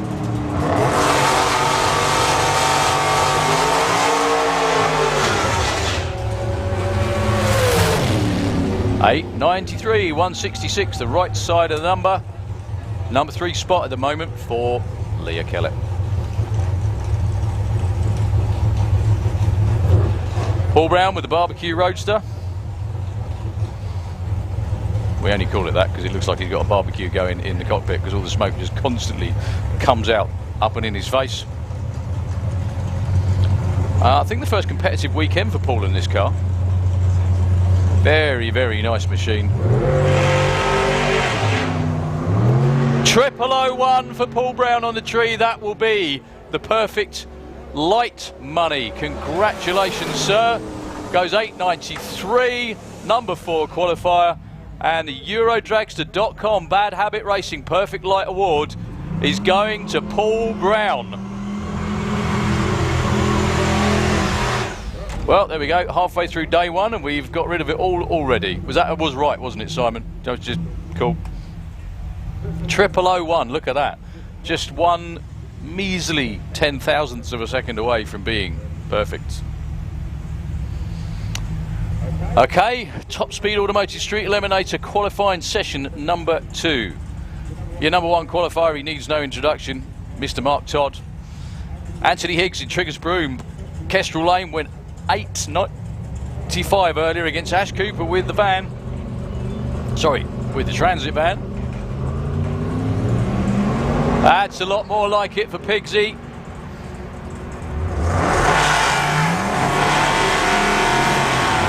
$8.35, getting towards the 7s, 166. Jenny does a quick fist bump. 10.07, still at 140 for Ash Cooper. That's incredible. Nigel L, the Regneck Racing pickup, currently number 8. He went 10.72 earlier on today. Up against Mr. Mark Todd with the 6 appeal. The Aston Martin.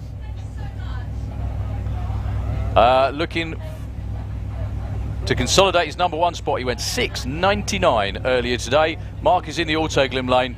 Expect the small, compact, aerodynamic Aston Martin to disappear in the distance at a rate of knots. Here we go. Tyre slip off the start line for Mark that time round. It won't be another 6-second run. He's just kind of cruising up there, to be honest. Still goes 9.48 at 1.33. But spun the tyres off the start line, 122 to 60 foot. 10.86 at 1.26 for Nigel Hale.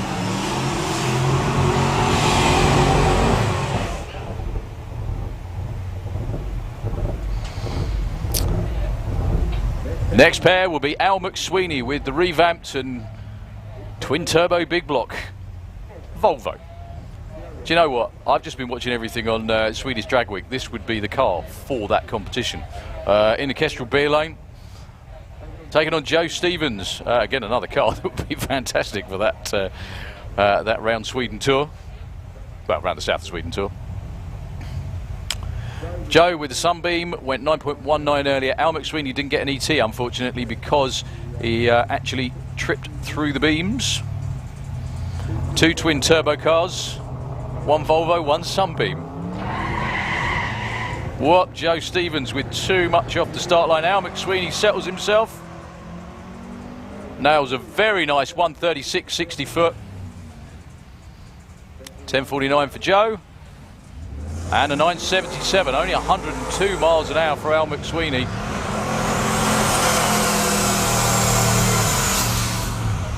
I think Al clicked it off way before the finish line. That's definitely an 8-second car coming up pretty soon. Obviously the track's getting very, very hot. It's a concrete racetrack, so it's still going to have really, really good traction, but obviously race cars, everything reacts differently and behave differently when there's a lot of sun beating down. You imagine how warm it is out there on a matte black racing surface in direct sunlight all day. Just having a quick timing system reboot before these two come up. Elliot Day with the Willis that him and his dad Dave built in his garage, and now Elliot gets to drive it. How fantastic is that? That's how it should be. Father and son building themselves something to go and play and race with together. They compete in Street Eliminator, obviously. One of the things with Street Eliminator is they have to go out later on in the day and take part in a cruise. The only thing is Elliot is only 16, so he can't legally drive on the road yet. So his dad Dave takes over for the cruise part of the day. Elliot does the driving when they're out there competing. So Andy Bod went 7:47. Looked for the big Chevy in the Kestrel beer lane to kind of walk off the start line, but then just disappear into the distance. The big, enormous twin turbo big block in there knocks out a few thousand horsepower when it's on song. Look at that for Andy Bond, 119 to 60 foot, but the tyres let go about 100 foot out. Elliot in the 8s again, 895. Dave Day doing the dad dance on the start line, 156 miles an hour. Congratulations, Dave, well done, sir. He's number 4 qualifier as well, actually. Andy Bond trickles through the 996. That was a shame. That was a really stout 60 foot, but just a little bit too much power, around about 100 foot out. So the last pair for this session of Street Eliminator. Al Williamson with the Howling Hauler. Al hasn't got a time on the board so far yet. This is a very, very low 8-second truck. Built by Chris Isaacs. Beautiful machine with a Pro Charger on there. It doesn't go like a pickup truck, let's put it that way. Well, actually, it goes like a Swedish pickup truck. Taking on Damien Halliwell. Damien went 10:45 earlier with the immaculate Biscayne. Al Williamson, long gone. That's a nice strong run for him. 8:48 at 1:61, even with the popping and the banging and the pedalling and everything else. 10:45 at 1:29 again for Damien Halliwell. Al Williamson actually slots into number 4 spot with that run.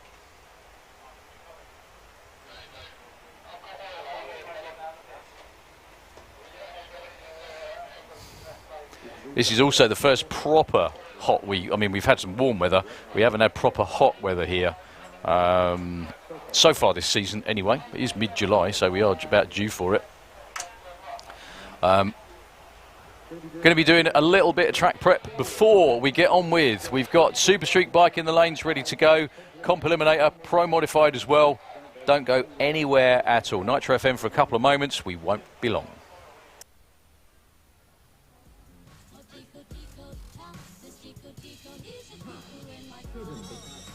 With over 30 years in services, from Breakouts to Sportsman. Our outfit staff at Thompson Elphick, chartered certified accountants, are here to help. Your green light to a winning formula. Call 016.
And we are back to racing with Super Street Bike session number 2 of the weekend. A little bit hit and miss in the first session. These are the warmest conditions they've had to deal with all season long. However, a warm concrete racetrack is generally quite a happy one. It's not the same. It doesn't behave the same as tarmac.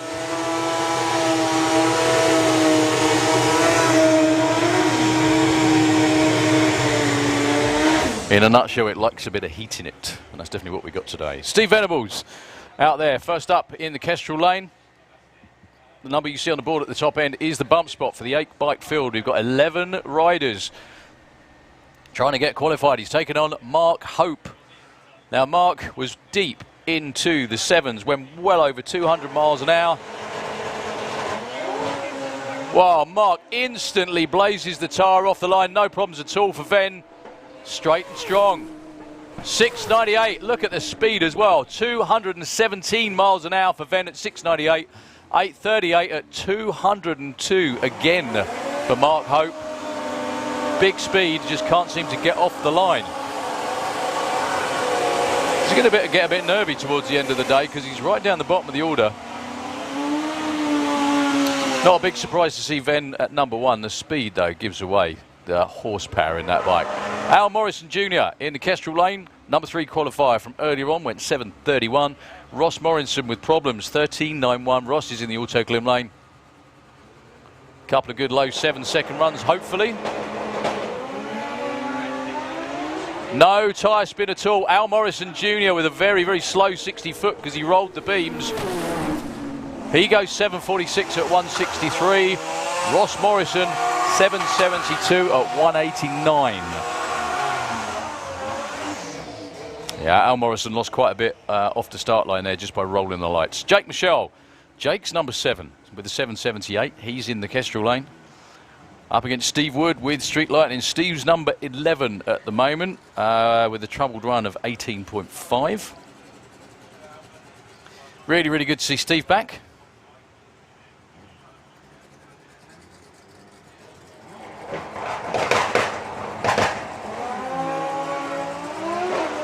No launch problems for either that time. Jake Michelle with a kind of slow 133, but they want to make sure they get down there.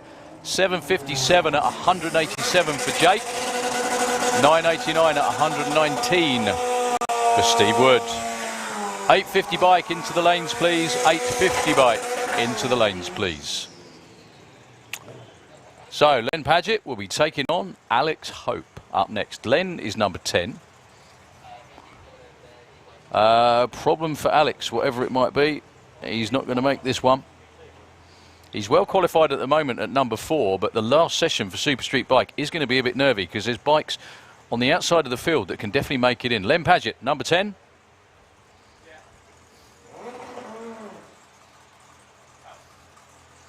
And Len doesn't make it at 60 foot, unfortunately.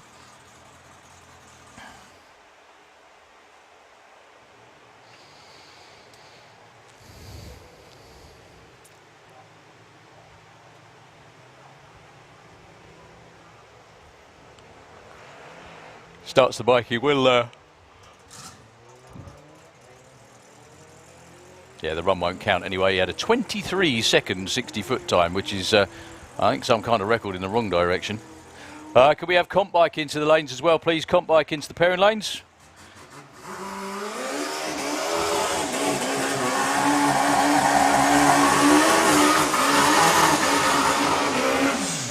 Last couple of machines in Super Street Bike. Mark Dainty is the first one. Mark put down a huge run earlier today, 7.17, knocking on his all-time best with the Born to be Wild Hayabusa.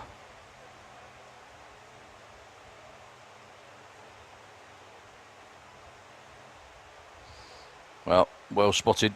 I think that was Joe Elliott that spotted that. Actually, there's something going on the left-hand side of the engine, so better to be sure and be round for the next round of racing and fix it than to actually go out there and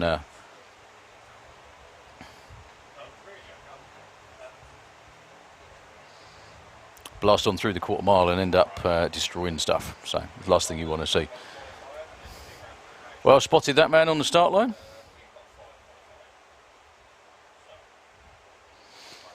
got one more rider to go, which is Steve Mead.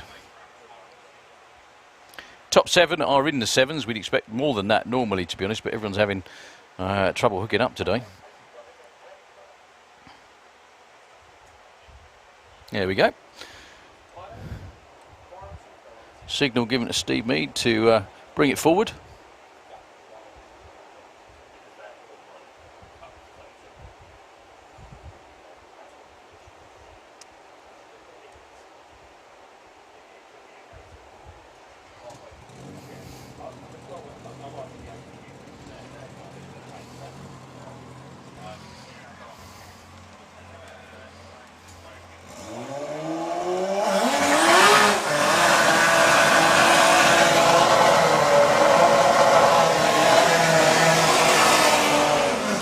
So Steve Mead is the last man in the 7s at the moment with the 774. He has been way quicker than that before, well over 200 miles an hour on a number of occasions.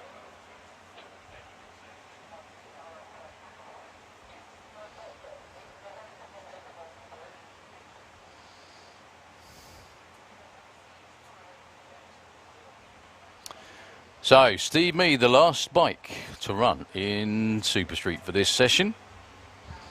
How high can he go?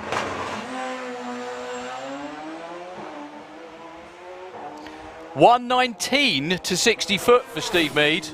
718 at a huge 206 miles an hour. Your new number 3 qualifier, Steve Mead. They are all smiles down there on the start line. Is that's one of the quickest 60 foots I've ever seen for a Super Street bike. You rarely get a 1.1 anything. That was 1.19 for Steve. Commiserations to Mark Dainty, however. Hopefully lives to fight another qualifying session and another day. We're on with Comp Eliminator Q2.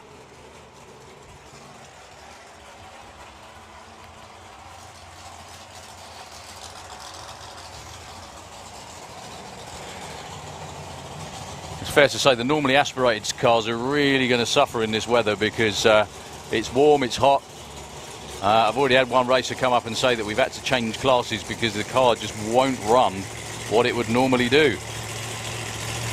So Elaine Hancock and Jordan Payne.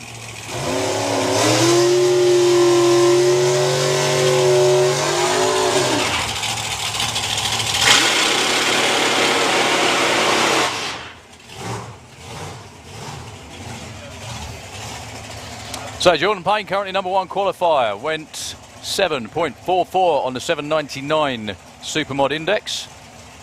Elaine Hancock with,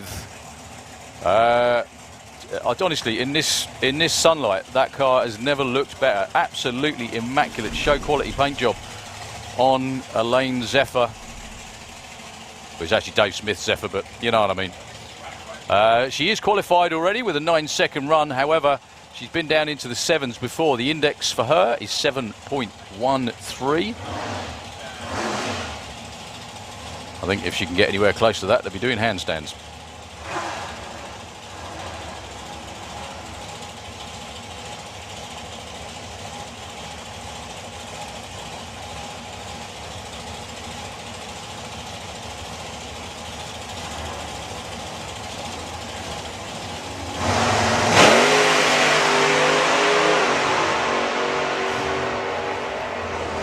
Lovely side-by-side run for both Jordans out in front, just 7.41 at 183, but Elaine 7.73, 171. Congratulations to the whole of the team. Jordan improves his number 1 qualifying spot, but Elaine Hancock and everybody, congratulations after all the grief for the last few weeks.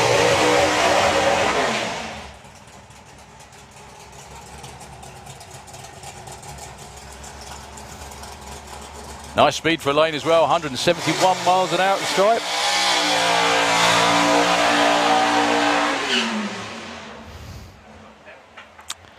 Well, we haven't got any clouds in the sky today, so drag racers doing their very best to make lots of their own. Kev Perkins with the Soul Man. Proper piece of drag racing history, that car. Where are we now? 2021, 28 years ago. Tony Rose imported that car from the States and ran Europe's first 6-second pass in a door slammer. The car itself is still going all this time later. And very competitive it is too. Runs as a super modified. Well done to both Jordan Payne's team and Elaine Hancock's team as well.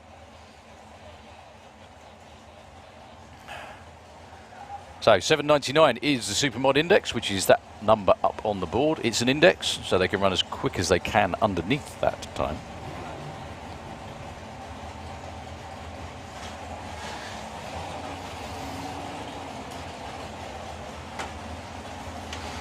Robin Orthodoxu, the index for Renee Orchard, 7.45. Robin ran down in the 60s yesterday. He's another one of those normally aspirated racers, i.e. the heat saps horsepower out of these cars. Hoping to get close to a 6-second run again. That was his first run for a number of years. Saying that though, the weather yesterday was very similar to today. So if you can do it then.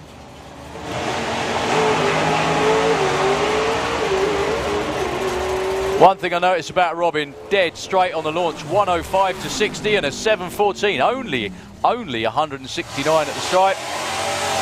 771 for Kev Perkins at 173. Yeah, Robin was really off on one that time round.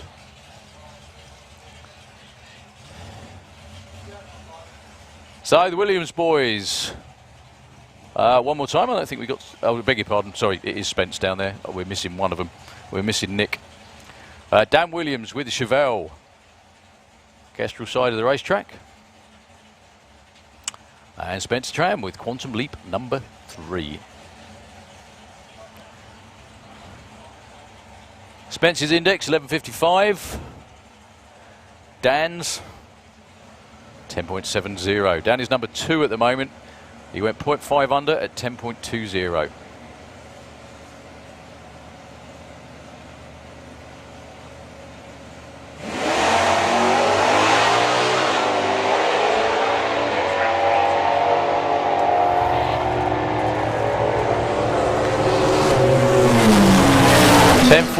Backed out of it a bit early actually that time for Dan, and 11.19 for Spence. Still nearly 4/10 under. We're on with Top Fuel Bike qualifying session number 2. Still unfortunately missing Alan Davis. Alan, if you can hear us, hope everything's all right. I'm sure you faced a monumental job after the last event.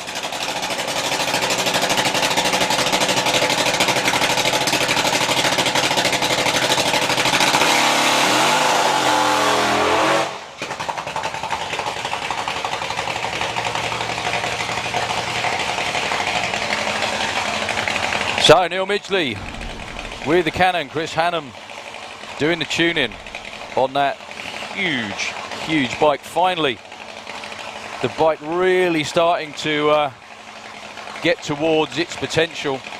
He went 6.28 and clicked it off early at the last event.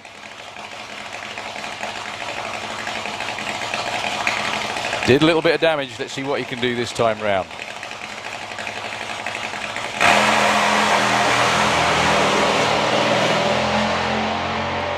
Yeah, kind of soft from the hit of the throttle that time for Neil Midgley. He's going to get in lap time, he'll get in the show. 8.79 at 101, definitely not what they were looking for. A kind of lazy 1.18 to 60 foot. I'm sure that's not what Chris was looking for. Nah, not at all. I think the very hot weather throwing everybody a few curveballs that they haven't had so far this season. So the next two are going to be side-by-side pair, Al Smith and Steve Willett. Steve with the dealer. Al with the rocket. I think one of the world's only 3-cylinder top fuel bikes, the brainchild of Phil Bainbridge.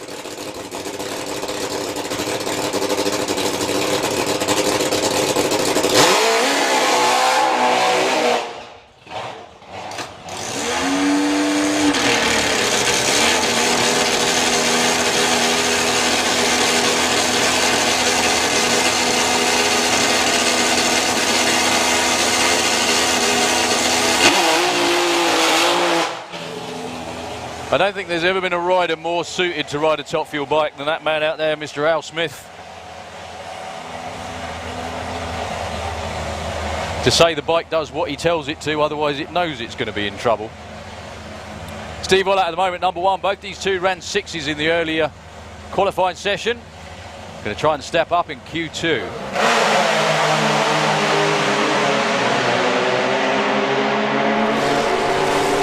Steve all the way through to a 669, 204 miles an hour, 702 for Al at 163.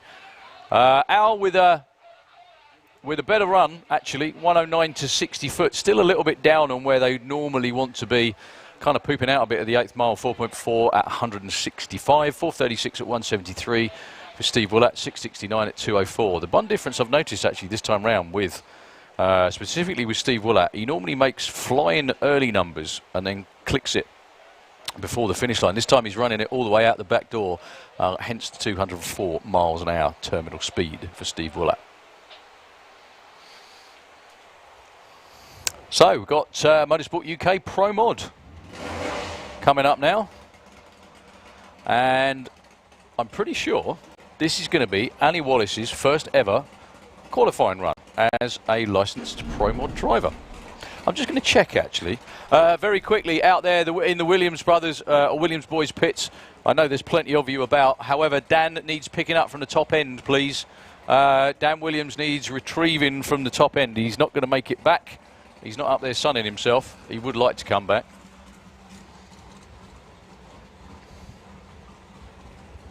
So Annie Wallace earlier on today made a terrific run.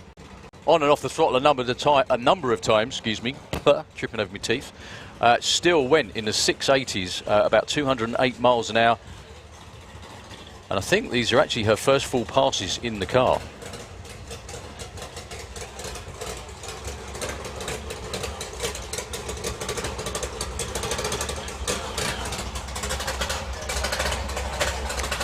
Funny bike into the lanes, please. Can we have funny bike, please?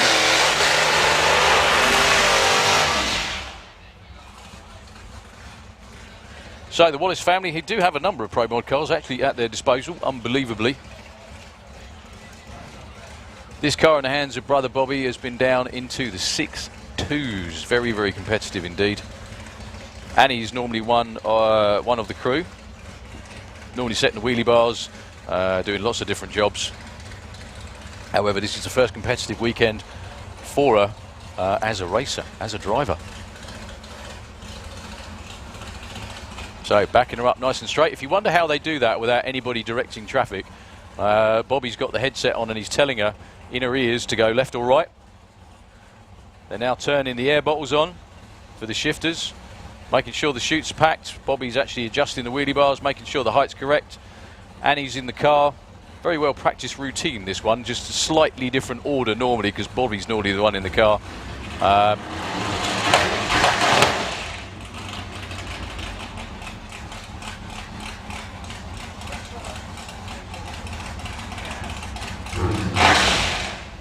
So, Annie Wallace, the UK's youngest licensed Pro Modified pilot, and also only the second woman in the UK to be licensed, other than Miss Paula Atkin, or Mrs. Paula Atkin, who I'm sure is tuned in with Stan and wishes Annie the very, very best of luck. By the looks of it, not that she needs much luck, but she wishes her the very best of racing fortune in Pro Modified this weekend. So Bobby bringing Annie into stage.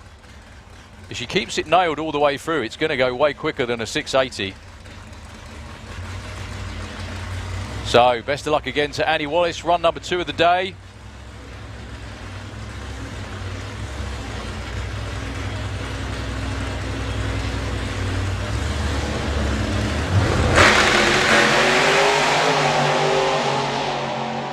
My goodness me, what a run for Annie Wallace. 6:32, 222 miles an hour. That young lady is incredible. Well done, Annie. One flat to 60 foot, 409 at 172 to the 8th mile, 6:32, 222 miles an hour. My goodness me, you're going to have to peel her off the sky after that one, I think. That was outstanding, was it not? I mean, just whacks half a second off her personal best. I think one of the biggest compliments I could give her is if you didn't know, you wouldn't know whether it was Bobby or Annie in the car. There's no difference whatsoever. The car just took off and flew. Congratulations, Annie Wallace. Well done. That actually puts her as number 3 qualifier as well.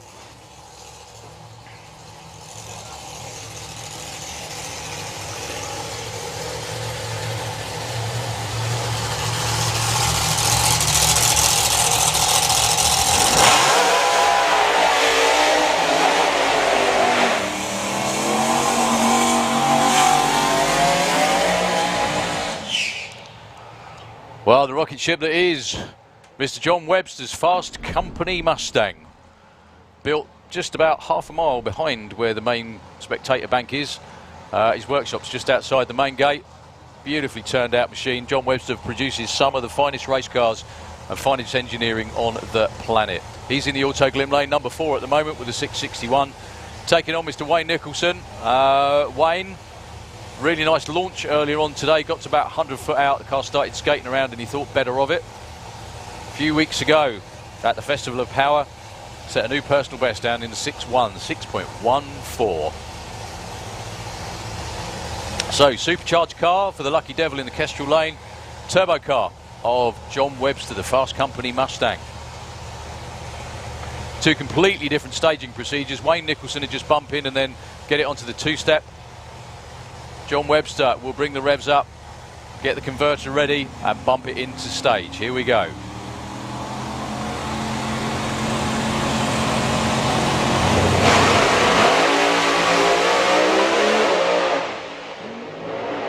Well, John Webster all over the place, but he hangs. Oh, wow, John Webster again, 626. And look at the speed, just a smidge under 240 miles an hour for John Webster. That's what you call turning it up. 106 to 60 for John Webster, 419 at 184 at the 8th. He had a really good look at Wayne Nicholson's lane at 330. Looking at the tyre tracks, he was in a foot of Wayne Nicholson's lane up there, but he kept it nailed to one of his quickest runs ever and definitely his new personal best speed. Wayne Nicholson went 7:04 at 2:04. He had a bit of a wobble out there as well and thought, no, never mind, and stuck his foot down again. So excellent entertainment from Motorsport UK Pro Mod, and we have the last two rolling round underneath the tower again. It's another blower versus turbo matchup.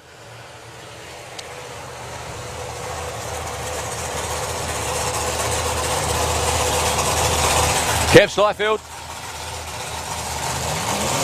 and Nick Davis.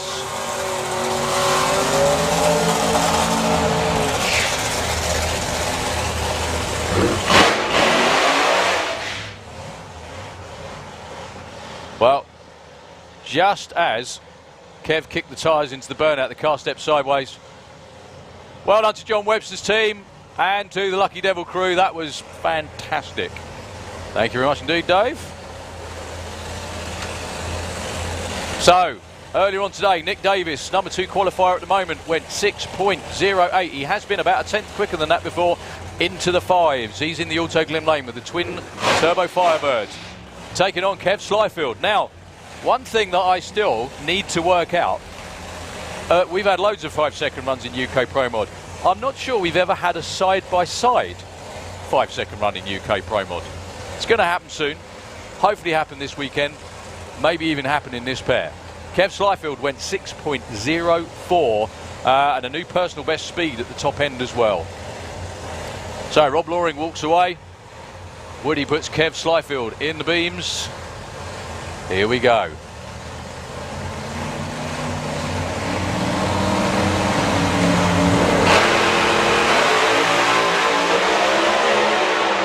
No tyre shake for anyone. What a race! Nick Davis, 6:03 at 243 miles an hour, new top speed of the weekend. Kev with a 6:16 at 236. Nick was 1:02 to 64, flat at 191 at the 8th, 6:03 at 243 at the stripe. Kev, a little bit, I don't want to say slow, but off his usual pace. 4:08 at 188 at the 8th, 6:16, 236. Nick is the number 1 qualifier. So now, Sportsman ET into the lane sprees. We're on with 850 bike. Joe Elliott, the little but quick bike in the Auto Glim Lane, taking on J Rowe with the Fossil Fuelers. Half of the Collier family are actually helping out Joe Elliott this weekend. We got both Sky and Scott down there helping out on the start line. Hi to Mum and Dad, who I'm sure are watching at home. Jerry, taking some well-deserved time out with your feet up, mate. Hope you're enjoying the weather. Definitely not the weather to be inside working on the house. So J Rowe's out in front. Joe Elliott went 870 that time round, and 874 for J Rowe, moves him up a couple of spots.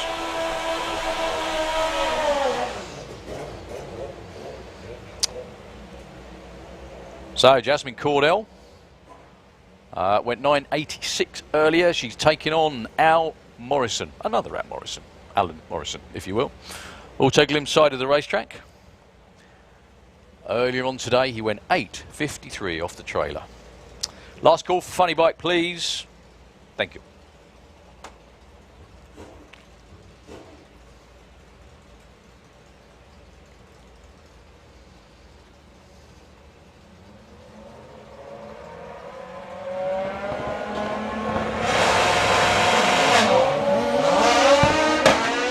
So 8.50 is the name of the game. Jasmine's doing up pretty well this time. 8.52 and a 9.46 for Jasmine. In the right direction, but still needs about another second or thereabouts. Okay, that was it for 8.50. On to 9.50 bike now. Craig Wright, Bradley Head. Craig broke out earlier, went 9.47. He's always pretty much on the money. That's Craig in the Kestrel lane. Bradley Head, he went 10 flat.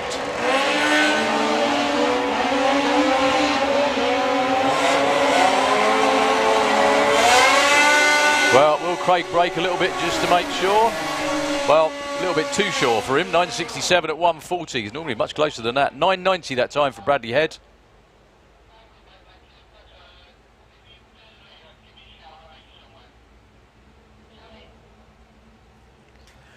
Phil Harrison. Kestrel side of the racetrack taking on Dave Hall with the artist.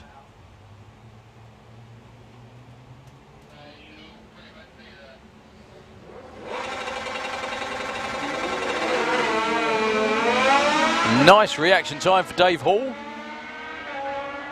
Obviously makes no difference at the moment because we're qualifying. 9.55 and a 10.05. Phil Harrison goes to number 1 for now. A few more bikes just making 9.50 just that bit more interesting this weekend. Scotty Crookston on a borrowed bike. Bike that Dave Bowe normally rides, I think. Out there in the Kestrel beer lane now. Scotty previously was struggling to get into the 9s, and then that time out he ended up running a 9.3. Rick Swatsky on the other side of the track in the Autoglim lane. Rick, number 1 on the bike from the previous championship. He did the same. He went in the 9.3s.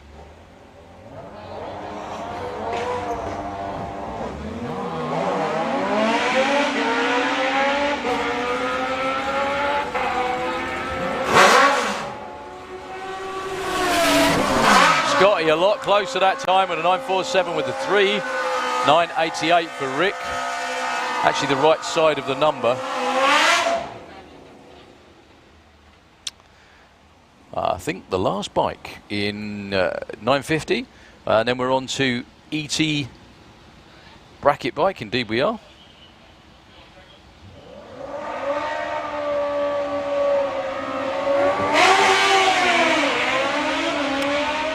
Martin Hallett already run a 9.60. 9.48 with 6. Damn and blast. Oh, so close.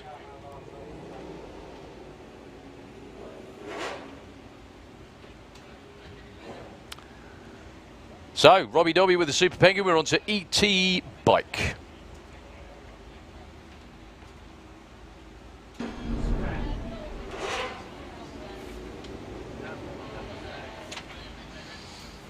Well, the good news is from the sheet I've just been given, Annie Wallace is paired up against John Webster for the next round of qualifying, meaning she's in. She's licensed and she will be racing. Excellent news. So, Robbie Dobby taking on the Hobo Gang in the Kestrel lane.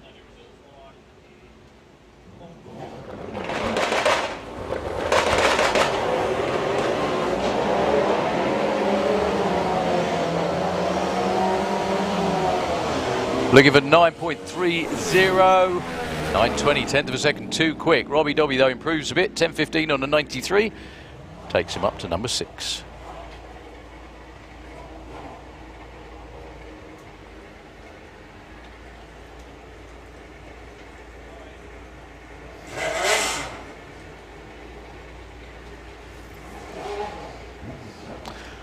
Pete Harrison, your current number 1 qualifier. Dials 1075 in the Kestrel Lane. Bill Marsh on the bike he calls Armageddon.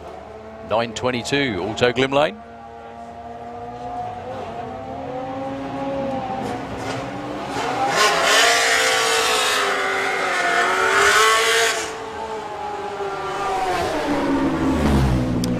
.930, Bill Marsh actually moves up to number 4 with that one, 0.08 of a second off his 922 dial. No improvement in the other lane.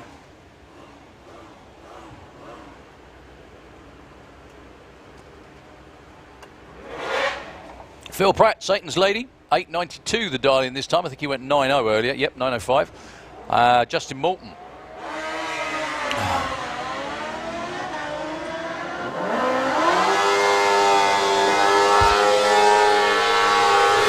Phil Pratt goes 9.05 again. That was a number he ran earlier. 11.26 for Justin Moulton though.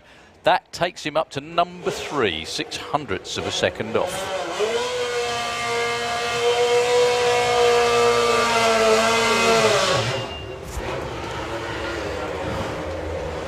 Okay, your next pair will be Gary Hester and Paul Adams. Gary Hester with the wheelie bars on the bike in the Auto Glim Lane. Paul Adams, 99 is what he's looking for.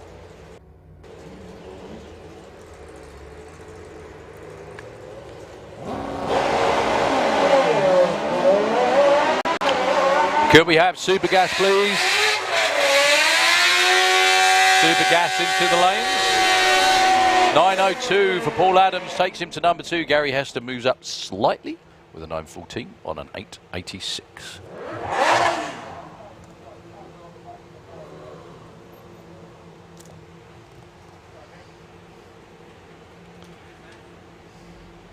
So Liam Holgate stepping up from junior drag bike in the Kestrel Lane. Dave Grundy. 10.55 is what Dave Grundy's looking for.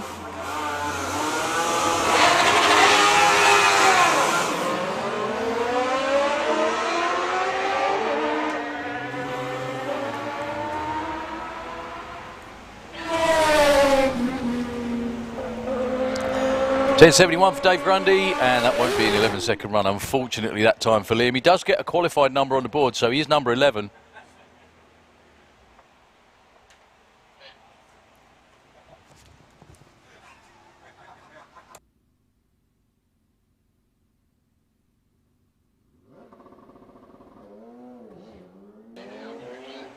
So Matt Jones, I think, is the last bike in ET bracket bike, looking for 9.85. 10.28, stage number 10.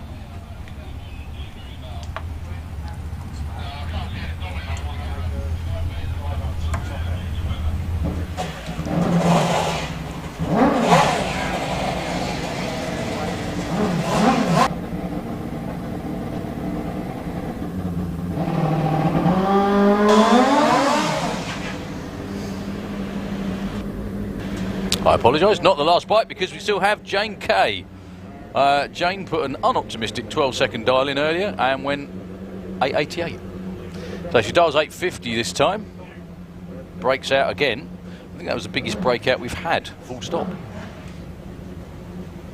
It's good to see Jane back racing, hopefully enjoying herself in ET bike.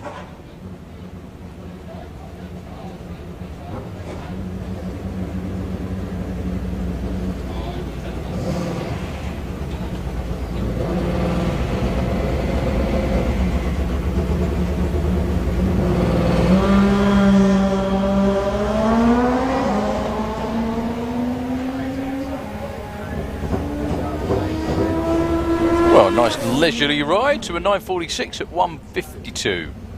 Actually improves her qualified position by 1.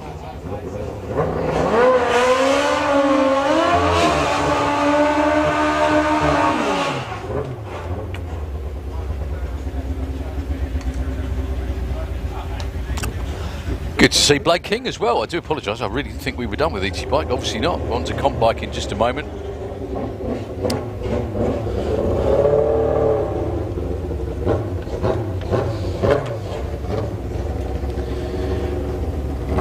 So Blake King hasn't put in a run so far this weekend. This time he dials an 8.96.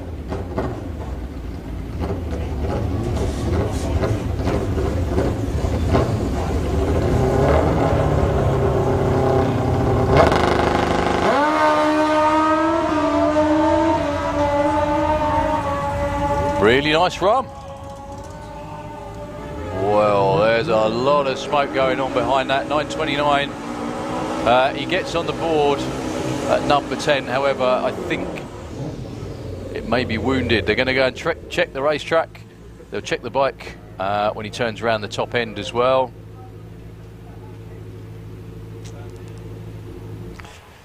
One of them days in the warm sunshine, unfortunately. So we were just about to kick off with comp. And it looks like we've got a bit more clearing up to do, unfortunately, up at the top end, folks. Sorry about that. Our track crew will do their very, very best to get everything moving and back on schedule again. We were just starting to catch up again as well. Commiserations to Blade as well, because obviously that's not a good sign when you see that much smoke going through the finish line. You can see one of our marshals way past the finish line, standing up there, legs apart. They've got to go and clean all that up just to make sure it's all nice and safe. I think it might have even let go on the racing surface, so there's a bit to do on the racetrack. There'll definitely be some to do in the shutdown area as well. So I'll be back with you as soon as I possibly can. Obviously, our excellent track crew are going to swing into action one more time, and as soon as we know when we're going to be back, I'll be back on and let you know.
When the morning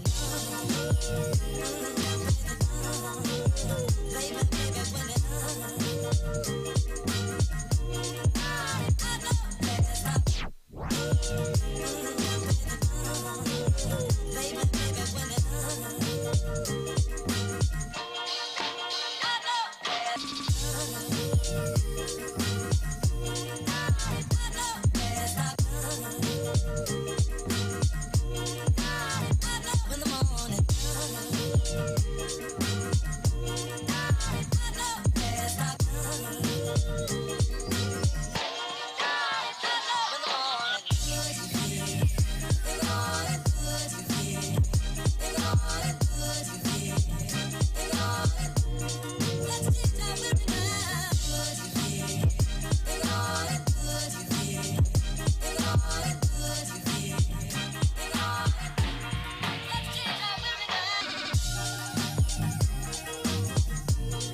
ooh, but if I'm late, ooh, ooh, the one my heart has gone to may not want to wait, wait, wait, wait.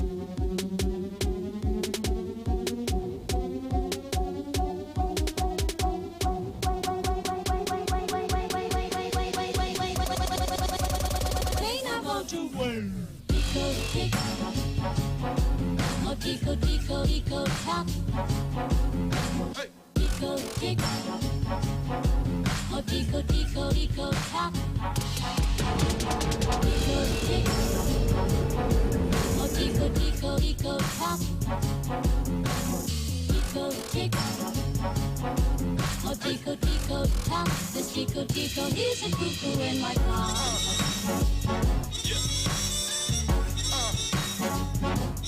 Bring it back.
aside from my soul.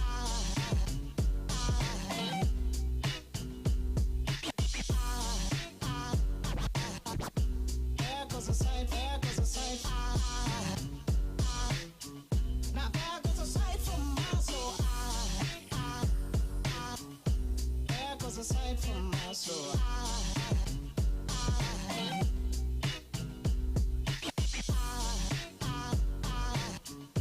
There goes a sight, there goes a sight. There goes a sight from my soul. I think a fall angel just walked by. I think a fall angel just walked by. I think a fall angel just walked by. I think a fall angel just walked by.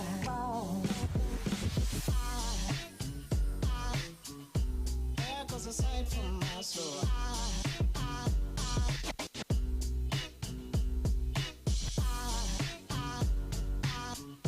There goes a sight, there goes a sight. Now there goes a sight from my there goes a sight.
Funny bike, sorry, beg your pardon, comp bike.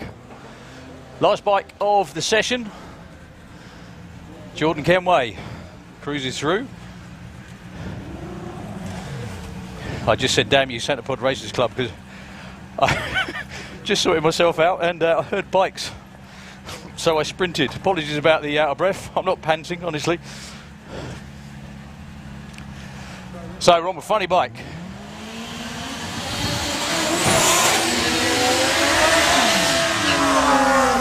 Qualifying session.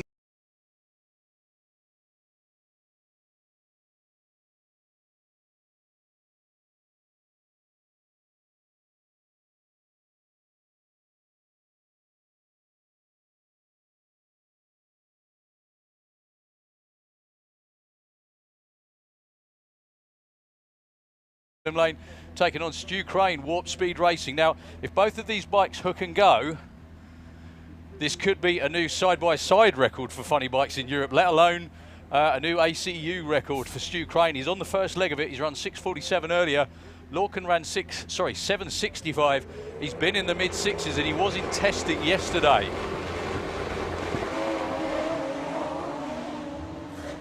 What a race. Stu Crane's out in front, but not by much. 6:50 with a 0. Backs up to 6:47 for Stu Crane. Into a big cloud of smoke. Up the top end, 7:22 at 1:44 for Lorcan Parnell. The crack crew doing a check, keeping their fingers crossed.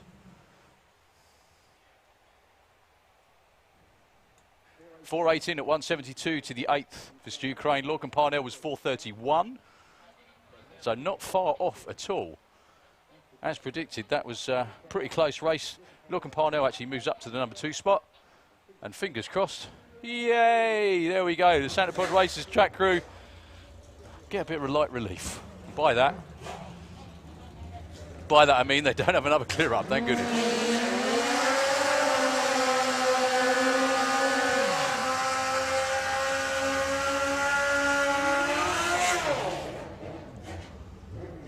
So, Jerry Lukes with the Two Brothers machine went 8:47 earlier on, taking on a current number 3 qualifier. Tony Clark, who went 7.30 on Phil Crossley's bike.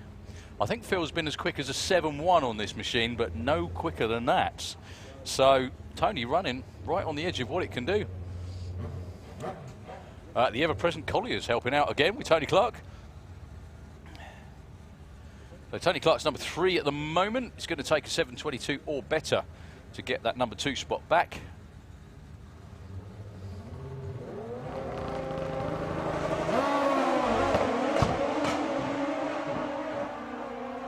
Must be strange for Tony Clark riding a big tyre wheelie bar bike after all this time. 7:25, even quicker for Tony Clark, 1:84. Doesn't move up a spot, but I don't think they care. New personal best for Tony Clark. 8:77 at 1:47 for Jerry Lukes.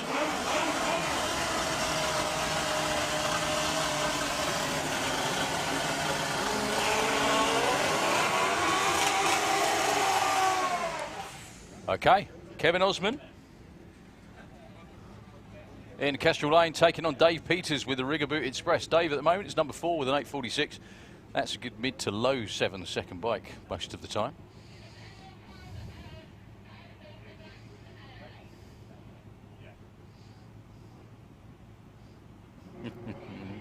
Everybody from Tony Clark's team getting high fives down here, which is nice to see. Well, even though Dave Peters left before the tree was activated, he will still get an elapsed time. Probably won't be one he won though, with an 8:61 at 1:39. 8:60 for Kevin Osman. They say 4 and 6 respectively. We got one more bike to go in Leaks Landscape's Funny Bike. Mark Smith, the other Warp Speed racing machine. Hopefully Mark has a better weekend than he did a couple of weeks ago, 3 weeks ago I think it was, at the Festival of Power. Now he did put a run in earlier today. Hopefully that's not a sign of things to come.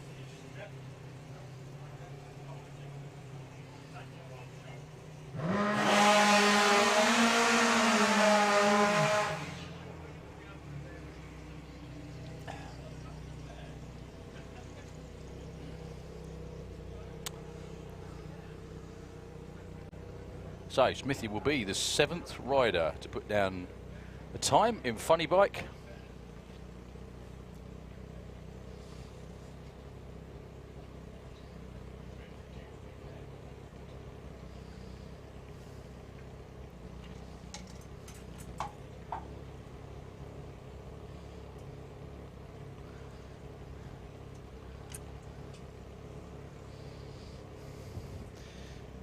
we wish him the very, very best of luck. He has run down in the low 7s on this bike, I think, on a couple of occasions before. Could do that again about now.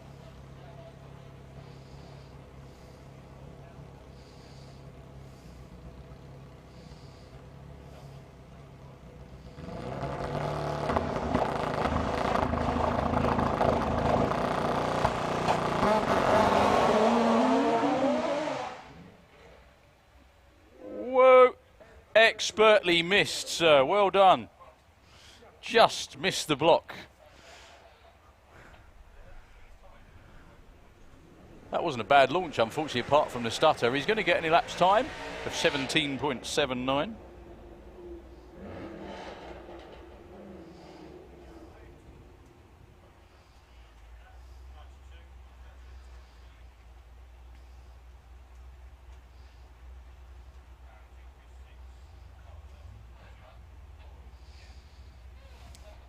We're on to Sportsman ET.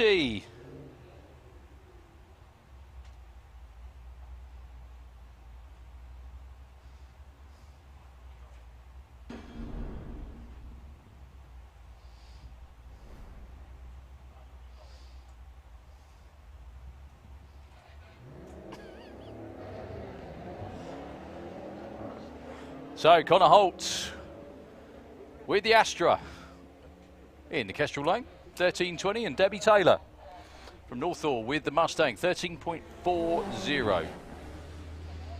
30.47 for Connor. That helps a little bit, up to 9. Debbie stays at number 5. Kirsty Tram, 50 Shades of something, Mercedes, apparently. Up against Carl Magera with Cookie the Tesla. Carl's number 11. He was, actually, both of these are winners of Dial-In Day that we normally run in March before the season starts.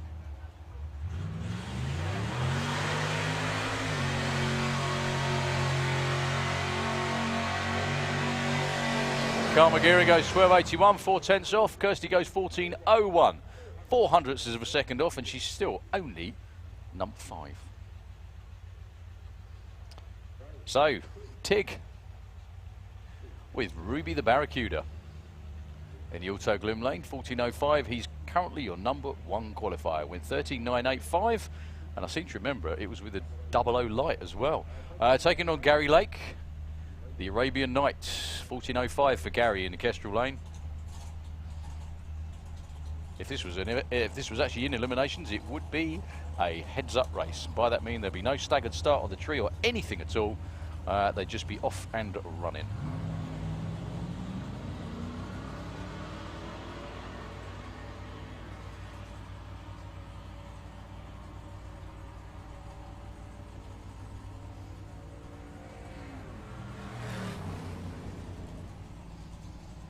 $13.97, just that bit too quick, and a 14.04. They both broke out. That breakout by Gary Lake was 2/1000 of a second. Georgina Smith, number 12. Jill Medley with the one of the world's fastest Jeeps. You'd never be late for school if you got dropped off in that, would you?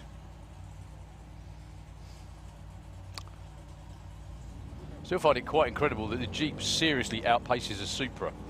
How on earth does that work?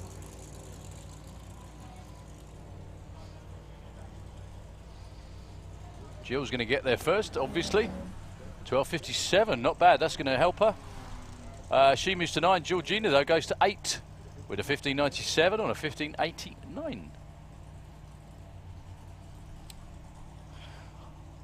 Holly Walters, 15.45 in the Kestrel lane in a battle of the Mustangs with Felicity Gibbs, Little Miss Rampage. 17 flat for Felicity. Could we have Junior Dragster into the pairing lanes, please? Qualifying session number 3 coming up for everybody. Junior Dragster into the lanes, please.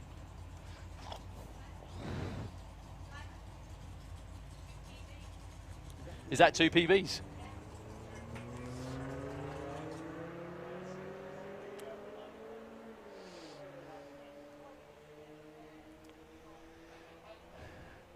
So, Holly Waters will get there first. and runs 15.68, 17.06. Felicity moves up to 7. Holly up to 11. Last couple of pairs of cars before we go into Super Gas. Dan Holloway with Chuck Norris from Banbury. I'm sure if Chuck Norris is tuned in, he'll be seriously impressed. He needs to be, frankly.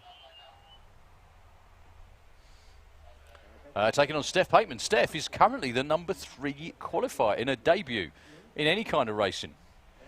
Junior drag bike as well, please, into the lanes. We're already called junior drags, so junior drag bike as well, please.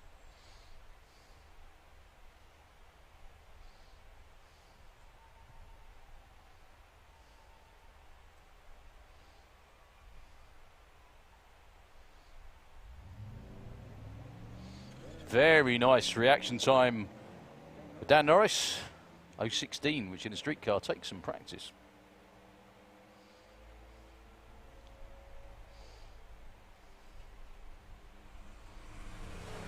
Steph goes 15.59. She's getting good at this. Stays number 3. Dan Holloway moves up 1 spot from 16 to 15 with a 16.14.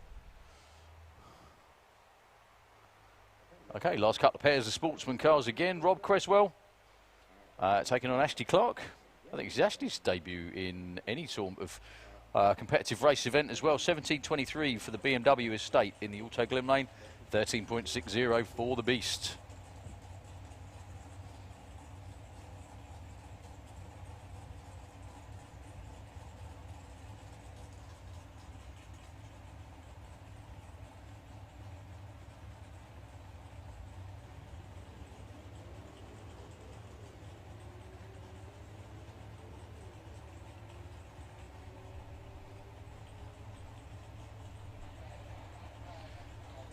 So Rob's number 13 at the moment. I think he's still going to be 13 actually. Might move up slightly. Oh, to 14 actually. Ashley goes up to the number 5 spot with a 17.27 on a 23.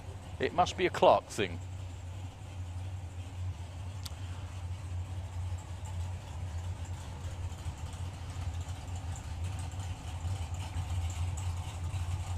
So Ron Creswell taking on Mr. Newsom in the fact he's still got a bike rack on the roof just kind of takes the bit, doesn't it, don't you think?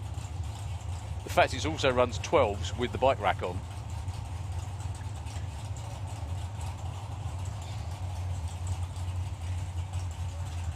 Taking on Steve Mellors with the Hulk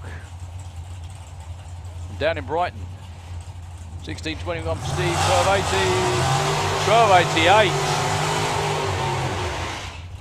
Well done, Mr. Newsom. Up to number 10. Steve Mellors stays at number 2 with the 37 on the 21. We're on with Super Gas second qualifying session. Just a couple more classes to go before we do it all one more time.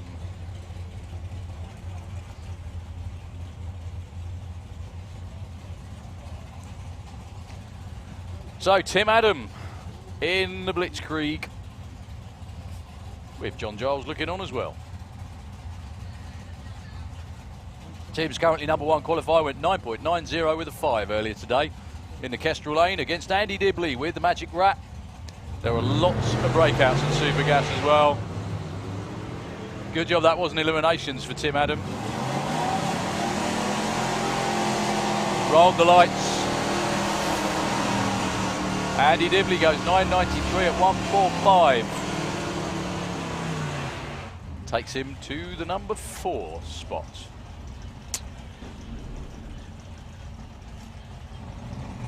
Bob Mould and John Turner. Johnny actually went 10.12 earlier today, getting closer and closer to that magic number. There's a different engine in there to usual, hence the slight performance drop-off, only a slight one. But John still turns up, has a great time, hopefully. Taking on Bob Moulden.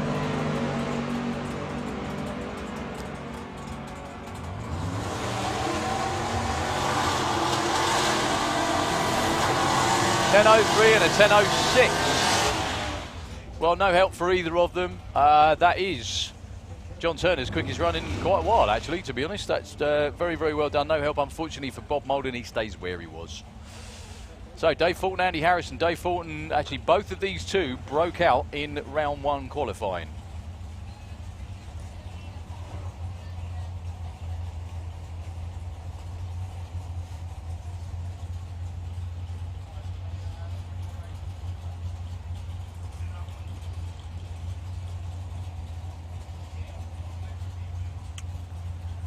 Yeah, both these two went way too quick.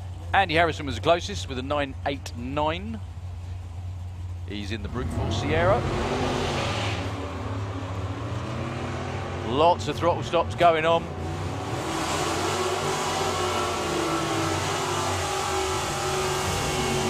.95 and 91 for Dave Fulton. Dave Fulton goes to number 2. Andy Harrison with that one, I think, was number 6. That's a lot more like it. It is good to see numbers back up in both Super Gas, Super Comp, and a lot of our Sportsman classes as well. Really great to see. Simon Fulton and Mark White. Mark White was another one of the Naughty Club. Way too quick, 9.87. Simon Fulton, though, went 9.92.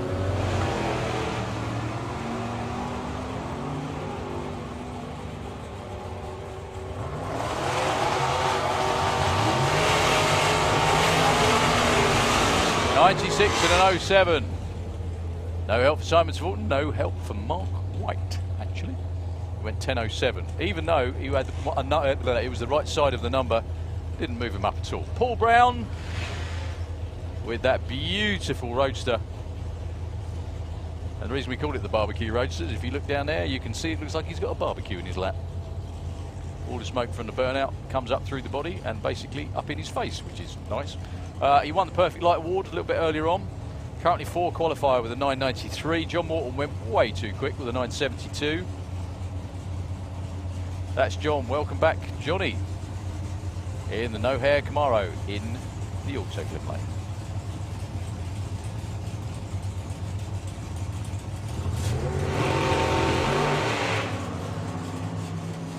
Paul Brown with a very nice O2 reaction.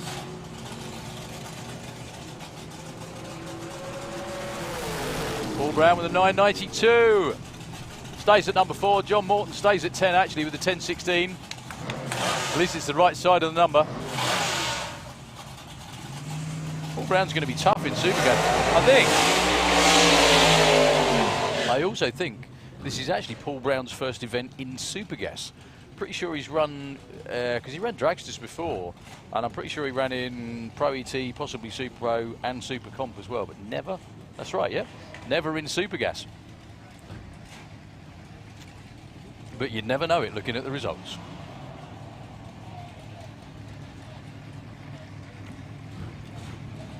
So, chemical reaction of Darryl Howes in the Kestrel lane. We're into the Wild Bunch. Hence, we're back to the slingshots. Front engine dragsters. 8.35 is the dial for Mr. Steve Field with the Black Pig number 2 in the Autoclip lane. Pro ET into the lanes, please, for Q3. Could we have Pro ET as well, please? Back into the pairing lanes. Thank you.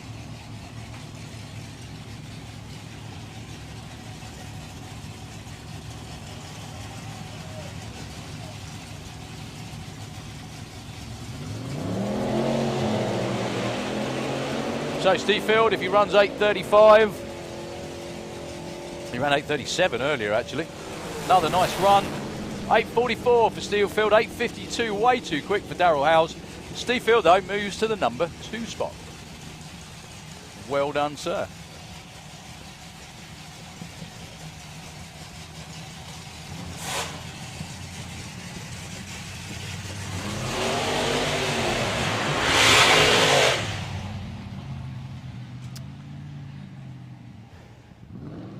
So Andy Clifford with the Snake Eyes, first time in the 8s earlier on today.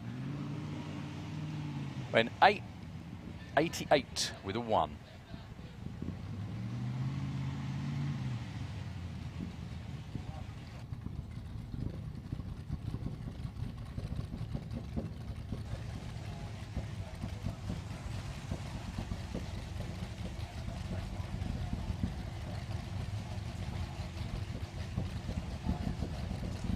So Pete Brown with the Rebel in the Kestrel lane, 863.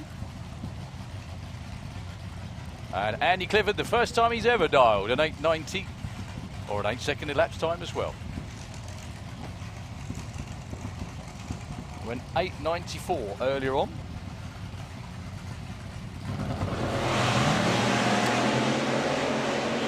I don't think that's going to be an 8-second run, just kind of walked off the start line.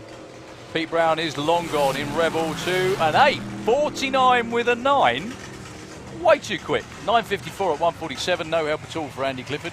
They stay 3 and 5. Well, keep everything, including your eyes crossed for Bob Hawkins this time.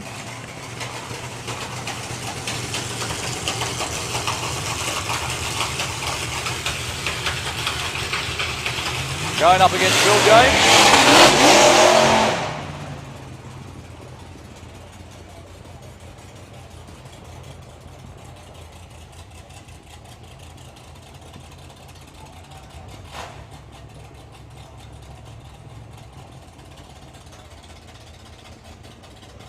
So, yeah, seriously, keep everything crossed for Bob Hawkins this time round.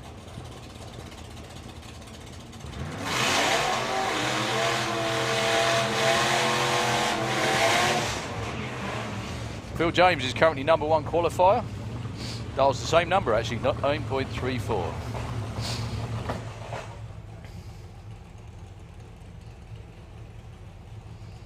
Well, I don't think enough people kept their fingers crossed for Bob Hawkins that time.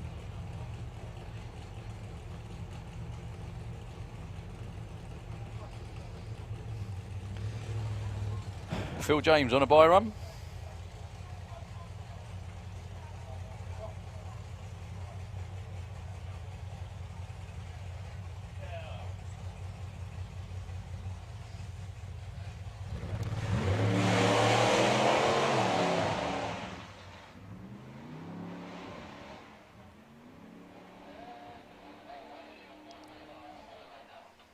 Well, Phil James coughing and spluttering to 11.57. Seemed to be going well till then.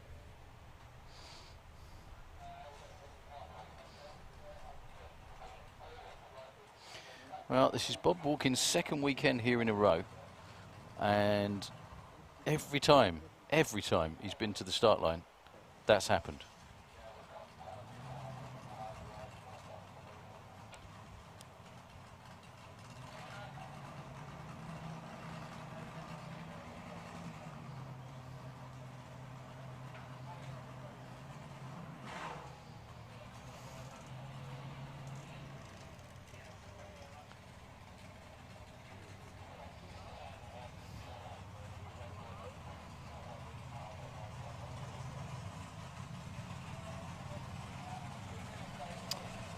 So Mark Carousel in the ball breaker.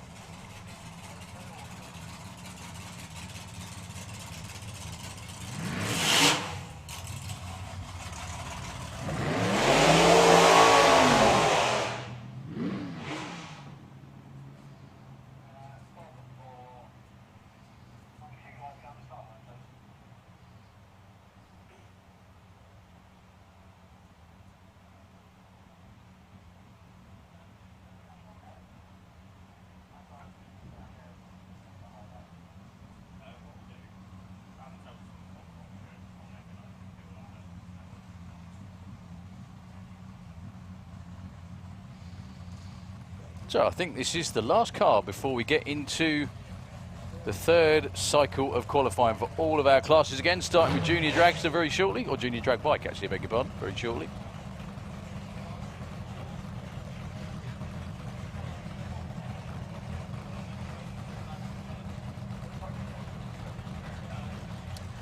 So Mark Carousel, the dial-in for them is 8.25. That's one of the quickest dials he's had for a long while, actually. Mark's personal best is down in the 8.1s, an 8.14 at 161. Earlier on today,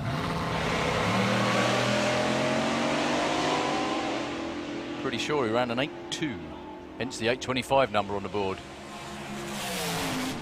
8.21, 161 miles an hour. Oh, just shy of your personal best speed as well, Mark, actually. Happy with that? Fantastic stuff. 2 breakouts in a row, but who cares? Anyway, everyone's got one more shot a bit later on today.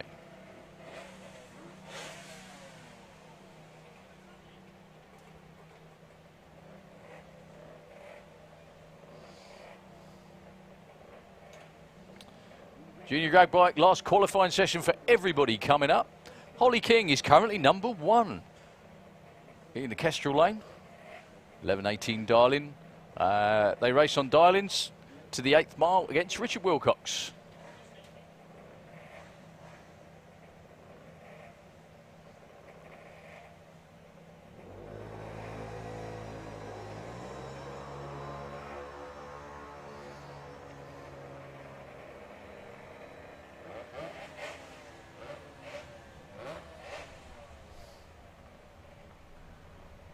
So, breakout for Holly King. Richard Wilcox actually moves up to number 2 with a 12:11.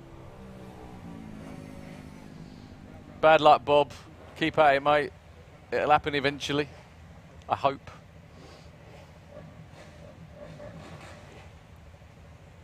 Meg Talbot on a bye run.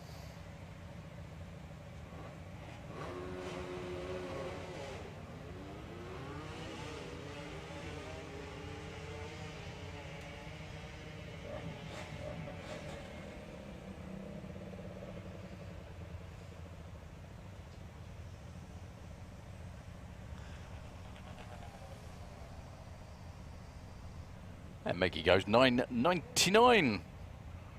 No improvement for her. Last pair, Lyra Humber. Lyra is number 5 with the Rugrat in the Kestrel lane, 18.50. It's her darling, nearly 10 seconds quicker, actually, Casey Holgate.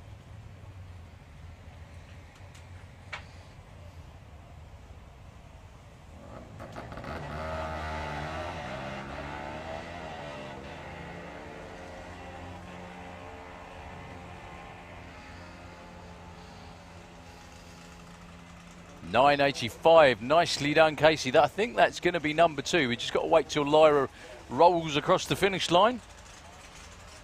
Yep, Casey goes to number 2 with that one. 19.39 for Lara. Today's number 5.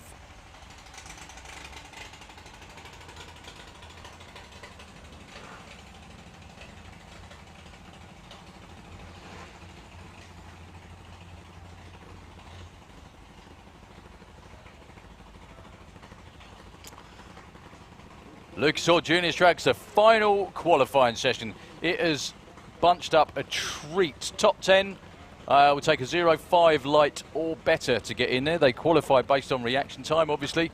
Freddie Taylor, for the 3rd time in a row, I think, is first car out. In the Kestrel lane, up against Daniel Todd. Daniel's number 13 at the moment.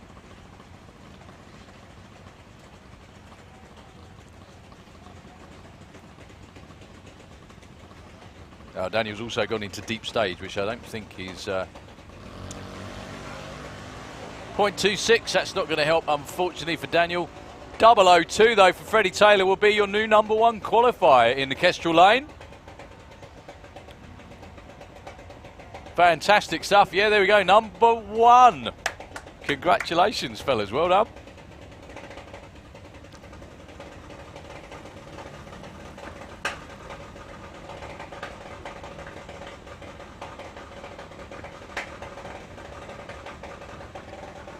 So Ellie Brown down there in, or Little Mystic, from just over the back from where I'm sat, actually, just in Rushden. In the Kestrel lane, up against Daniel Weir. Ellie's number 17, Daniel's number 20. If Tracy's watching in, Lee hasn't hurt himself all weekend, and Ellie's doing really well.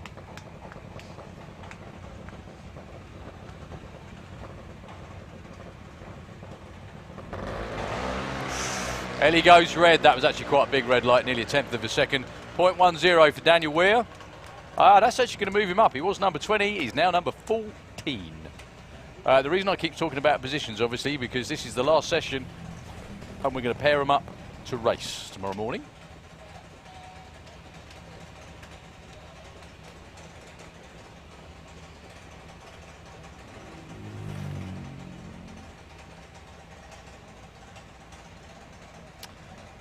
Jake Cooper The Fenny Racing Machine in the Kestrel lane taking on Chevrolet Check It for the last time. Chevrolet is actually the number 4 qualifier at the moment, an 02 light earlier on. I'm sure Letty and Emma are watching somewhere up there. Hope you're having a lovely day. Haven't got any sunburn. Let's see if Big Sis can improve a little bit.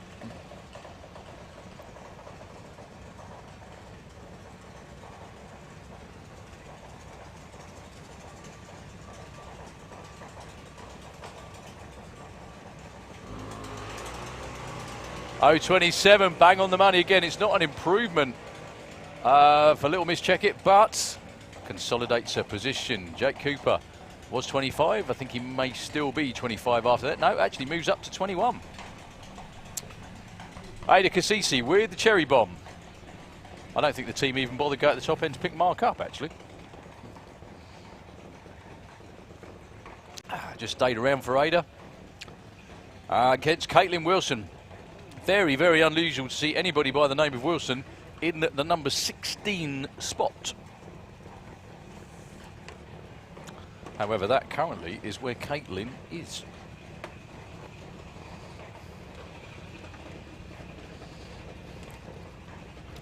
Caitlin's best reaction time at the moment is a 0.12, which is most unlike her.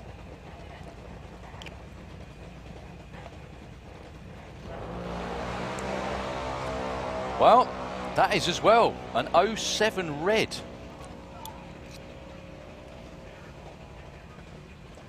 Ada goes 0.32. She stays 11. Caitlin stays number 22. Right, Super Pro ET, please, into the pairing lane. Super Pro ET into the lanes, please, for the last time today. Loader Bell Ken on the Kestrel side of the racetrack. Lola Bell is currently number 22. And Jessica Bishop, currently number 8.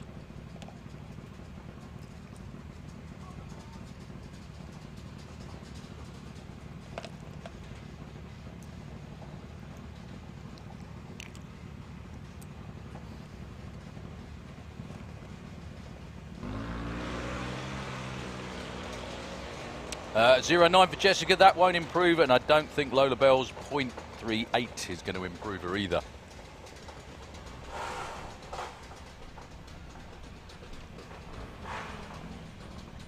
No, they all stay put. Loda's 22, and Jessica's number 8.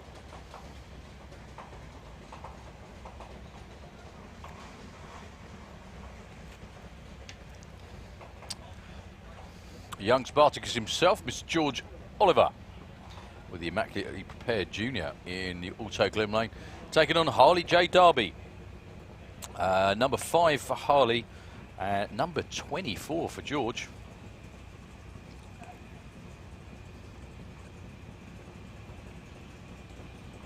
Last chance to improve position before tomorrow.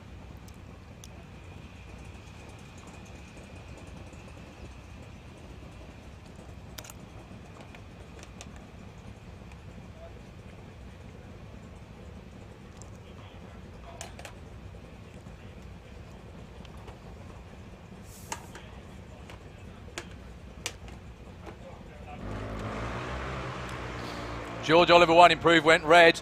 0001 for Harley J. Darby. He will be the number 1 qualifier. He also will be unbeatable. I don't know if you can hear that, Dad. He went 0001. Perfect reaction time. Absolutely perfect. Number 1 qualifier. We'll never get any better than that, pretty much. Shame the money's already gone, otherwise that'd be some serious pocket money.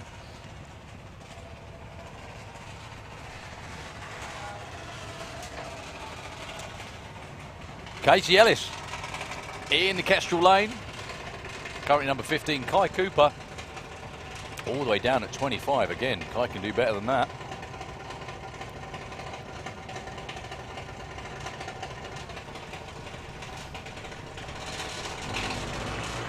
Oh, Kai goes red by 0.4. Katie goes 0.3. That'll get her into the top 10.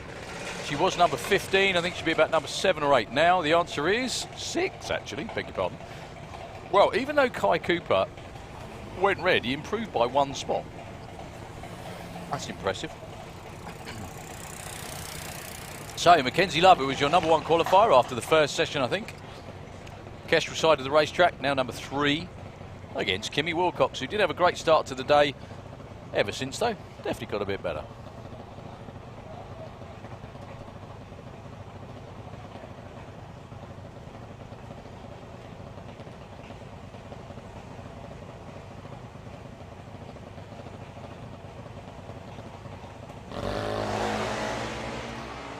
Twin red lights, quite a big one for Kimmy, actually 0.15.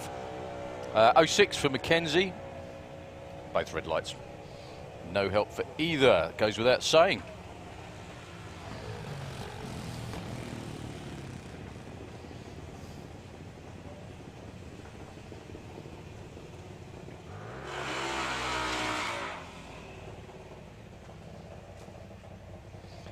So Luke Muggeridge taking on Teddy Sullivan. Now Luke Muggeridge is the leader of the points for Junior Dragster.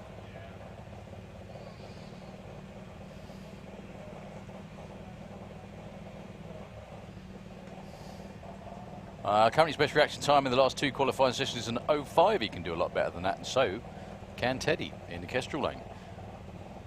Teddy's number 23.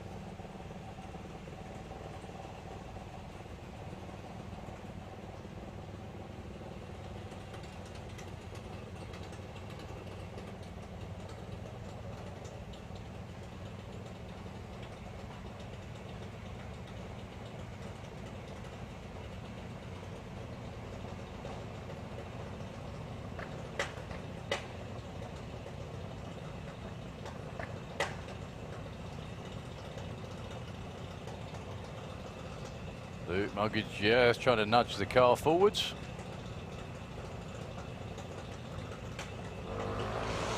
That was a lot more like it from Luke. Still an 05, actually. That's not going to improve his qualifying position, actually, but still a nice light all the same. 0.34 for Teddy Sullivan. Let's see what that does. Actually, improves him by 1 spot, up to number 22. Luke stays number 10. Thomas Cook Abbott, who was quite high up after the first qualifying session, now down at number 11. Taking on Harry Redshaw for Odyssey Batteries. Harry has had no 3. Thomas a 0.6. And the good news for Thomas, his car was actually there instead of being nicked when he went to find it this morning. Those who know will know. 0.11 lights a pair. That won't help either of them in the qualified order. They've both been 0s before that. Still 2 very good runs. Going to be setting up race day. Last couple of pairs of juniors will be Damien Redshaw, currently number 20, up against misconsistency so far in Lucas Oil Junior Dragster. 2 qualifying runs so far, both of those with 0.1 or 0.2 lights. That's Purdy Hadfield, Twister's sister in the Kestrel lane. Mum just bringing Purdy into stage. Purdy doing the staging off of the racing line thing. See if she can make it 3 in a row. Tried that a little bit too hard. That was an 0.2 red that time. Only a little bit, not that bad. You know she's trying when she does that. Damien Redshaw, though, with an 0.4, that's going to help him a lot. That takes him up to the number 9 spot.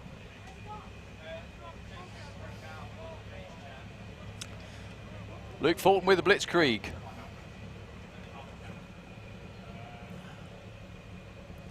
In the Kestrel lane.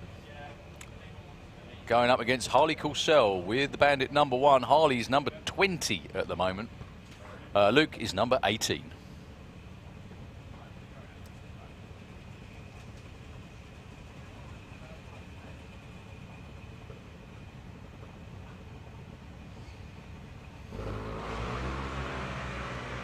Well, Harley actually rolled the lights, I think. 0.2 red. 0.5 for Luke Fulton, though. That's going to get him not in the top 10, I don't think. Oh, it is, actually. Number 10 qualified spot for Luke Fulton. Well done, mate. With an 0.5 light. Congratulations. Well done. And unfortunately, Harley ends qualifying with a red light. He's still qualified. He's still going to be about to play tomorrow.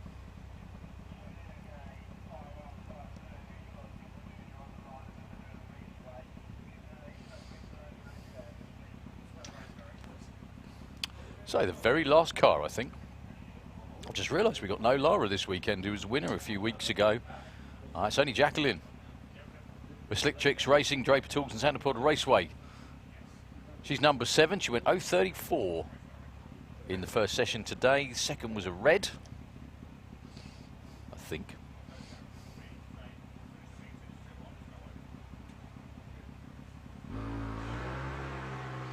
That was an 0.3 red. Just a red. However, they still all count.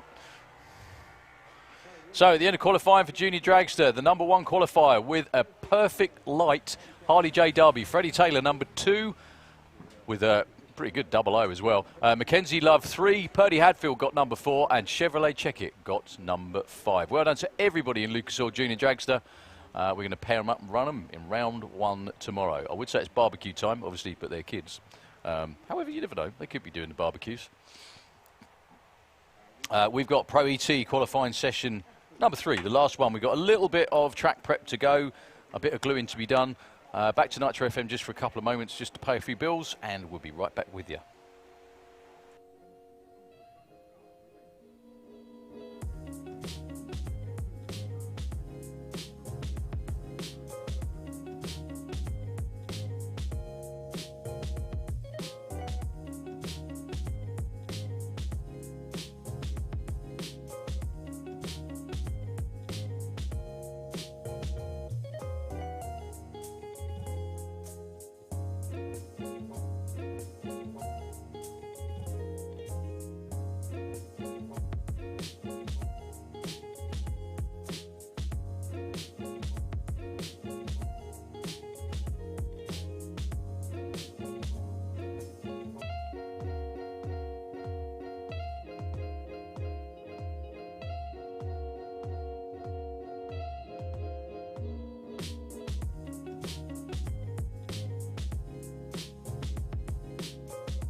Thank you very much indeed, folks downstairs, for looking after me on my lonesome. Much appreciated. Pro ET, final qualifying session of the weekend. John Bean with the Mustang and the Wicked Lady of Darren Law.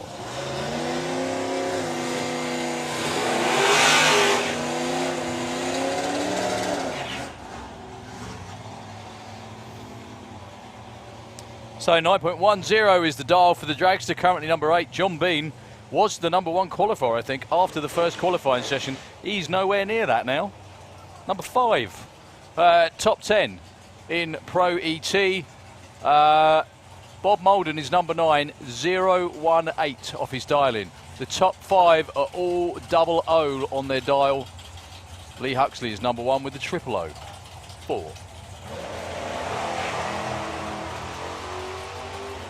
Bit of tyre spin off the line that time for John Bean. I'm not sure that's going to be a 9-second run.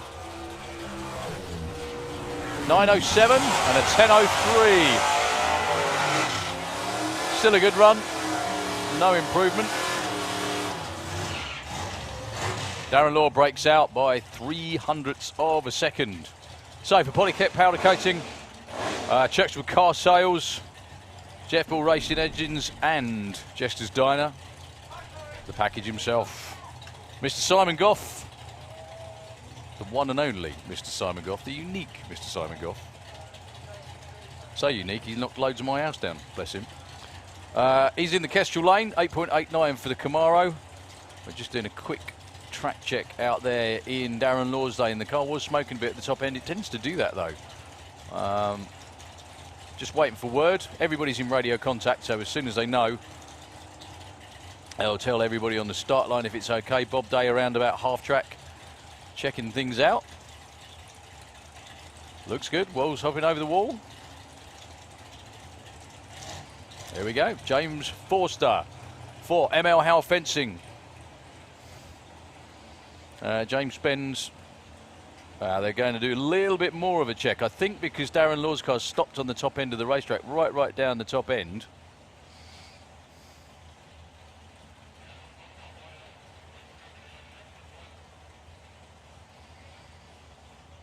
Well, I'm not sure whether that's a retrieval job or a clean-up job or both. Always a good sign when Bob actually hops over the wall, or back over the wall anyway.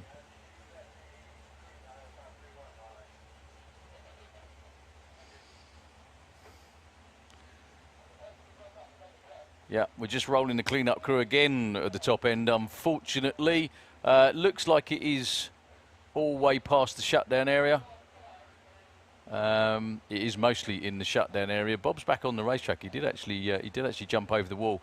They're just checking the racing surface itself. We can't have any sort of fluid on the racetrack, i.e. the quarter mile or the braking area right up the top end either, just to be completely safe. So I can see the Berrymans, the clean-up truck right up the top end. Hopefully it won't be too long. But we'll soon find out. Anyway, really apologies to everybody out there again. It's just been one of those days. We've had more than our fair share of stoppages today. We're still not too far off time, to be honest with you, because everyone's kind of made up time very well. And as always, the track crew are absolutely excellent. Make sure everything's perfectly safe, which is always the #1 priority. So once again, Nitro FM, if you wouldn't mind taking it away for hopefully a little while. And this hopefully won't be too long.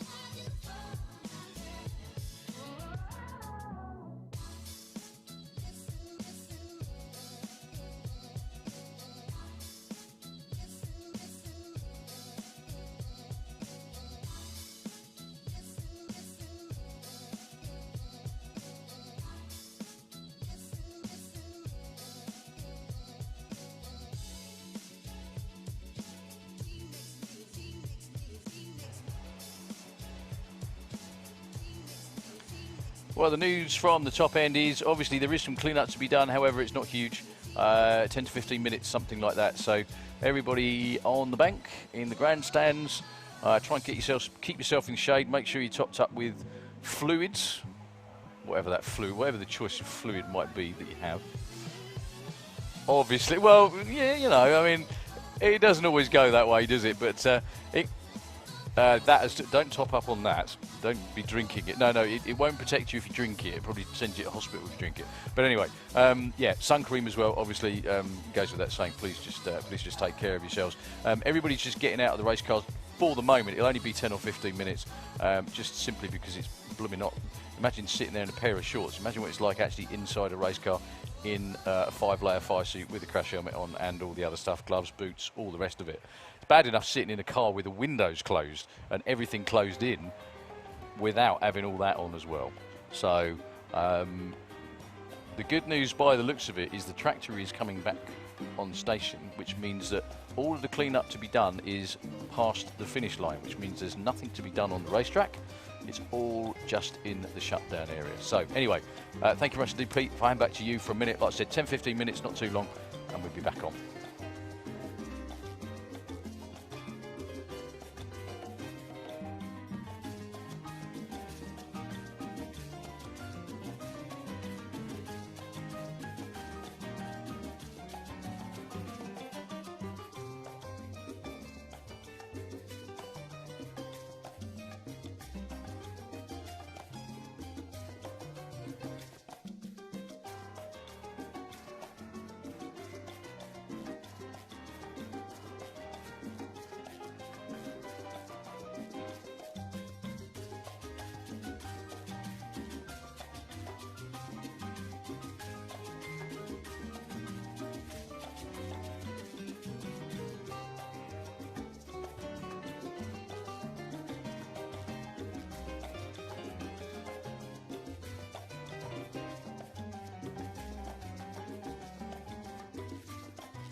Well, once again, our fabulous track crew,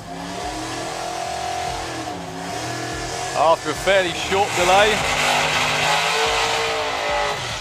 we are back at it again. So, as I was saying anyway, James Forster for ML Howe Fencing. James works at Sanderbourne Raceway. He's taking a bit of time off from preparing for the Bug Jam by going racing himself in his own race car. Taking on Mr. Simon Goff for Polytech Powder Coating, CCS, Jester's Diner, Jeff Ball and Polytech Powder Coating 2. I think I just mentioned them anyway. I hope Liam's listening in. Simon's currently 11, James number 10. 889 dial in for Simon. 936 for James. What can they do in the last session? There's going to be lots of jiggling around. 893, 943 for James. They both slow up quite a bit, actually. That's a little bit of a confusing one. Lee Morris, Tom Watkins. Lee Morris, company number 3 with Jag. Dials in 1052, 1126 for Tom Cherry Watkins, a Little Purple Express.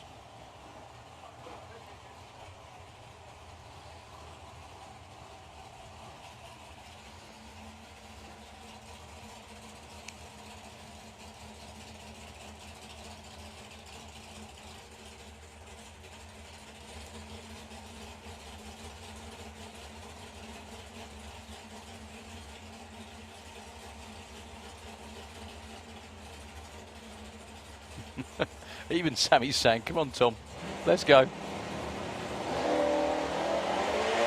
There you go, Tom Cherry Watkins at it again. 004 red that one, though, it was quite close. Tom 1126, Lee 1052.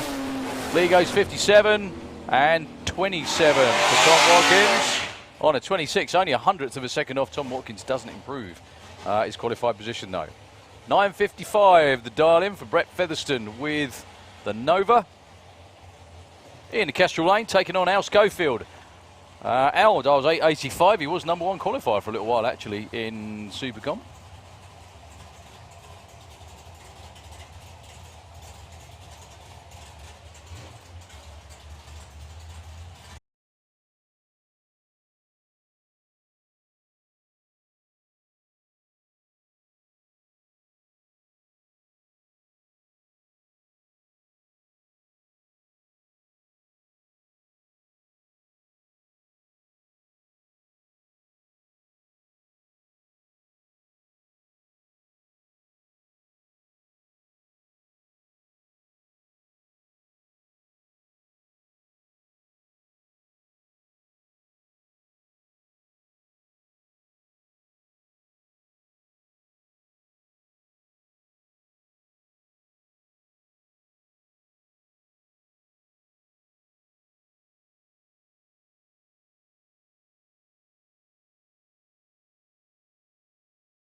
And we're back on, we're making noise. So, Nova Scotia, Brett Featherstone. Kestrel side the racetrack, 955. What he's after, 885 for Al Schofield.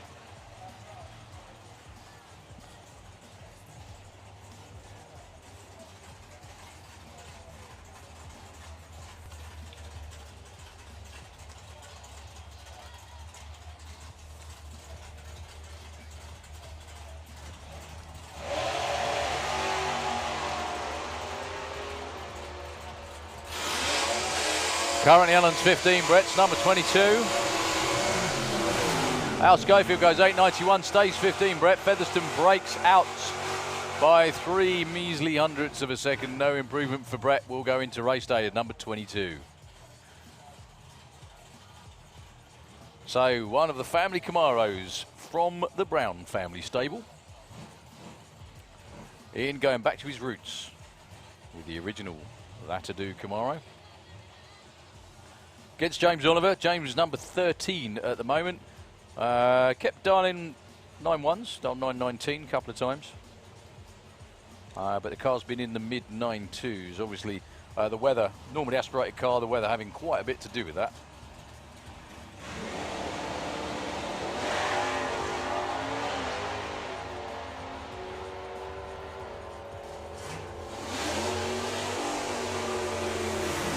Ollie goes, 9.27.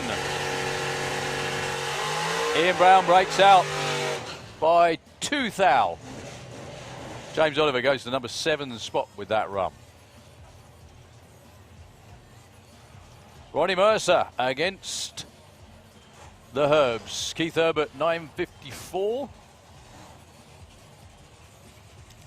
Ronnie Mercer with Annie, 8.90 for the little full pop. You believe that thing is an 8-second, 150-mile-an-hour race car, and it's a Ford Pop.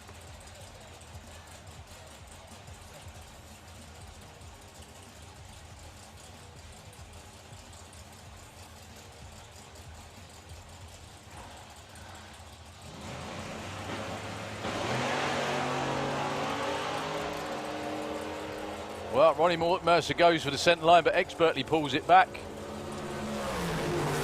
8.85, 150. Good run, wrong dial in. Breakout as well for Keith Herbert by 700. Ronnie Mercer just that bit too quick on his dial in. Still a very, very consistent car.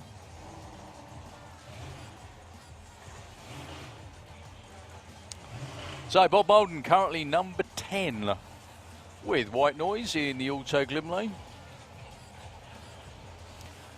Comes all the way down from Leeds to play with us just about every weekend, frankly. I think even though the Moldens weren't racing last weekend, they were still here for Dragstouder enjoying themselves. Going against Brian Huxley with the Team Dark Horse Mustang. His son Lee is currently the number 1 qualifier. They're just checking to see how far that trail might go for. Hopefully not much further.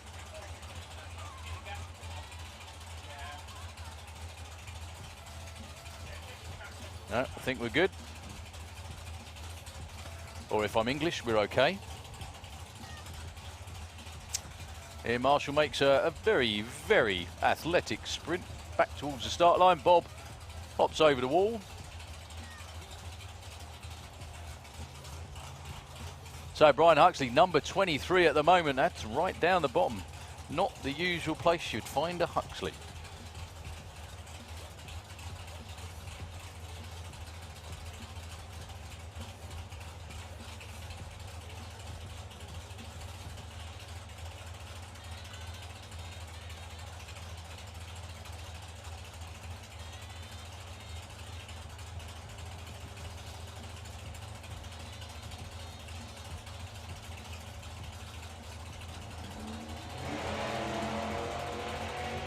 .03 for Brian, 06 for Bob.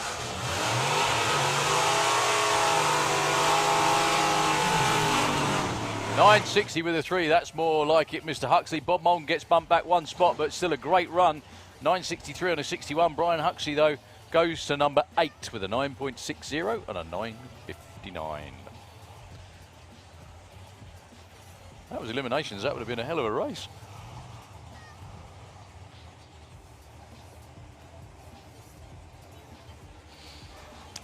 Simon Innes, Jeff Cowley. Jeff Cowley down in number 25 at the moment. 9.5 second dial in on the Nova in the Auto Glimlane. One more chance to improve.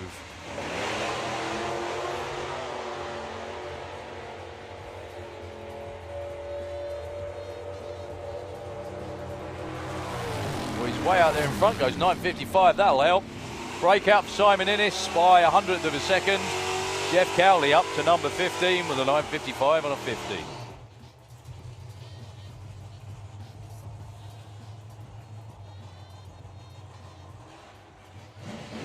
Tom Kay with the little Black Belt Racing Turbo Booster Dragster. How cool is that? 9.93 is his chosen number. Taking on Guy King. Both of these two. 20 for Guy King, 22 for Tom Kay. The dial-in for Guy King has gone right down. Over a tenth of a second, 10.18. I think that may be reflective of the weather, because the weather's really good. It's really hot.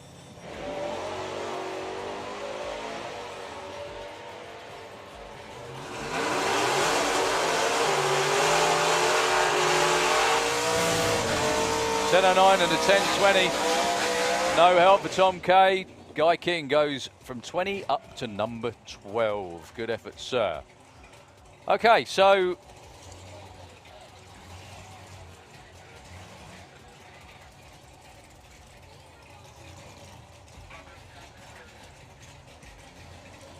Chris Newsom.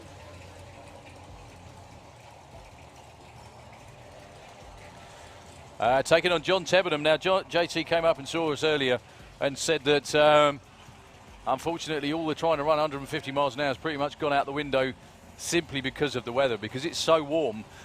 This car is, like a lot of them, naturally aspirated, and it's just sapping too much horsepower from the little pop. So he's gone from being in Pro ET, sorry, being in Super Pro into Pro ET. This is effectively a one-shot qualifier for John Debenham.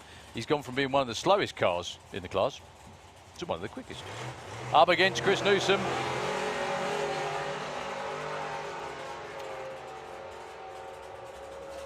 Chris Newsom dials 9.41, 9.09 for JT, 9.14 for JT. Breakout for Chris Newsom. John Debenham goes into eliminations in the number 17 spot for the moment. 500ths of his dialing. The other bit of good news for all you race fans out there, he broke his Pro Mod a few weeks ago. It's being fixed. Because I asked him if it's being fixed. He said, oh, yeah, definitely. It's on the way. Good news. Gary Carr, number 26 for Gary Carr. He normally runs bang on the 890 number. Again, the dial-ins are going slightly back at the moment. Reflective of the weather. 896, Will Clark is number 18 as well, looking for 894.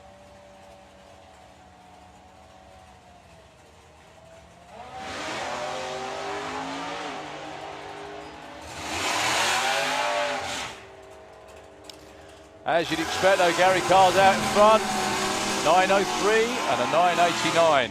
Gary Carr only moves up 2 spots with that run, 700ths of a second off. And he's number 24. No help for Will Clark. But then he didn't qualify very well back at the Festival of Power, and he won the event. Qualifying helps, but it doesn't mean anything on race day. Dave Cherritt, number 28. I think Dave is actually last. I think we've got 28. No, I beg your pardon, we've got one more car below him. That's Ian Brown. I think that's because Dave Cherritt keeps breaking out, though. 9.70 is his dial-in this time in the Kestrel Beer Lane. Mason Griffiths will be going into eliminations at the moment. Number 2. 2 very nice reaction times.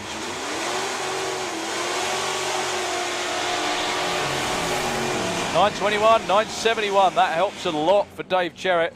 That takes him from the bottom to the top 10. He's number 9 qualifier now. 9.71 with a 6. Young Miss Amy Watkins, right up there in the points in Pro ET. Let's have a quick look. She's number 2, actually, only just behind Will Clark. However, number 16 on the board at the moment.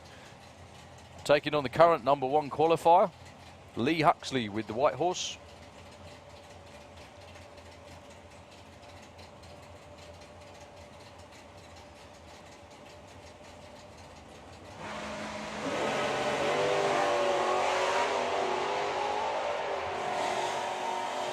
Lee Dalton at 9.21 this time, just a touch down from where he was before. 9.20 with a 4, 9.50 for Amy. Now, the way that the ladder stacks up, that means Amy is going to be racing, I think, going to be racing someone in the top 3 in round 1. Be interesting to see how that works out. Lee Huxley at the moment, still number 1 qualifier. We've still got a couple more cars to go. In fact, we've got 2 more cars to go. Then we're on to Super Pro. Al Medley with the odds timer. 10.72, John Turner. More and more, and actually getting quicker as the days goes on for John Turner as well. Looking for a 10.02 this time for the Greenfish.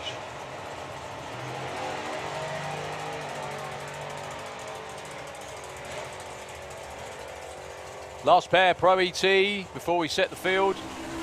John Turner goes 10.12, Al Medley goes 10.87. No help for either, actually. They stay 21 and 23. So, first car round in Super Pro, it must be, without looking, Tom Atkinson. Just who's in the other lane differs sometimes. This time round, it's Alan Dibwell with the dragster.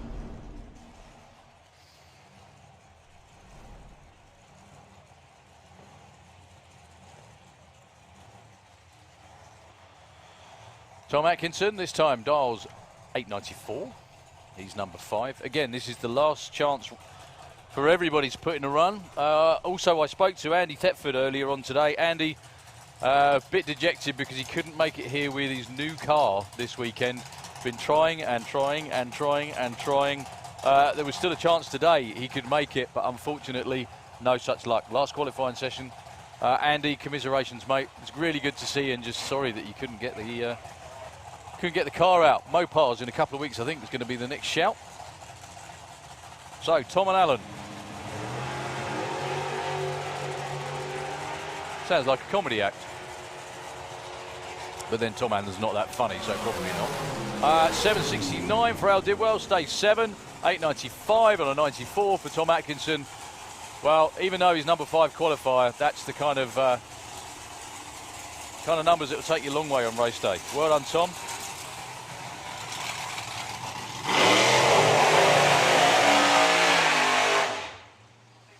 Well, a bit of a slidey burnout, very well handled by Phil Toppin in the Kestrel lane, up against the Waters family. Pete in the driving seat, that's Holly backing him up. Holly's running in Sportsman. Dad Richard. Yeah, no correction needed, perfectly in the right place, sir. Pete keeps breaking out. He's dialed a 7.64 this time. We've dialed an 8.68 for Phil Toppin.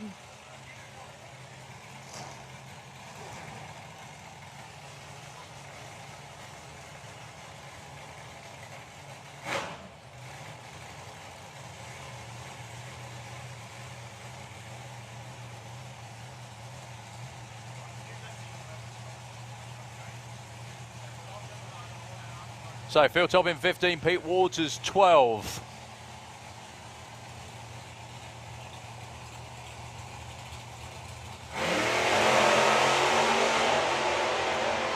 Oh, 1 on the tree for Pete Waters.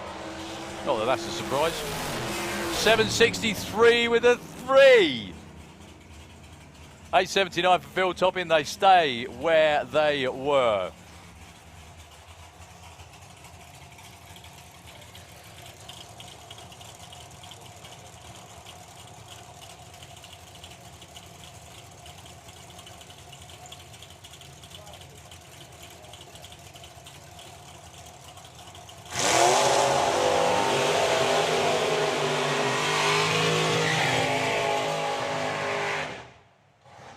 Ron Bartlett doing what Anglias were always born to do. Huge smoky burnouts. In Yulto Glim Lane against Callum Swinchat. Both of these two pretty damn good bracket races. Ron is actually leading the Super Pro ET National Championship at the moment. As always, I'm sure Ron wants to say a big thanks to all of his team, especially crew chief Simon, who helps him out no end between events.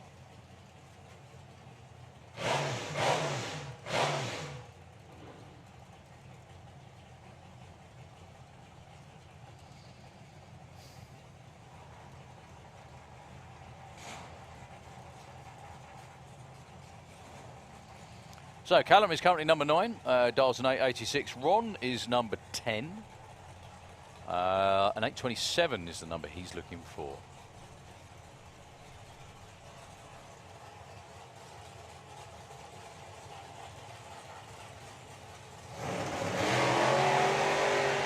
Look at that for Ron Bartlett. 0-1 on the Cree. Callum just slightly too quick. I think the Anglia is going to get there first. The Anglia goes 8:38, slows up. Callum, though, in the other lane, goes from 9 all the way up to number 2 with an 886.3 on an 886. Well done, team.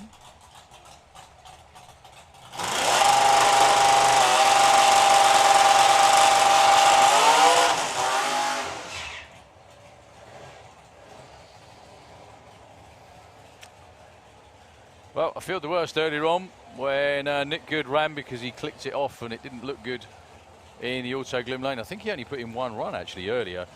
Taking on Mark Turner, the newest member of the 8-second club with a door car. Immaculately turned out machine. Dials an 863. Earlier on he went 8.68. They were hoping the car would get into the 8s without any assistance, i.e. nitrous assistance. Didn't work out that way.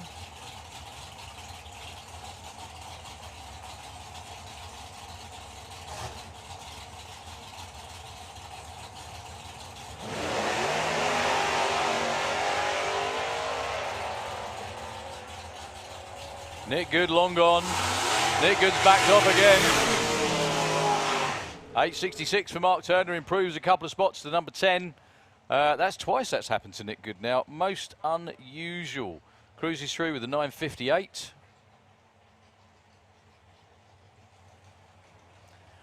Leah Kellett with Dolly Daydream against her best mate Laura again. Laura Turbeville with the Bad Blood Dragster.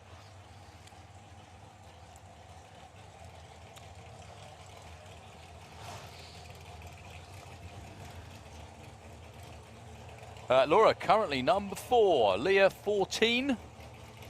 Every time they change the dial in, Leah, well, runs a different number, obviously.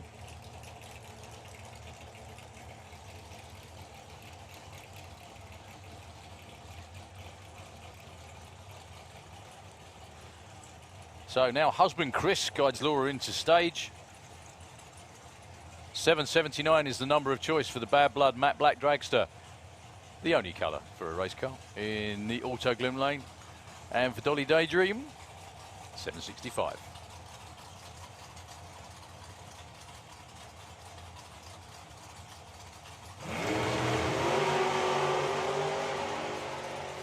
Well, just a bit too quick on the tree for Leah Kellett. Again, to be fair, it's the first time that she's run a Sportsman tree.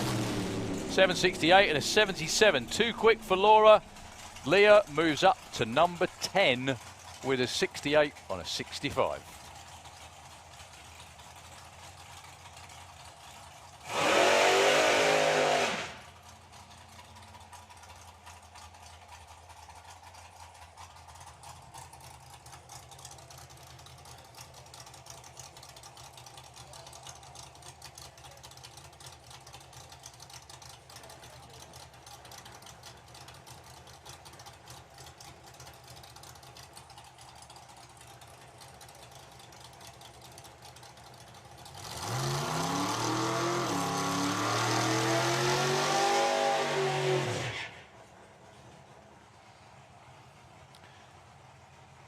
Bob Doyle, number 3 at the moment with the Z case.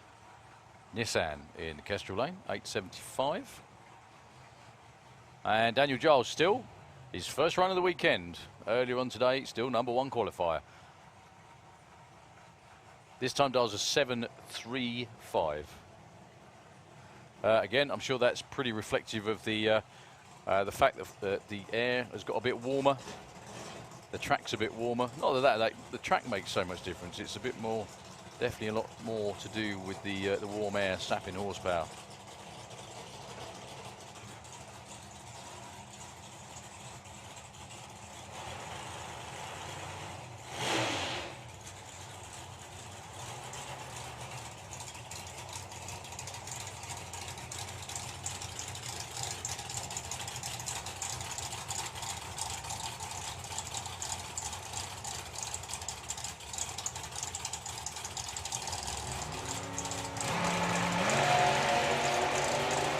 Both absolutely wide awake on the tree. Daniel Nails an 0.27. And now the 7.35 with a 4. Bob Doyle breaks out by just 0.06 of a second. Daniel Giles is in really good shape going into race day. That's 2 bang-on dial-in runs and fantastic reaction times as well.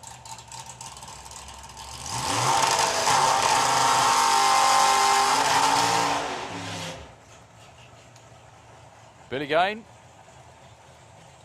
with the victor from Chelmsford, 8.45. Again, slows it up just slightly against Ashley Bell. Ashley looking for an 8.63. The car running pretty much better than ever, actually.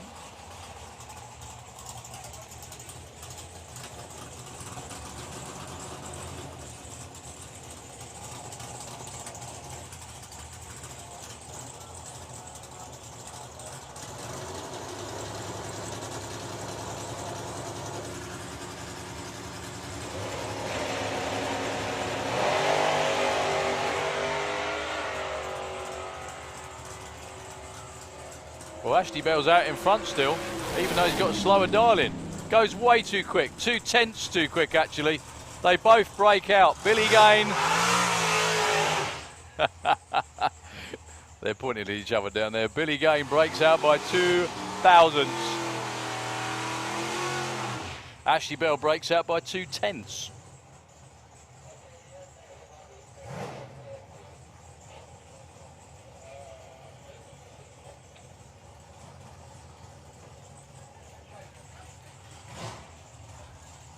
The last couple of cars in Super Pro.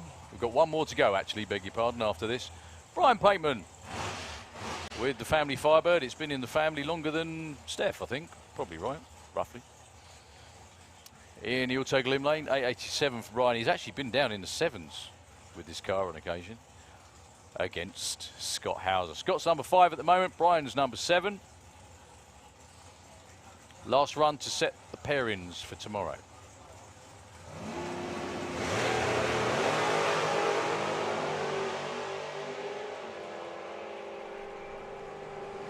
Scott is long gone to a 7.32 and an 8.90 with a 1. No help for either. Scott breaks out by 0.03.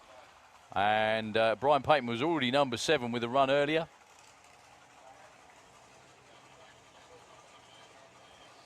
I think we have one more car to go in Super Pro.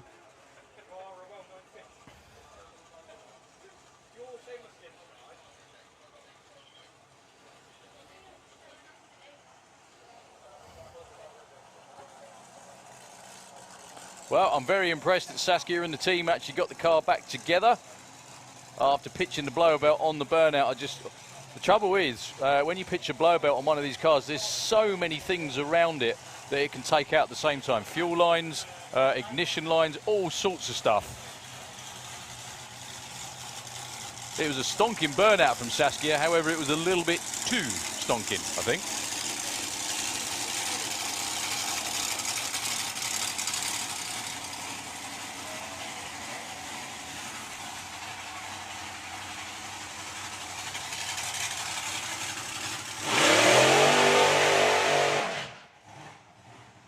Beautifully controlled burnout by Saskia.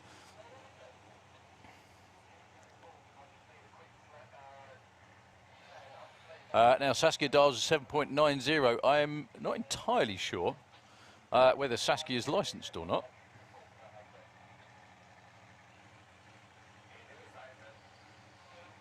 But this is the first time for a long while I can remember this car in competition.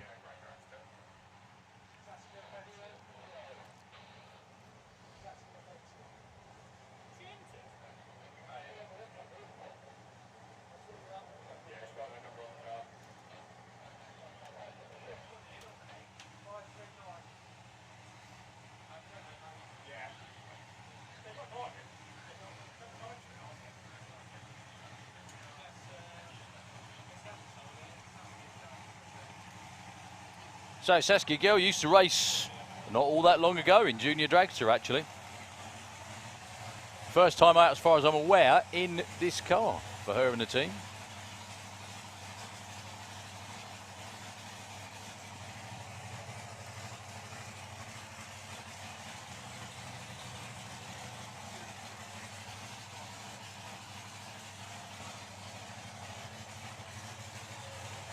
So Saskia rolls it forward. Like I said, the dial-in is 7.90. The thing is, she hasn't actually put a run in yet. So whatever comes up on the board, all being well, she will be qualified.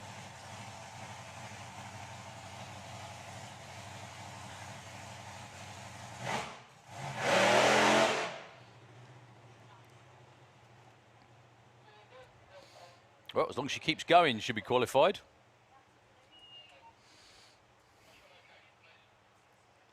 Bit of a double step on the start line, no big deal.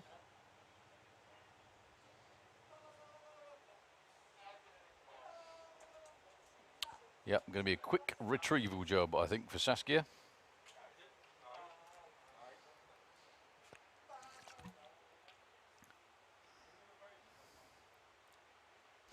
Coming up next, we got the last qualifying session for everything, frankly. Got Outlaw Anglia down there, Super Street Bike. We got Comp Eliminator, Pro Mod not far away too, and Top Fuel Bike.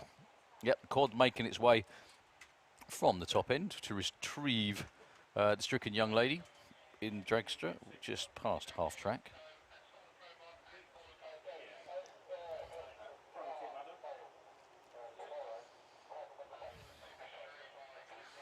Yep, we're just going to hook the car up to the quads.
So Saskia is moving up at the top end.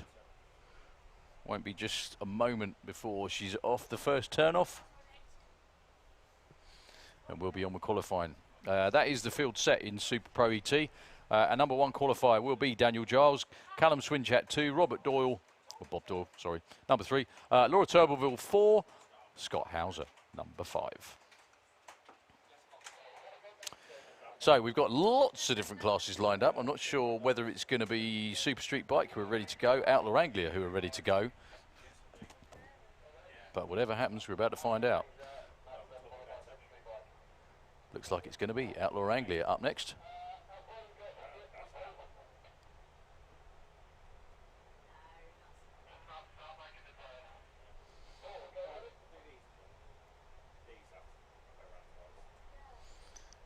It is Outlaw Anglia. Going to be Mick Taylor. And Ben Kennedy by the looks of it. And the last pair will be going to be Colin Miller and Jed Guy.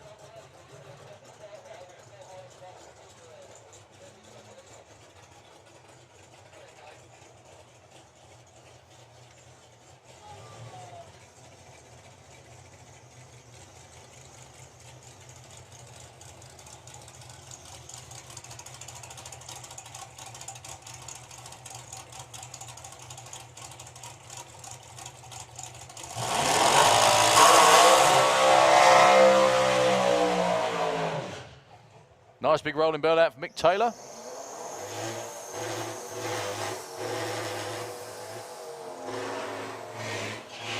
Same kind of thing for Ben Kennedy as well, with a relentless 4-pop, the new Mr. Entertainer of Outlaw Anglia Racing. Let's hope they can go in with a car in one piece this weekend. He's had 2 race outings. The first one a few weeks ago at the Festival of Power. The car got out of shape at the finish line when I think something split and ended up in the wall. You can still see a bit of a love tap from the wall at the top end on the rear fender, but they got it fixed. within 2 weeks. Came out of Dragstalgia last weekend, and a rod let go on his last run through the finish line.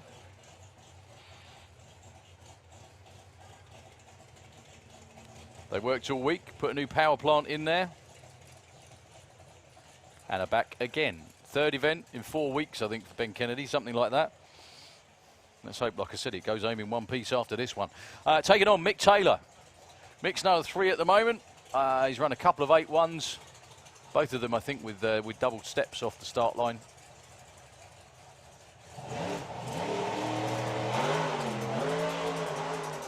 Well, Ben Kennedy with a very well-controlled wheelie out towards the 60-foot beam. Long gone is Mick Taylor to an 8.16 at 172. Ben Kennedy goes 10.05.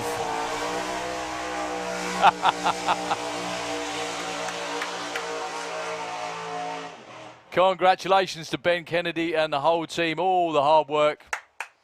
Absolutely worth it. 10.05, 133, 8.16 at 172. And that's still controlling the wheelie off the start line.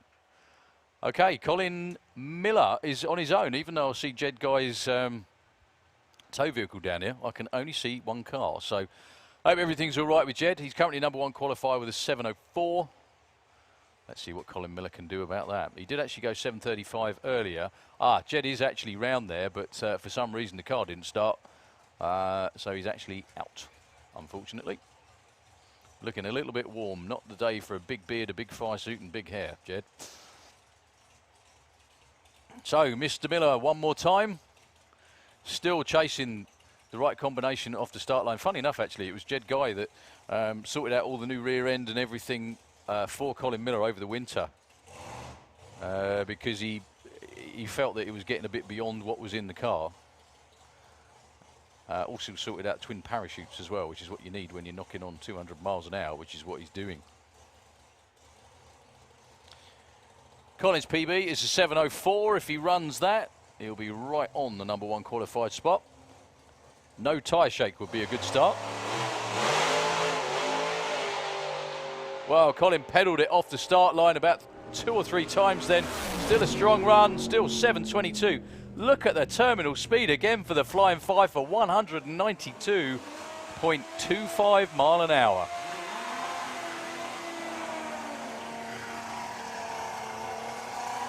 Final session for Super Street Bike. There are a number of very good quality bikes on the outside looking in. Going to be an 8-bike qualified field. We've got 11 riders looking to make it to race day. Alec Hope at the moment in the Auto Glim Lane is number 5. Ross Morrison is number 7. Nobody is safe.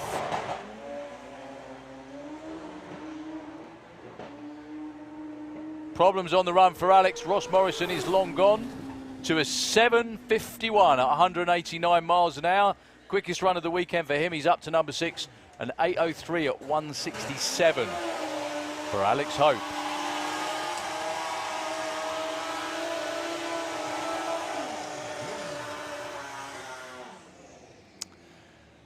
So your current number 1 qualifier, Steve Venables, ran 6.98 with a huge speed, 217 miles an hour in the Auto Glim Lane. He's up against the man on the bump spot, the man who's the most nervous coming into this qualifying session because there's 3 riders behind him that want to try and knock him out the show. However, with a good run here, Mark Hope can keep himself safe in the show. That's a lot more like it from Mark Hope. Problems for Steve Venables, this won't be a 6. Mark Hope goes 7.15, 205 miles an hour, and that was with a 1.3 second 60 foot. 7.89 at 186 for Steve Venables. Mark Hope actually goes to the number 2 spot with that run. That changes the bump spot all the way down to a 7.57, which is the number you see on the board up there. Al Morrison Jr. is in the show. He's in the Auto Glim Lane. He's currently number 5, run a 7.31. Steve Wood needs to run better than a 7.57, which I think would be a personal best by quite some margin if he wants to be around to play tomorrow. Well, Alan Morrison Jr. is long gone. Still having problems at the finish line. 7.45 at 151. didn't take it all the way through, unfortunately. Just trickles across the line for Steve Wood. 16.71, still very, very good to see Woody back at the racetrack. A few more bikes to go. This is Jake Michelle. Jake had high hopes for quicker ETs this weekend. As of yet, it hasn't happened. He's actually the number 8 qualifier with a 757. Commiserations, Jed Guy and the team. You're still number 1 qualifier, though. That'll do.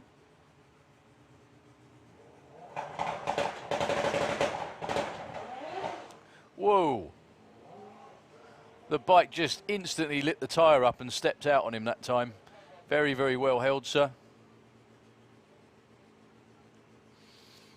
Not the weekend Jake was looking for. He was looking to improve on the runs that he made at the Festival of Power a few weeks ago, which were at the quickest down in the 7.2s, I think, actually. He's still going to be qualified.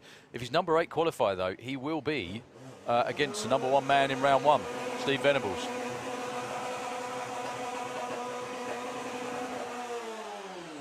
However, we got 3 riders to go to try and upset the order. Len Padgett is the last man left to break into the show. The 757 that's on the scoreboard at the finish line for the bump spot would be a new personal best for him on a Super Street bike. He's been quicker on a Pro Stocker, but this is his first weekend in Super Street. I guess he figured if you can't beat him, just join him.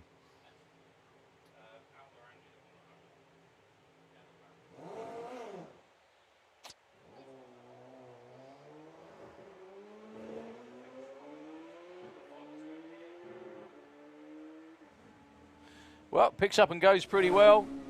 11.64, a very unlikely 166 miles an hour for Len Padgett. He will unfortunately be a DNQ in his debut weekend, which is a big shame for Len.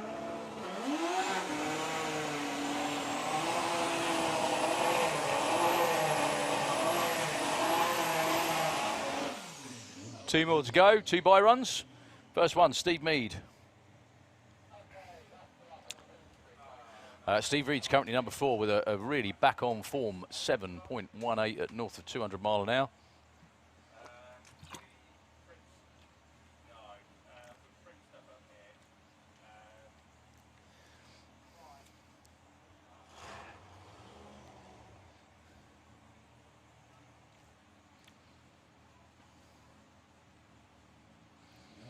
So this is just for position. If he can improve just by a couple of hundredths on his ET, he will be up to the number 2 spot. That's a great looking run for Steve Mead. 740 at 197. Fell off a bit up the top end, 122 to 60.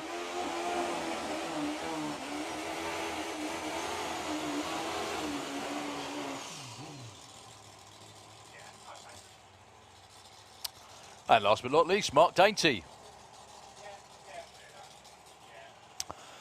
The Born to be Wild booster from Gloucester.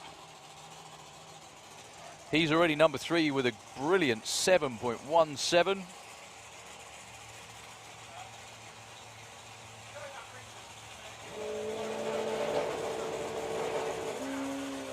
Whoa, a little bit too much up, not enough forward for Mark Dainty. He nails it again. It won't be a 7.1, but it'll be close. 7.37 at 195, still very well ridden.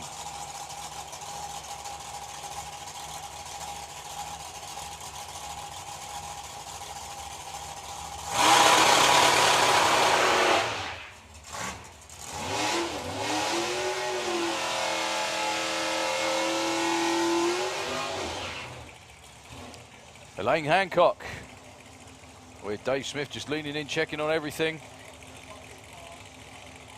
One gorgeous race car, that is. Elaine's currently number 7 qualifier. She ran back in the 7s again, 7.73. Pairing up against your current number 1 man in Comp Eliminator, Jordan Payne.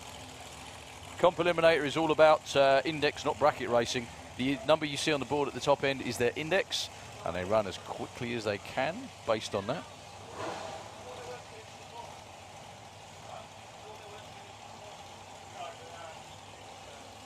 And Jordan's been the best at that so far. The index for Supermod, 7.99. He went 7.41 earlier, which means he's 0.58 under.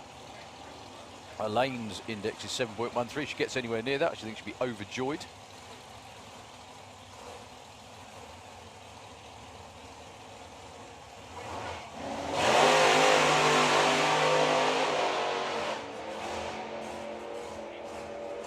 Well, Elaine with the pedal out there in the middle. Jordan goes at 7.44, 8.29 for Elaine at 1.53.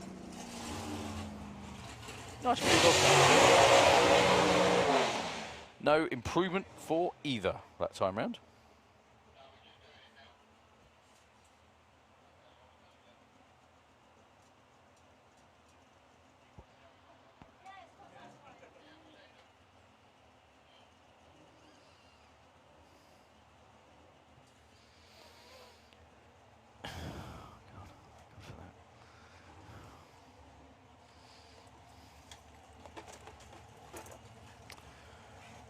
So, Robin Orthodoxu should have been taking on...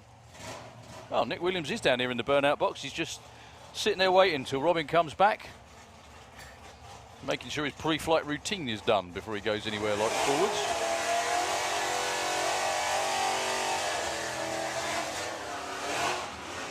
So, Robin Orthodoxu, his quickest so far has been a 7.14. The one massive difference, I've got to find out what they've done or sussed out, or both, if I can, if I'm allowed to. They don't have to kill me. For Robin Orthodoxu's altered, because it launches flat and straight, no tie shake, no nothing the last couple of runs. I'd probably just put a jinx on it.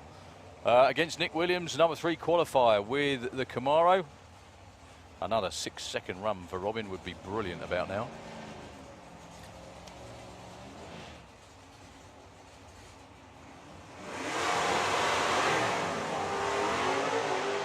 Well, the car actually bogged off the start line that time for Robin.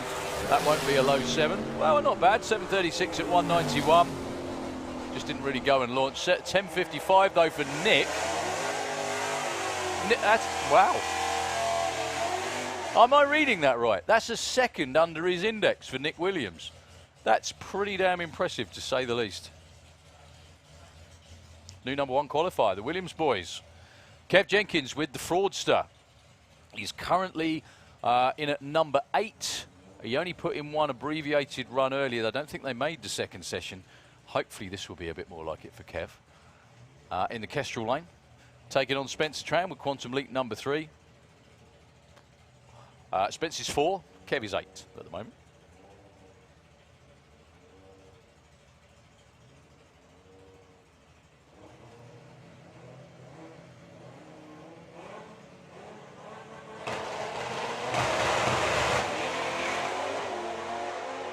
Well, whatever Kev Jenkins has been working on, it's working. That's by far his quickest run in a long while. It's also an 8.08 at 164 miles an hour. Much, much more like it. 11.19 for Spencer Tran. That does actually move Kev Jenkins up 1 spot, actually. Well done, everybody. Spence, around about where he was at number 4 at the moment. Top Fuel Bike final qualifying session. No Neil Midgley this time by the looks of it. Side by side with Al Smith and Steve Woollett. Pro Mod right behind them.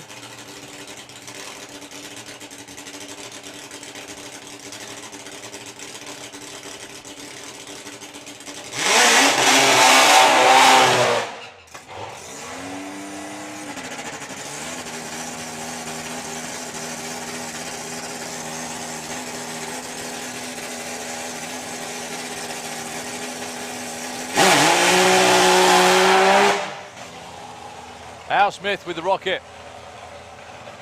3-cylinder supercharged nitro burning machine against the slightly more traditional 4-cylinder nitro burning machine of Steve Woollett. Doesn't necessarily mean it's quicker though.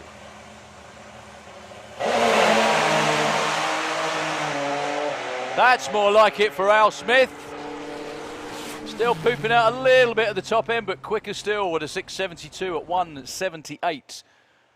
just kind of rolled across the stripe there. 106 to 60 foot for Al, 423 at 171 for the 8th. They've been way quicker than that before. But Top View bike is an endless learning curve. Steve Willett with a 17.58 that time round, unfortunately for him. Steve will still be the #1 qualifier going into race day tomorrow. And let's just hope whatever the issue is for Neil Midgley, it's fixable. So, Pro Mod coming up now. We've got a couple of side-by-side runs, and we've got Wayne Nicholson on his own first with the Lucky Devil. Couple of runs today for Wayne. Both of them have been very strong indeed. But the car got into shake around about 100, 150 foot out on the track, and both times he decided that discretion was the better part of valour and lifted.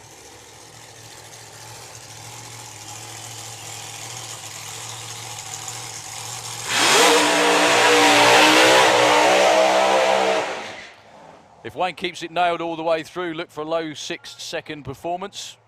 All being well, somewhere around about a 6.2, maybe even a 6.1. You never know, possibly a 6.0.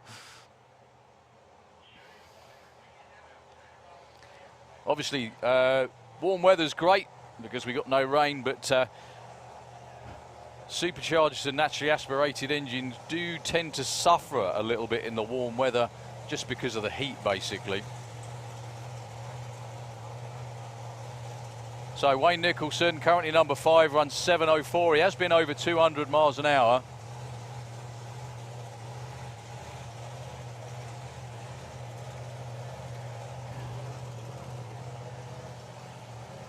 So if Wayne keeps it nailed all the way through, I certainly hope he does. They're jockeying for position on race day as well. It's not just all about running a number. However, the top 4, #4 is 6:32.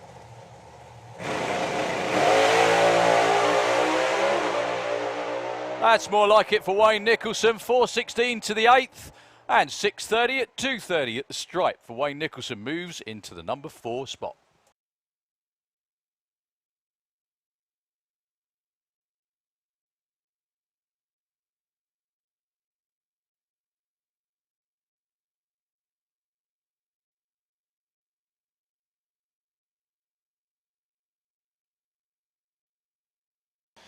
So a little down on power compared to Wayne's last few runs, but I think that was basically A to B, get it down a racetrack, get it in the show. So well done, Wayne. Look at this, another pair we got coming round now. Annie Wallace, John Webster. This will be Annie's first ever side-by-side run in a Pro Mod car.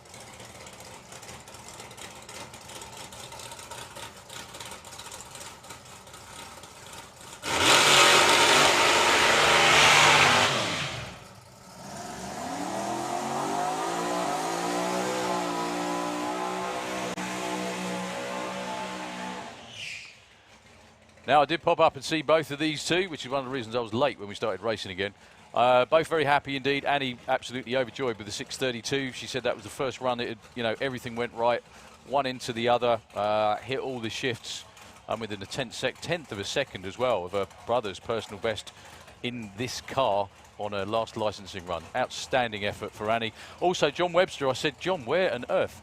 Where's the mile an hour? Where's everything come from? He said we've been trying to manage the power on the car, and well, long story short, they just turned everything up. That was it. Said we just instead of trying to manage it all, stuck everything on 11 and went for it, and that has been the difference. So at the moment, these two are #3 and 5 in the order. Annie Wallace 6.32 was her run earlier today. John Webster 6.26. Well, his fastest run ever, knocking on 240 miles an hour.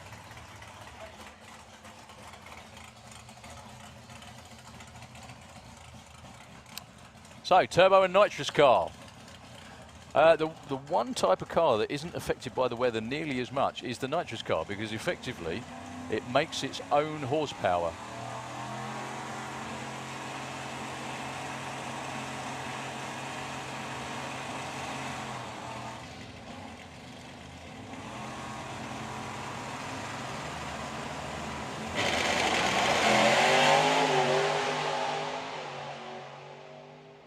Annie Wallace on another flyer, 406 to the 8th, 624, 224 miles an hour.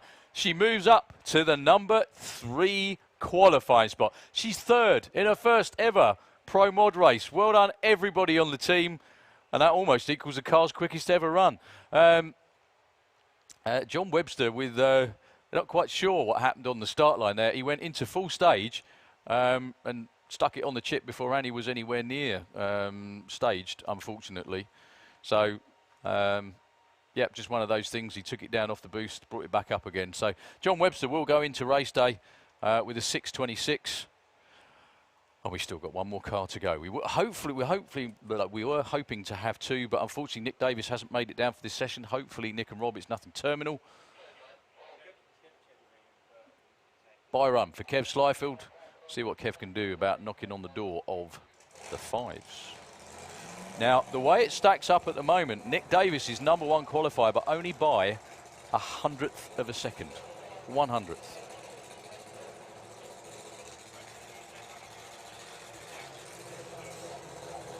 Kev Slyfield. Oh, beg your pardon, Nick Davis is here. He was just hiding a bit further back. I do apologise. We have a side-by-side race for the last pair of Pro Mod. Sorry about that. I didn't see Nick or Rob or anyone anywhere.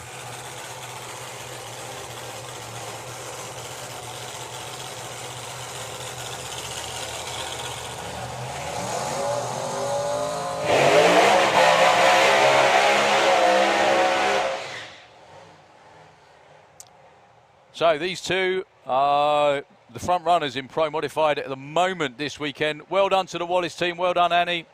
What an effort. Absolutely spectacularly good. So as they both back up through the mist that they themselves created, obviously.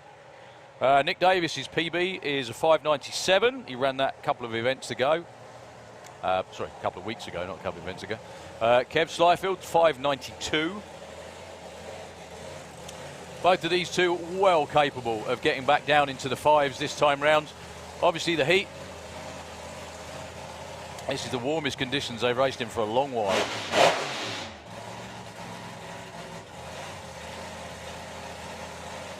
So Crew Chief Woody out front for Kev Slyfield, directs him exactly into his burnout tracks. There we go. They're very well versed at all this. So Kev with a blown bird in the auto glim lane. Nick Davis. Like I said, there is 100th of a second between these two on their qualified times at the moment. One of them will be number 1 qualifier at the end of this. Will it be the turbo car or the blown car?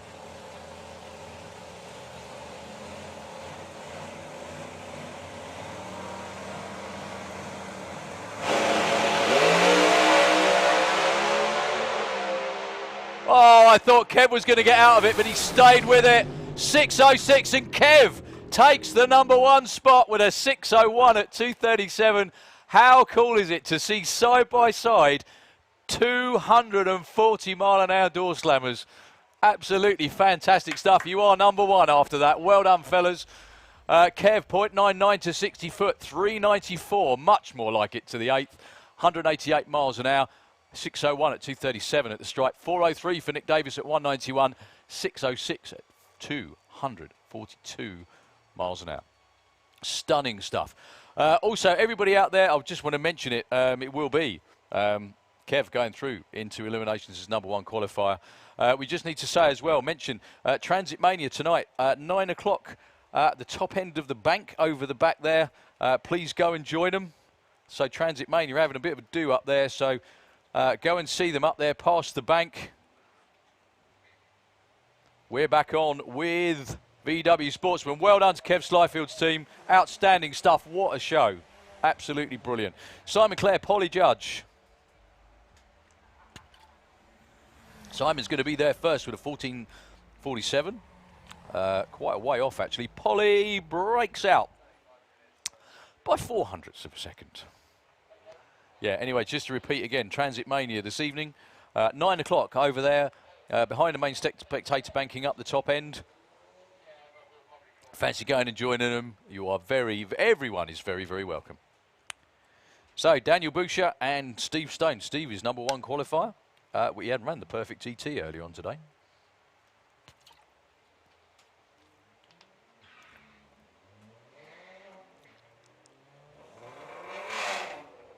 Also pretty good on the lights as well. That was an 01.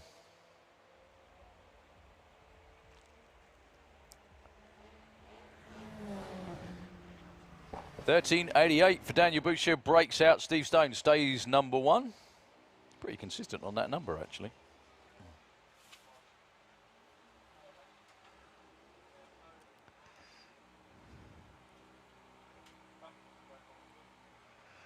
So we're just cracking on through the last of this third cycle of qualifying.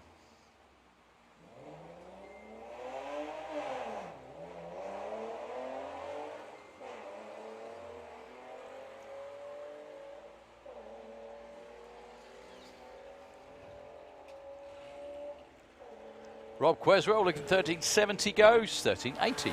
15.15, 81 for John Crawford. Rob Queswell actually moves up to the number 3 spot with that one. Just to answer a quick question, yeah, Pro Mod were due to have Q4 tomorrow. That was if it was a 4-car field, but because Annie got a licence, they've had 3 qualifying runs today. It's going to be run as an 8-car field, so they will have 3 rounds of racing tomorrow, hence the fact that was the last qualifying session. Larry Ainslow, good luck this time, Larry. 15.20 in Lady Baja 2. That's a lot more like it. And Steve Metcalf, 14.75.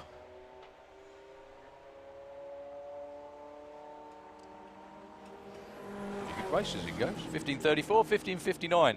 Big help for both, actually. Larry goes up to number 8. And an improvement as well in the other lane. Gareth Bates, Paul Robinson.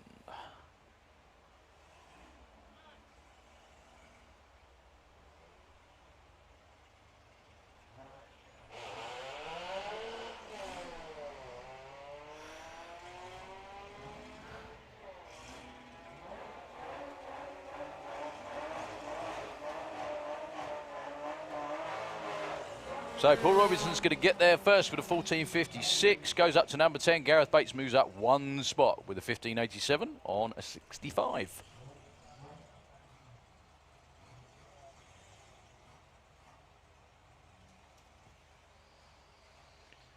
Lawrence Clark with the Thunderbug, Kestrel Beer side of the racetrack, 13.30 against the other Miss Wilson. Morgan out there with Havoc.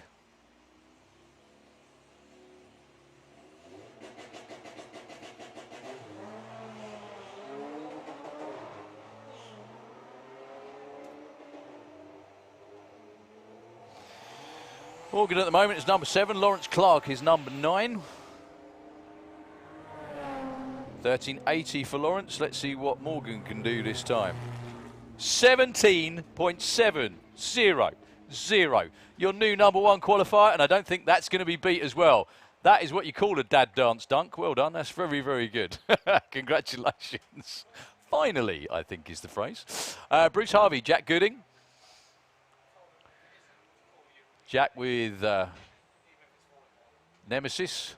Bruce, unfortunately, bogs off the start line.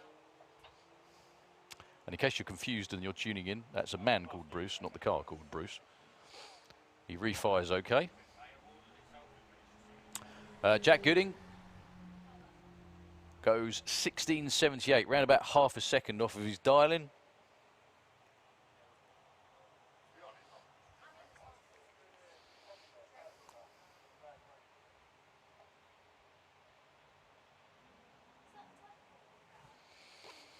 Well, he's going to get there, but he won't improve his qualified time, obviously.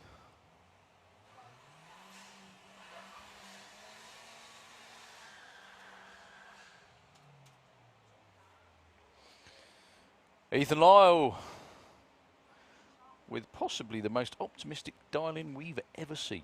14.90 for the Lupo. Against Phil Jones with the Audi. Phil Jones, 14.80, 14.90 for Ethan. I think he ran 17 something a little earlier on.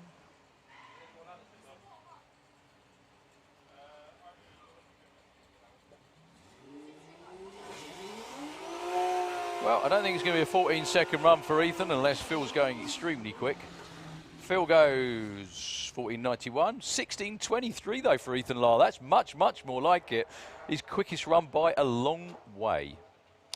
VW Pro last qualifying session. Tom Herbert taking on James Gould.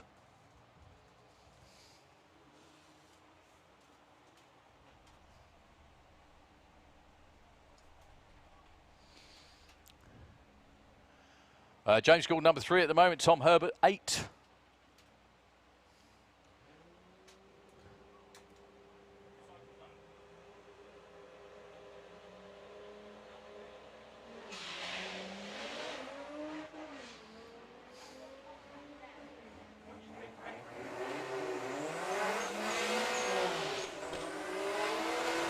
So 11.20 for James Gould goes, 11.77, 12.25 for Tom Herbert though, actually moves him up to the number 3 spot.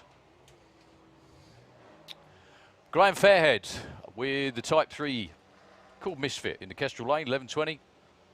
James Hodson, much, much more like it on that last run. This time dials a 10.75. This is the time it runs properly and it runs a 10.1.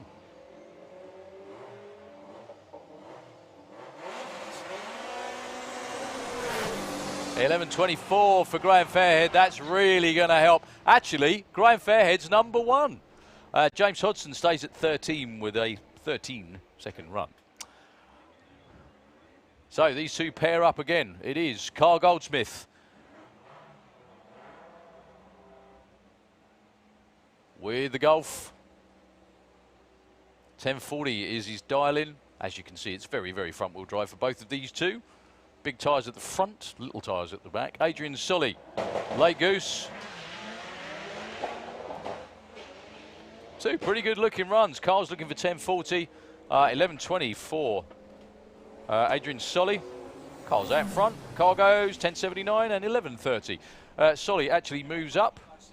The Late Goose moves up to number 4. Carl actually moves up 1 spot to number 9.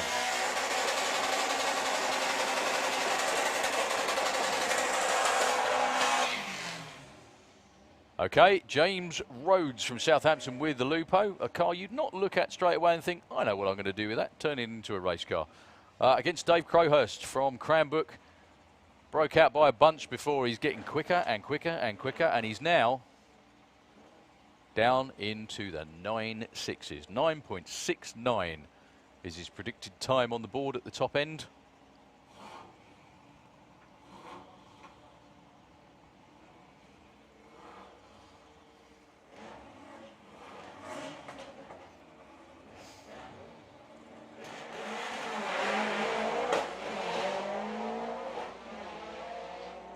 Well, Dave Crowhurst is predictably long gone, although the Lupo's not far behind. Dave Crowhurst goes even quicker, 9.64, 1.41. James Rhodes, though, your new number 1 qualifier, 10.52 on a 50. That will be the number 1 spot.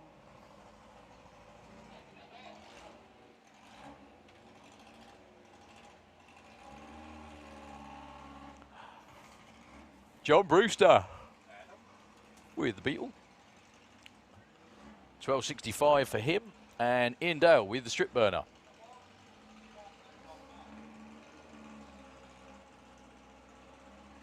Uh, 10 and 15 for these two.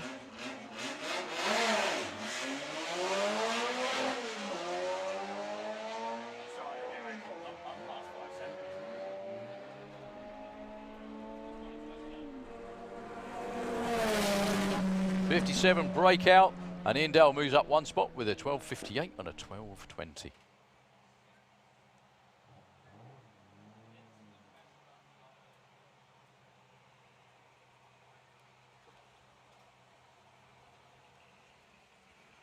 So Abby Tether with the Golf. 12.88 against the indecently quick Audi S4 of Rob Carter. Around about a second quicker, would you believe, for the estate.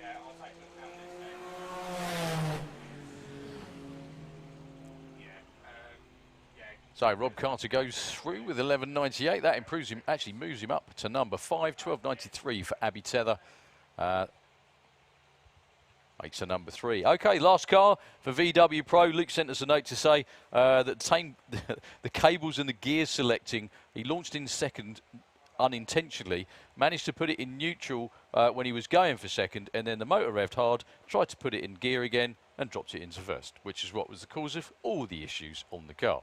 So this is Luke's second run in the car, looking for 12.99 after a number of years rebuilding. Let's hope everything goes all right this time round for Luke.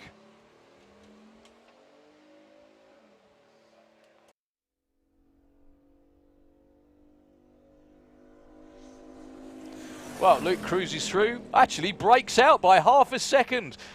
12.56, 112 miles an hour. I think all the work was worth it. Even pulls a chute through the finish line as well. Can we have 850 and 950 bike into the pairing lanes, please? 850 and 950 bike into the lanes, please. Thank you.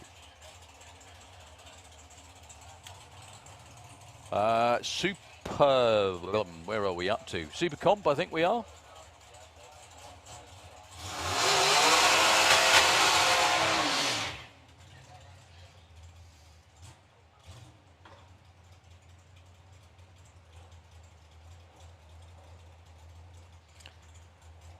So this is John Giles with the Blitzkrieg.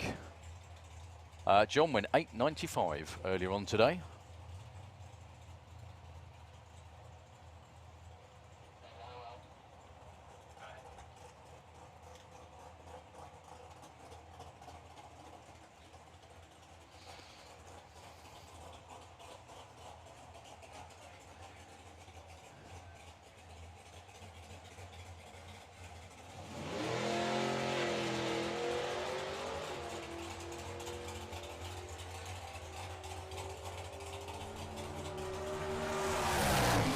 $8.96, another good consistent run.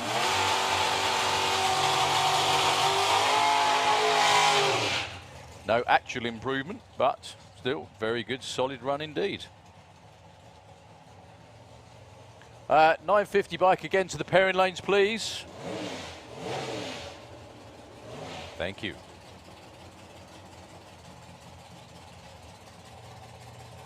Paul Brown, currently number 4 in Supercomp. I said before, he's raced in Supercomp before, not in this car though.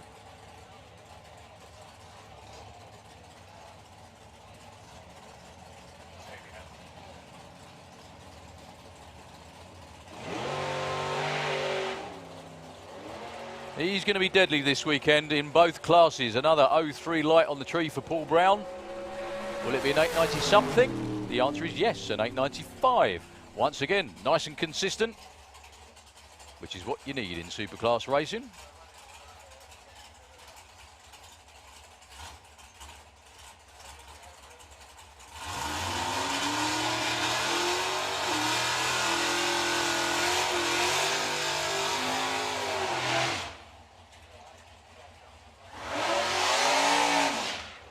So, Alan Schofield. A lot of history in that little dragster, actually, in the Kestrel Beer Lane. I have a feeling in days gone by, it used to be a Pro Comp car.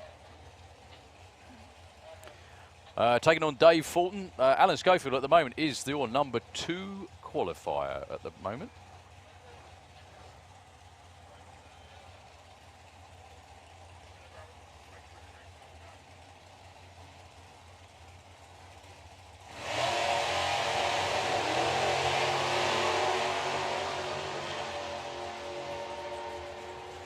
So Dave Fulton has been in the 9.1s so far today, unusually for him. Still 9.09, too quick for Alan Schofield, 8.87. Not sure what's going on with Mr. Fulton that time.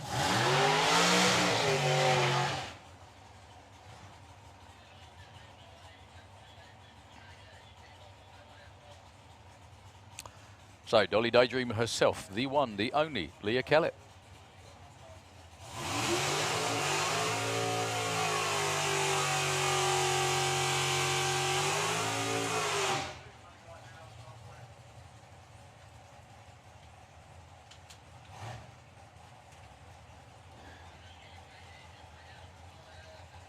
Leah's company number 3 ran an 8.93 earlier. Would you believe Simon Fulton's only run, the right side of the number, is a 19-second elapsed time? Can we have Funny Bike to the lanes as well, please, now? Funny Bike into the lanes for your last session. Well, it's everyone's last session, isn't it?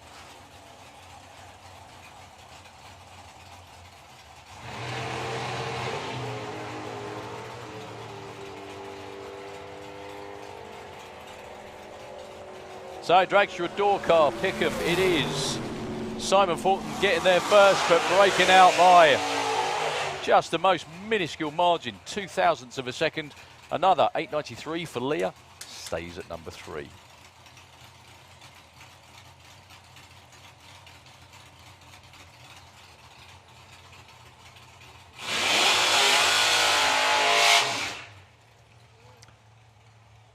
Paul Hudson with the pension pot dragster. He's currently number 1 qualifier, went 8.901. Taking on the other Hudson, that's Steve with the Model T.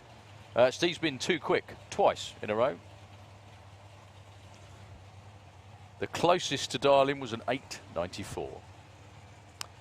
Last session for Street Eliminator before they go on their cruise. I think roughly now is when they're supposed to cruise. So turnaround time up the top end. Now Steve Hudson trying the double step. See if that will slow him down enough to run the right number. 9.97 and 9.25. Steve Hudson slowed down just that bit too much. Top Speed Automated Street Eliminator, your final session. Damien Halliwell with the Biscayne, the beautiful, gorgeous looking Biscayne, in the Kestrel lane against Nigel Hale. For Redneck Racing, created a bit of a cloud down there and also taken up most of his lane.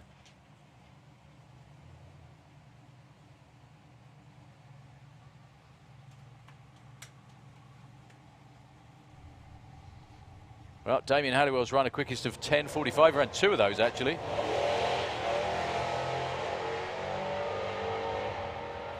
Nigel Hale's truck has got an awful lot of horsepower, but it's also got an awful lot of weight. Quite a good race that.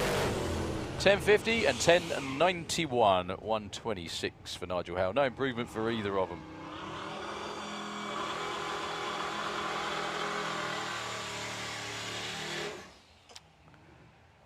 Tony Higgs with Trigger's Broom. That's the rather mean-looking Capri down here in the Auto Glim lane. Against Ashley Cooper with a couple of tons of fun. Don't forget, Transit Mania is over in the field at the end of the racetrack. Camping field, that is, behind the main banking.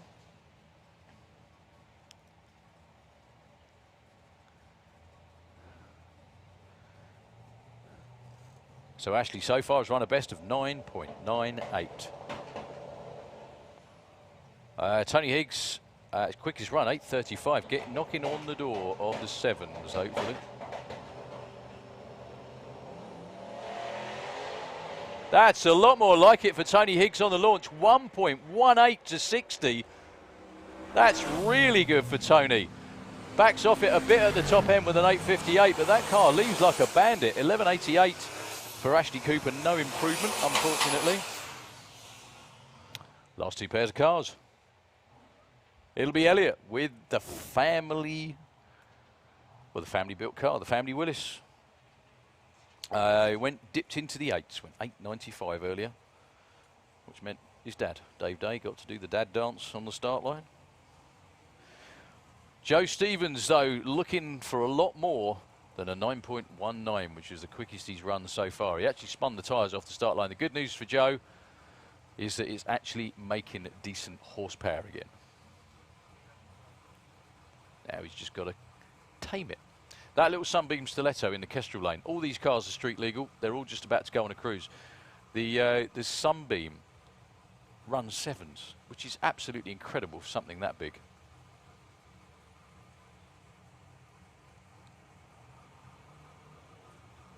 So 2 turbo cars, 1 American Willis, 1 UK Sunbeam.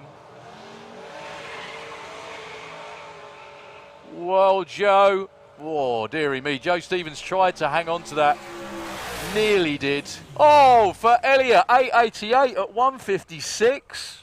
A new quickest run ever. 11:12. Joe was spinning the tyres all the way through, well, almost from the start line. It just got that little bit too much, and he backed out of it just in time before it got sideways. You can't keep trying to go at that speed with the tyres spinning, especially in a short wheelbase car, because it will start turning around on you. Joe did a really, really good job of driving then. Last pair, Al McSweeney and Mark Todd. We got one more car after this. Well, truck actually, again. I think I'm safe to say Mark Todd will be #1 qualifier because Andy Bond isn't down for this. Well, Andy Bond's down there, but he's watching. Mark over Sweeney in the 9s.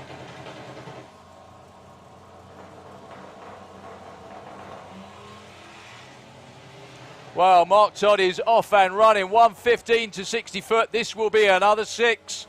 Oh, 7 flat, 204 miles an hour. Al McSweeney with a really good looking run though, 8.74 at 155, quickest run so far. For the new combination, the crew look unbelievably nonplussed for Al McSweeney. Yeah, Mark Todd, 115 to 60, 462 to the 8th, 7 flat, 204 over the stripe. So the last vehicle, I'll say it that way, in Street Eliminator is Al Williamson with a Howling Hauler. He's run a best of 8.48. Needs to go quicker than 8.35 to move up into the 3rd spot. Currently occupied by Tony Higgs.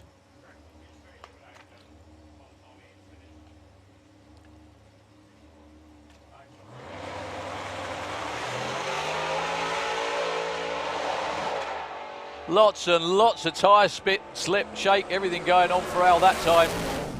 Keeps it nailed though to an 863, 165. They still seem happy with that.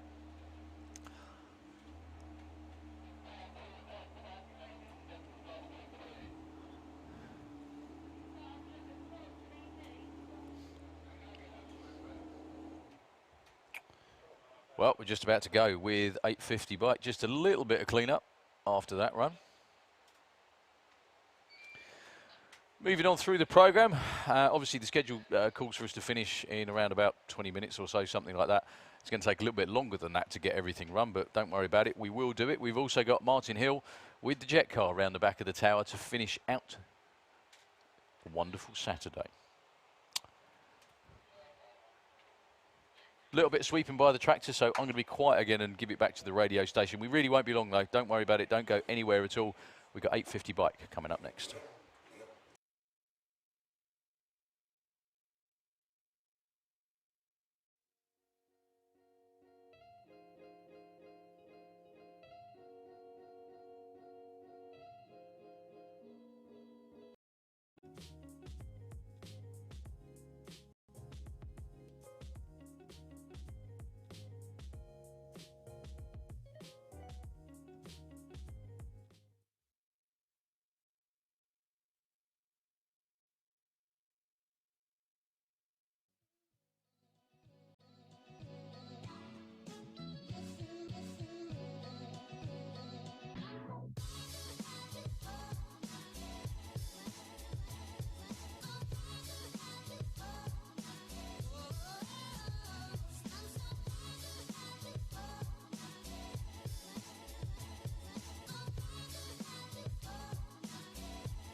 Okay, we are back for the last qualifying session of 850 bike. Just a bit of news as well. We are running the jet car after Funny Bike, so that will be up fairly shortly with Martin Hill. So, Al Morrison in the Kestrel lane taking on J Rowe. Al's currently number 1. With an 852.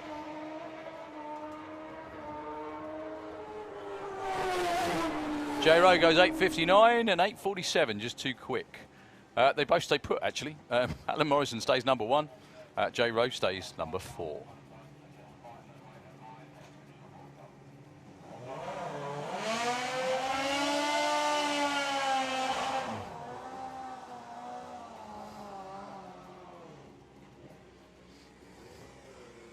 Joe Elliott being guided to stage by young Mr. Collier down there in the Kestrel lane. Against Jasmine Cordell. Jazz, quickest run, 9:46 so far. Needs to lop nearly a second off that.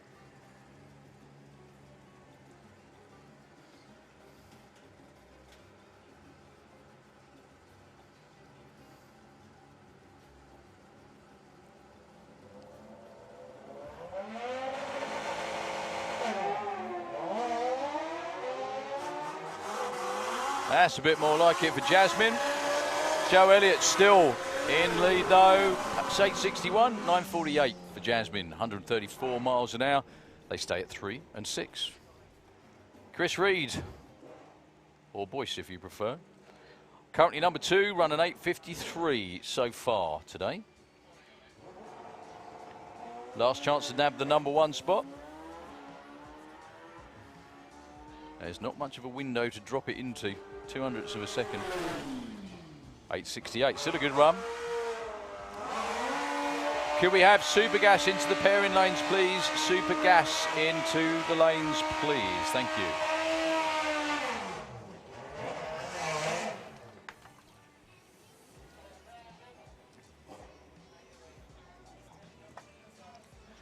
So 9:50 bike now. Craig Wright, currently number 3.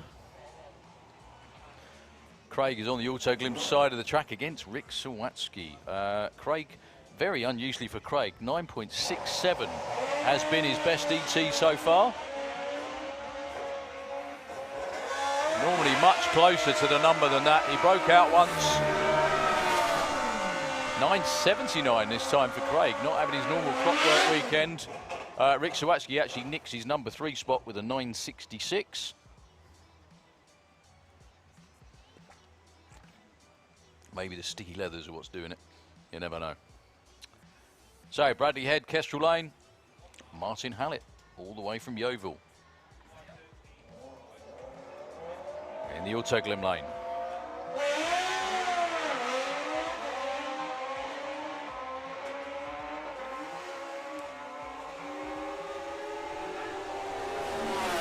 $9.59 for Martin Hallett. Well judged. Bradley Head goes 9.86. No improvement for either, staying number 2 and number 5.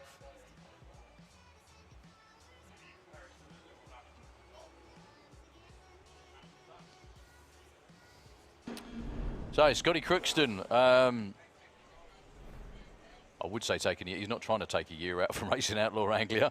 He's trying to shoehorn an enormous engine into his car. Still not quite finished, so wants to race something. So he borrowed a bike to race in 9:50. He's currently been too quick twice, and he does it again with a 9:43. 139 miles an hour. The good news is, though, he's running the numbers. A few weeks ago, he was about half a second off. Much more like it this time around. Well done. Last couple of bikes, I think. Dave Hall and Phil Harrison before we get into ET bracket bike.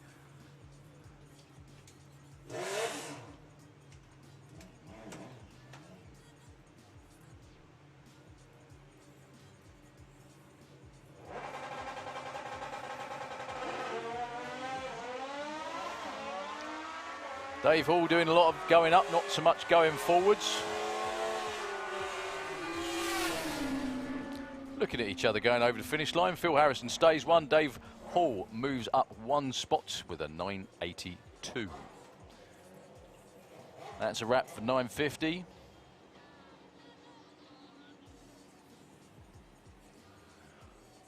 All about ET now. Dave Grundy, Phil Pratt, most unusually for Phil, in the number 7 spot. He still dials an 892, even though he's run 905 and I think 905 so far today. Dave Grundy looking for 1065. Phil's hoping to nip back in the 8s again. 903, 151. Actually moves up 1 spot to number 6, 1084. No help at all for Dave Grundy, unfortunately.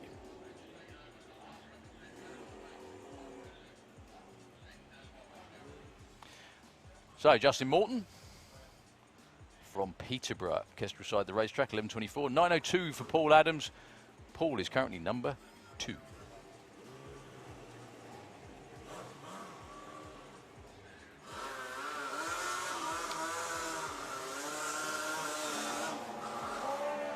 Can we have the Wild Bunch into the lanes, please? The Wild Bunch. I think you'll be our last class of the day, actually. So Paul Adams goes 914. And 1124 for Justin Morton. Actually nicks the number 2 spot. 1124 with a 4 on 1122. Good effort.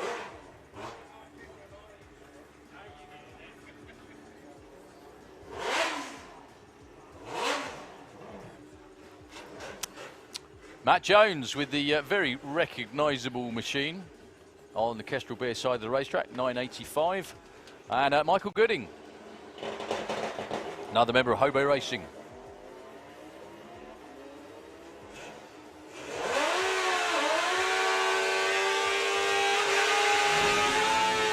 $936 and a 1077. No help for either. They stay 4 for Michael Gooding. Matt Jones sticks at number 11.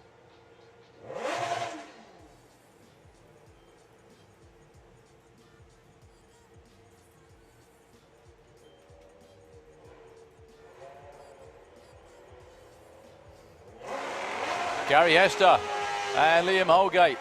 Unusual to see Gary Hester in the number 9 spot as well. Looking for an 886 this time. Goes 919. Trouble again for Liam. 1308. No improvement for either.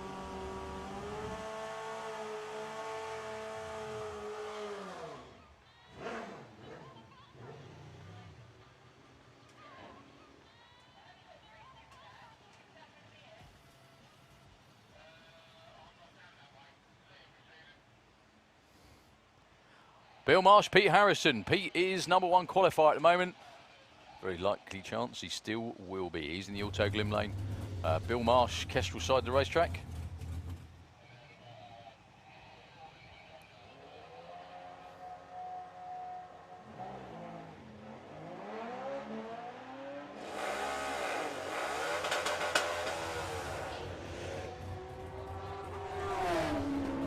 $930, nice number for Bill Marsh. Pete Harrison goes 1070. Breaks out. Doesn't matter though. Still currently number 1. A few more mics to go. We got Robbie Dobby on the Super Penguin, and I think Jane Kay is down below us.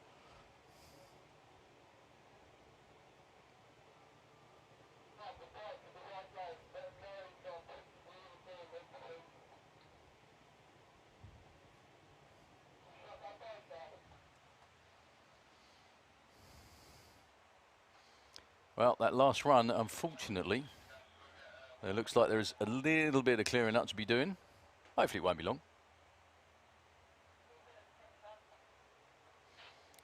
Not got many more closes to move through to finish out the day.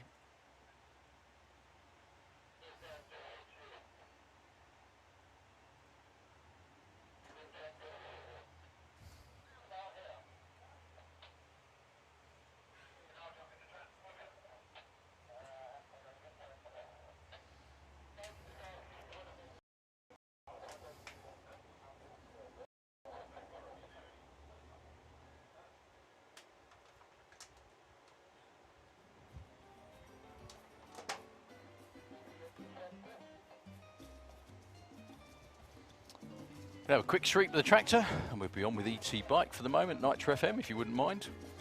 Still got more stuff to come. Don't go anywhere.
Right, we're back to racing. Thank you very much indeed to the ever wonderful track crew, sorting everything out for us and ready to go.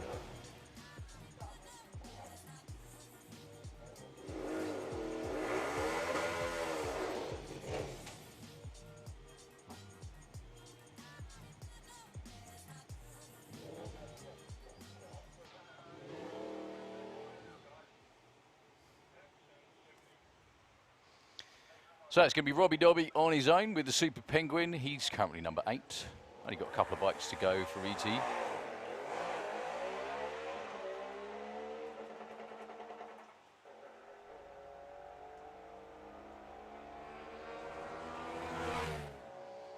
$11.09, no improvement.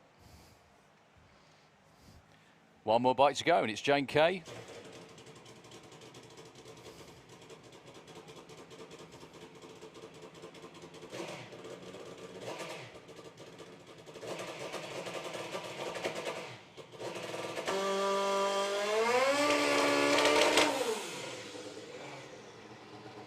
Warming up the tyre before we go to comp bike.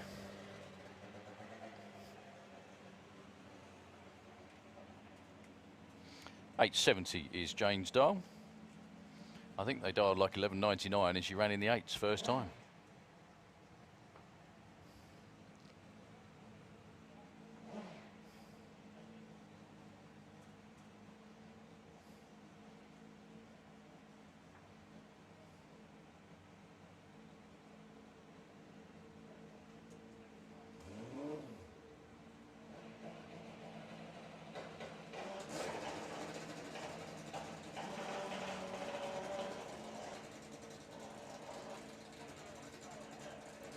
Well, a little bit of a cough and splutter off the start line for Jane that time round. That one obviously won't be an 8-second run. She still rolls through the 8th mile at 48 miles an hour. Hopefully still got the speed. Yeah, actually she picks up speed, so the bike's still running. Going to make the first turn off.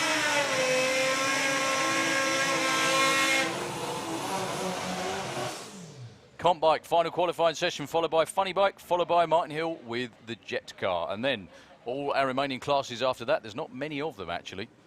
I think there's Super Gas, Wild Bunch. Let's have a look. Sportsman, ET, Super Gas and Wild Bunch. And that's it. We're all done. For a brilliant qualifying day in the beautiful English summer sunshine. Louis Davis taking on Paul Hambidge. Really good to see Paul Hambidge back. Louis lost fire after the burnout. There we go, Louis ready to go again.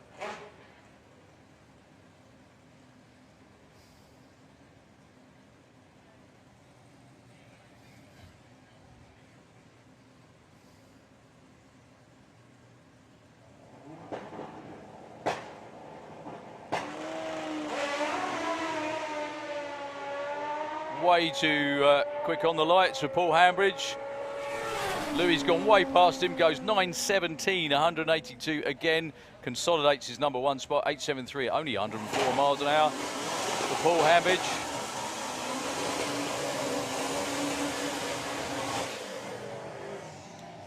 Well done, Goose, number 1 qualifier at the moment.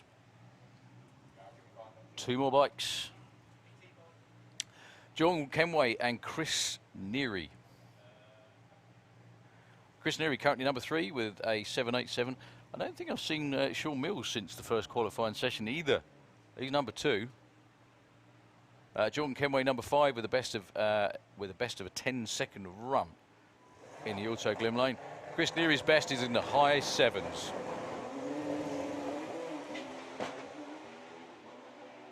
Well, Jordan Kenway off on a much better run that time. Chris Neary's in the distance though, 7.81 and 8.66 for Jordan Kenway, 156 miles an hour. His quickest run of the weekend by far and possibly ever. Chris Neary went through 7.81, 182 miles an hour, 8.66 at 1.56 for Jordan Kenway. Funny bike, final qualifying session. The Rigaboot Express of Dave Peters.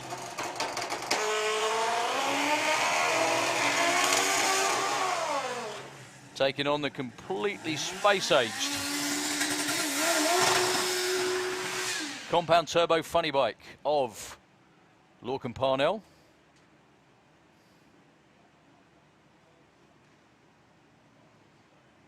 With the very aerodynamic fairing. When this bike goes, you certainly notice it. He ran a 6.6 in testing yesterday. He's been in the 6s a number of times. Quickest he's run so far in qualifying is 7.22. That's the man in the Kestrel lane. Dave Peters, though, best so far of an 8:46. That is a 7-second bike, normally. What's Lorcan Barnell got for us this time?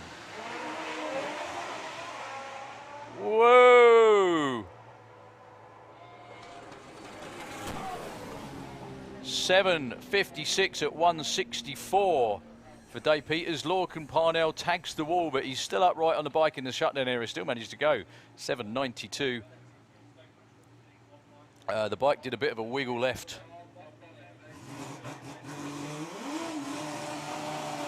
And landed, and he couldn't get it straight.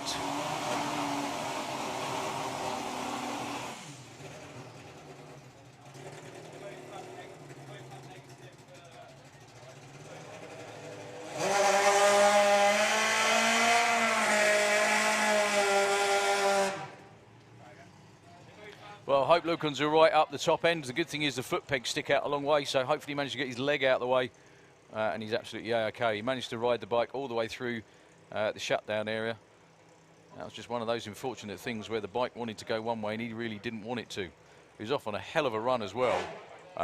And runs like that you never want to get out of. So Mark Smith, currently number 7 with a 17-second run.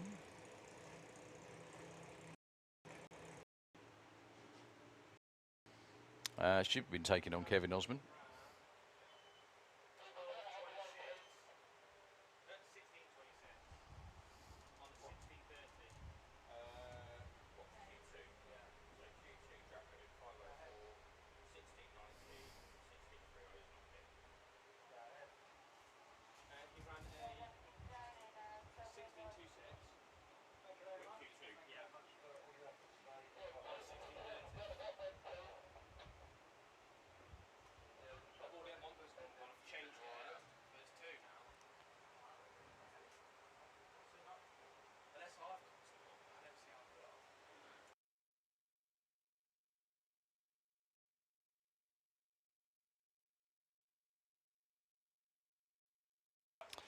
Just to let everybody know, we're just on hold for a couple of moments. Just while everybody at the top end checks out Lorcan Parnell. We stayed on the bike, he turned the bike off the top end, no problem whatsoever, but just making absolutely A-OK. And then we'll be back with the last couple of qualifying runs for Funny Bike. Your number 1 qualifier will be Stu Crane with a 6:47, unless someone pulls the most enormous rabbit out of the hat in the last couple of pairs.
So we're back to racing. A very brief hold, thank goodness. Mainly because Lorcan Parnell appears to be okay up the top end, which is the good news.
I think a tall angel just walked by.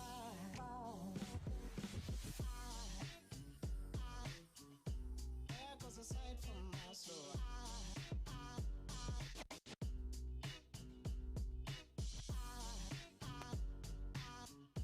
There goes a sight, there goes a soul.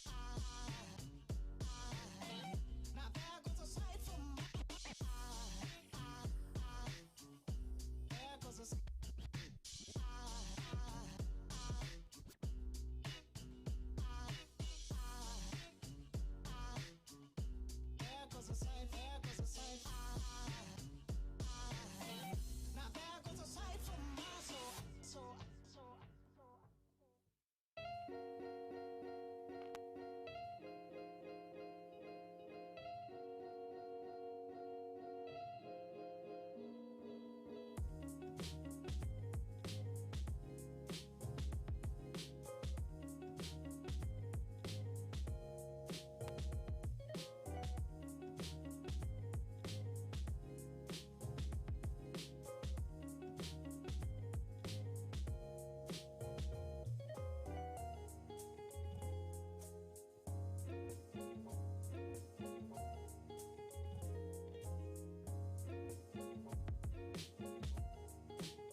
Well, the day of annoying niggles continues. We lost power up here in the tower again. That's why I have to shut down.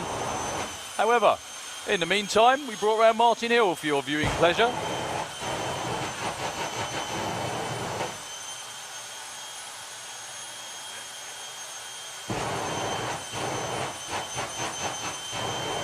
Like we needed to be any warmer.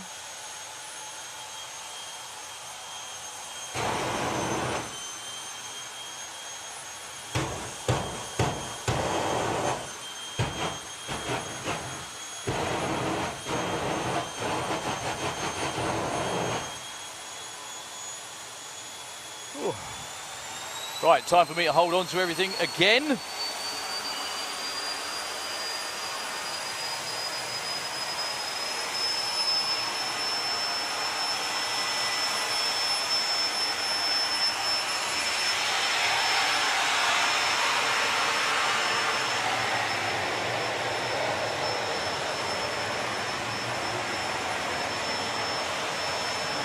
I'm glad you're here, you can hold that lot.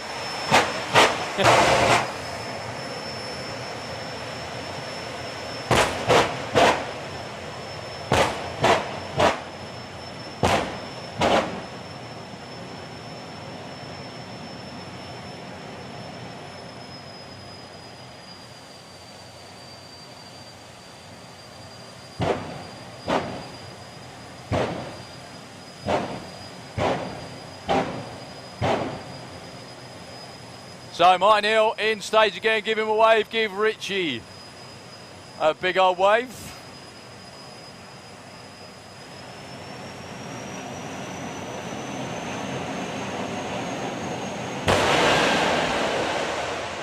As Martin disappears at an incredible rate of knots.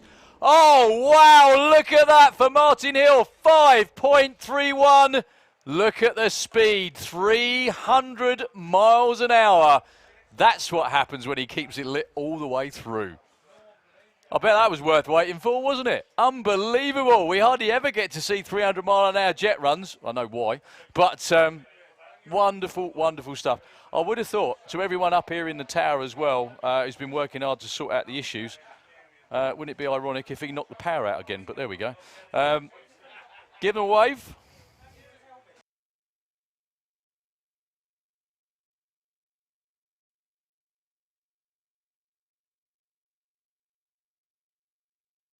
So, you got to see a 300 mile an hour run here today. Well done. Just checking as well. Everyone on the grandstands, can you hear us? Anyone hear us? Good. Sorry about that. You've been listening to me all day. I do apologise. And on the bank, hopefully, as well. Look at that. Martin's created his own little cloud that's actually obscuring the sun up there over the bank. Certainly deserves it after that. Give you some numbers on that as well. 60 foot was 0.98. To the 8th mile, 3.64, 224 miles an hour.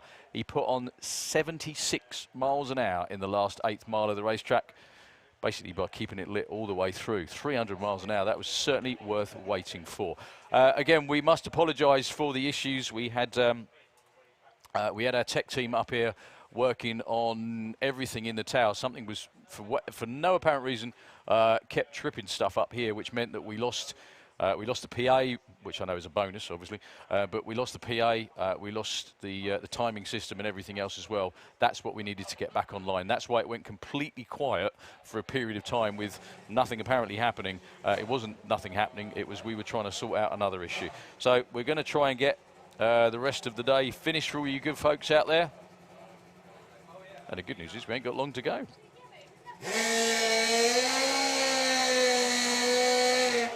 Back on to Funny Bike qualifying, or to finish up Funny Bike qualifying. I think we've got Sportsman ET, Supercomp and Wild Bunch. And that'll be a wrap for Saturday. Was that the offending article? I think we even found the offending article. It's having a knife taken to it as well. It's not me, just in case anyone's wondering.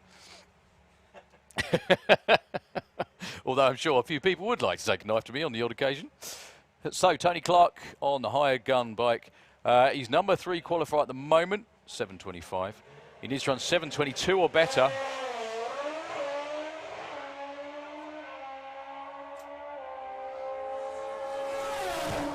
.727 at 184. 3 brilliant, consistent runs in the low 7s for Tony Clark. Excellent stuff. Well done, Phil. Well done, everybody.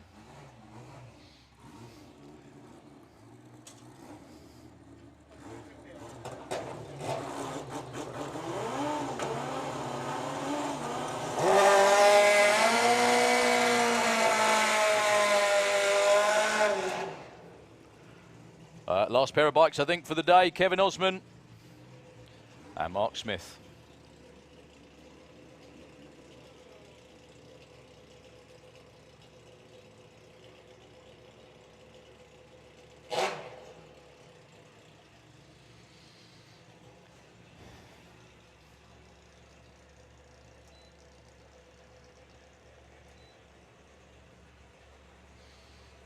So Kevin Osman currently number 6.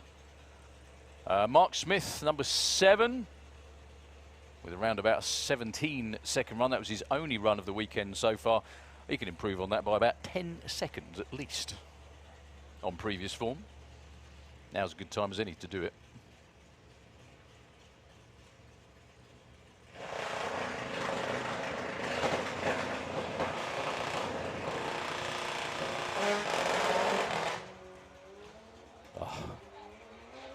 Mark Smith hangs his head again. The bike coughs and splutters on the start line. Kevin Osman is off and running. He will make it to the finish line. The good news is for Mark Smith, he is actually qualified, so he will get to play tomorrow, so he will get another shot at it. Wasn't like that was his last qualifying run or anything.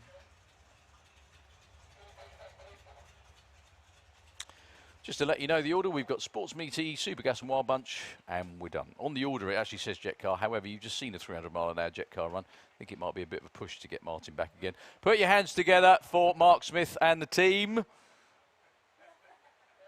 Not the way you wanted to end the day. That is one quick machine when they get it all sorted out. Bad luck, Smithy. Tomorrow, you're still in. You're still in the show. You're still in. You still get to run tomorrow.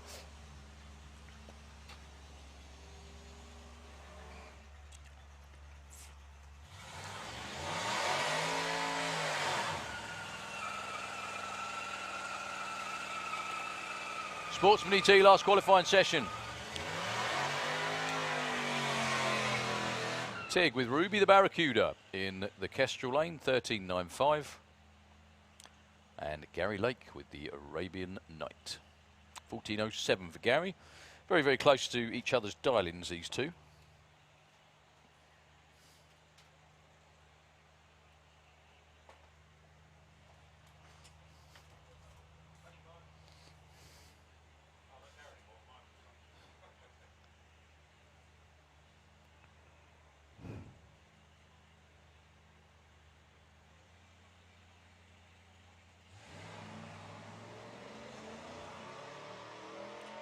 We're reliably informed as well. The runs that Tig's made today are actually personal bests.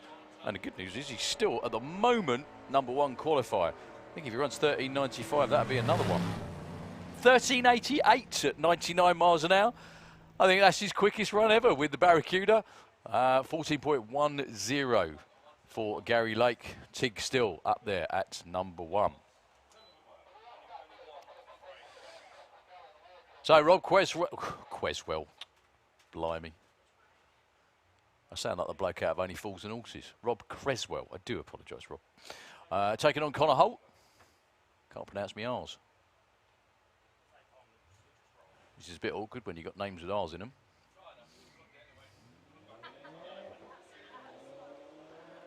So 13.20 for Connor Holt in the Auto Glim lane. 13.75 for young Mr. Creswell.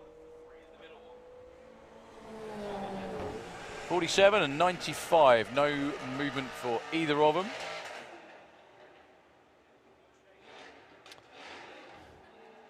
Kirsty Tram with another loner this time. It's the AMG Mercedes E500. They're very rapid little things, these. My dad's got an estate version of this, and the amount of hooning you can do in one of those is unbelievable. Don't tell him that. 814 flat is the dial for Kirsty. Debbie Taylor, 13.68. Debbie actually will get a time, but the 60 foot was over 3 seconds, so it won't be anything like what it should be. Yeah, 15.19. 14.06 for Kirsty, stays put at number 6. Very, very close indeed to her darling. So Ben Newsom, unfortunately Ben busted his regular race car up at Melbourne a few weeks back, so he's taken to driving. I don't know whether this is his daily driver. If it is, it's one seriously rapid car. 12.87 the dial-in for the BMW, and it's a diesel as well. Against Holly Waters. Another member of the Waters family out here racing. 15.65 for Holly.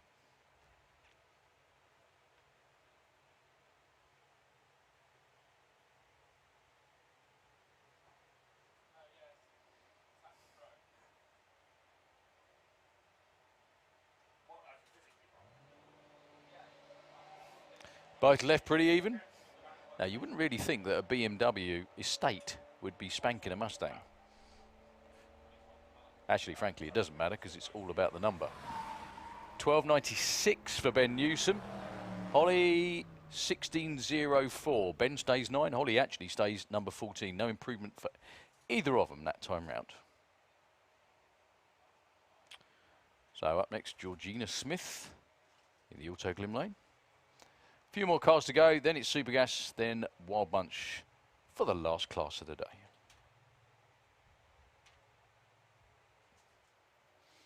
And Felicity Gibbs with Little Miss Rampage, another Mustang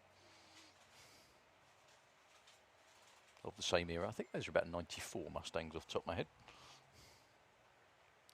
head. Georgina Smith with the Supra, 11 qualifier at the moment, dials in 15.95.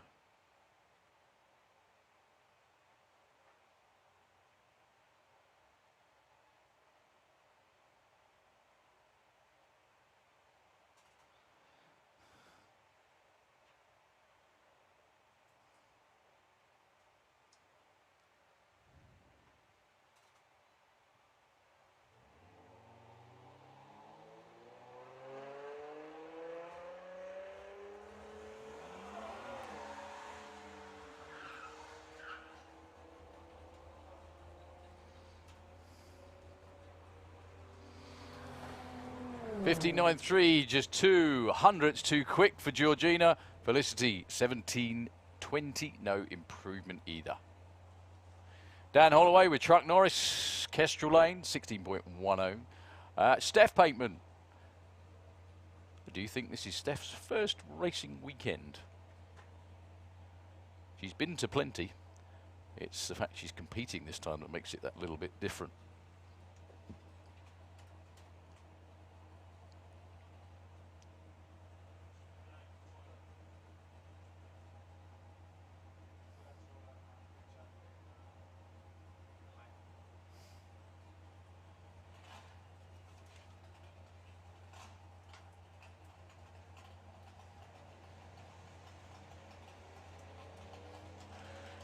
So Steph's number 3 on the board at the moment. Dan Holloway with Truck Norris is 17.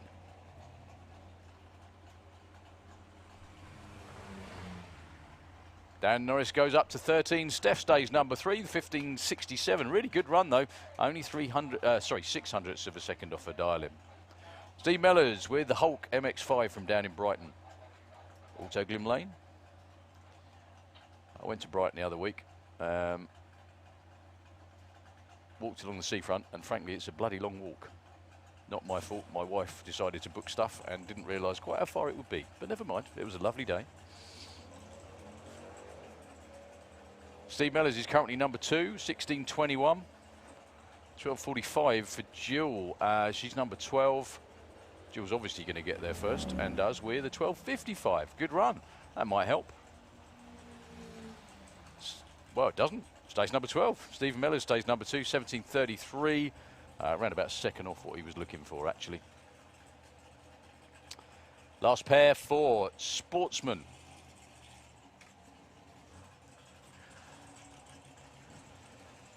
It's going to be Ashley Clark in the family wagon.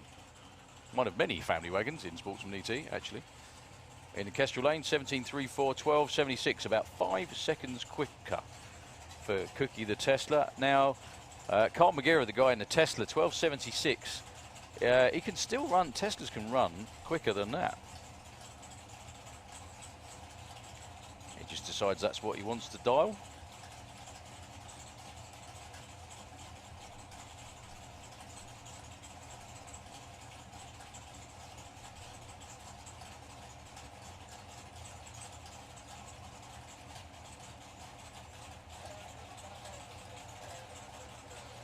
Well, Tesla off into the distance with Carl McGarrett at the wheel. Goes 12.77. That could well be your number 2 spot. It is indeed. Ashley goes 17.24 breakout. Carl McGarrett with the last run of the weekend in qualifying in Sportsman takes the number 2 spot with the Tesla. Okay, Super Gas and Wild Bunch. Finish out the day here at the SBRC Summer Nationals. Tim Adam, number 1 at the moment, went 9.90 with a 5, taking on the man that went 9.95, Andy Harrison.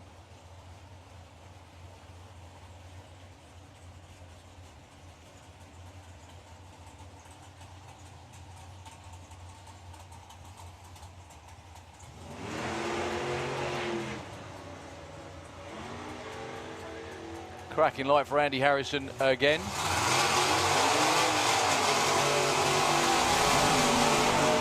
$9.95 and a 98, no improvement for either.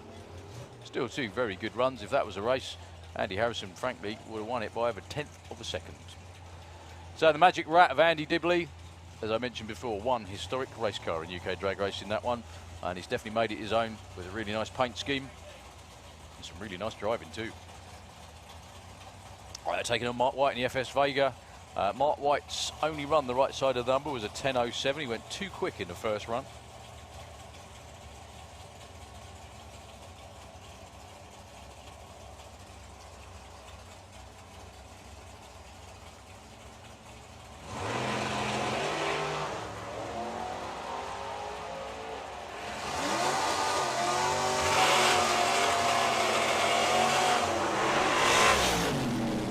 $9.91 for Andy Dibley, takes him to the number 2 spot.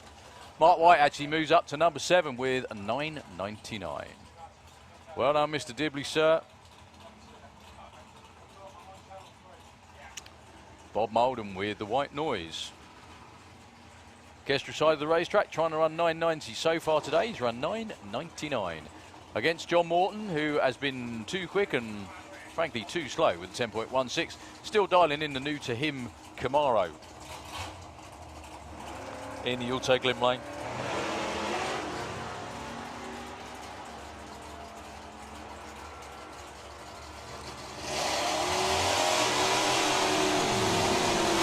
Bob Molden improves with a 9.95, 10.17. Bob Molden actually ends up in the number 6 spot after that one. That was number 6, Mrs. Molden. That's all right, no problem. And number 10 still for John Morton. John Turner at number 9 at the moment. Dave Fulton number 3 with the Camaro. Last 2 pairs of cars in Super Gas. John Turner actually getting closer and closer to the 9 so far this weekend. It's unusual because the formers of the Barracuda normally actually goes the other way during the weekend.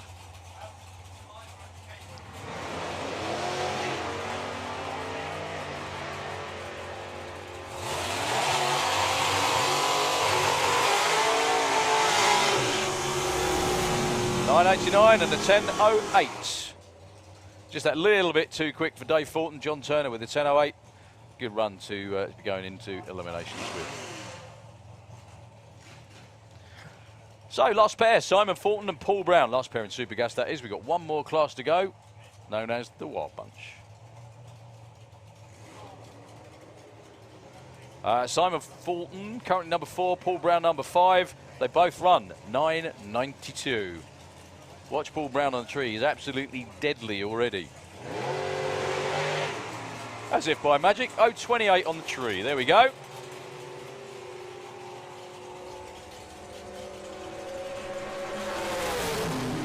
.96 and an 87 for Paul Brown. Too quick and too slow for Simon Fulton. Tim Adam goes into race day as #1 qualifier in Supergas. One more class to go, and it's the Wild Bunch. And the big news is, can Bob Hawkins get to the start line? I really hope so. I really, really hope so, obviously.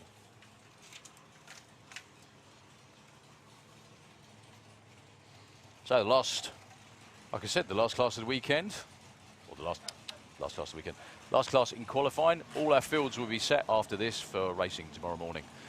8.35 is the Black Pig. Do you know what?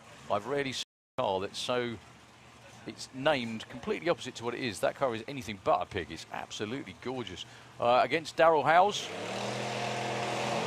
Darryl dials an 8.51, possibly a little more realistic.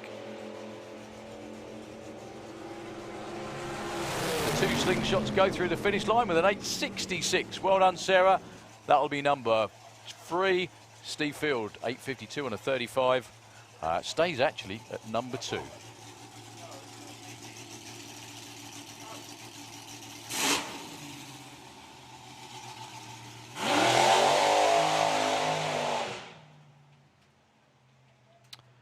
Pete Brown in the Rebel. Dials a, wow, quite a low, 8.45. Unfortunately, Andy Clifford with Snake Eyes being pushed around the back. That car is so gorgeous. It's just so right in every single way. However, unfortunately, Andy couldn't start the car for this round of racing, or this round of qualifying, I should say. So he's not going to get to improve on his qualified time.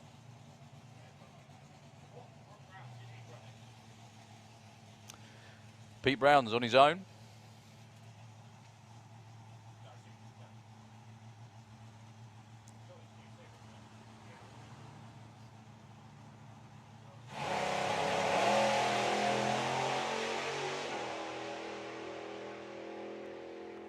Another nice looking run for Pete. Will it be an 8.4? 8.52 at 1.56. Actually, that gets him the number 2 spot in qualifying for tomorrow.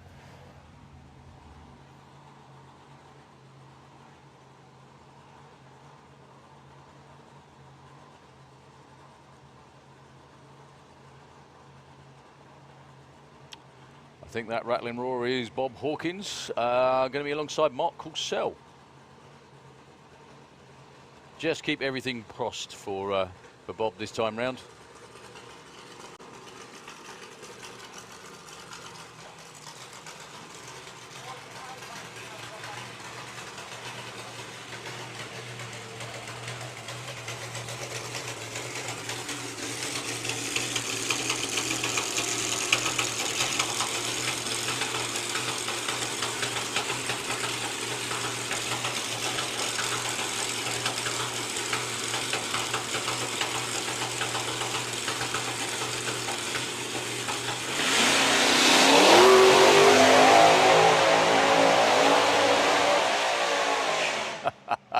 Bob Hawkins takes 2 weeks of frustration out on one burnout.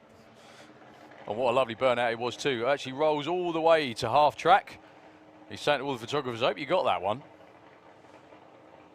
Well, the good news is, looks like, I was going to say Bob's coming back, but it looks like Bob's lost fire. It sounds like Bob's lost fire again, unfortunately. Backing up, Mark Coulsell.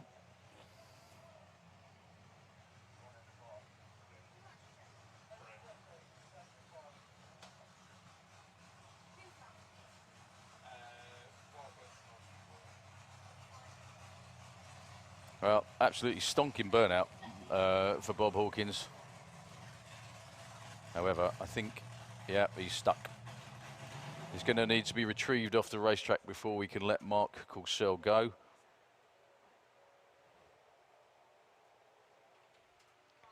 Just such bad luck for Bob and the team. He got a spectacularly good front engine burnout car.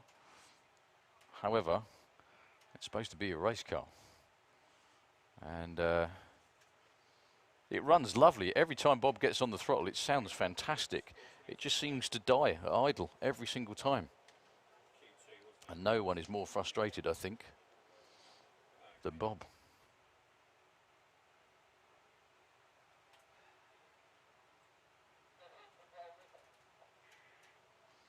So, being Bob Hawkins gets towed off the racetrack by the quad.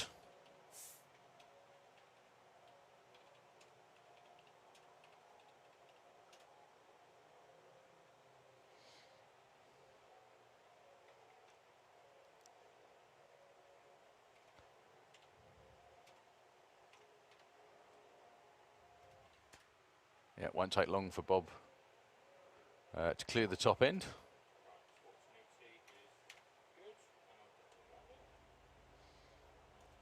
And hopefully we'll have the last pair of the day will be Mr. Mark Carousel.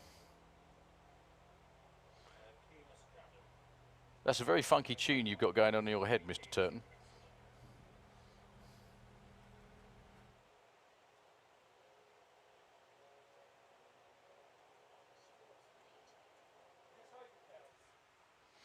So Bob's just going to make the turn off, and we're up for our last pair of the day.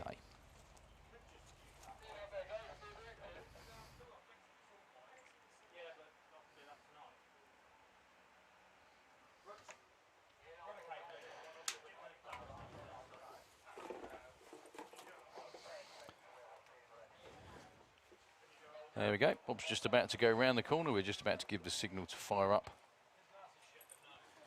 to the last pair of cars.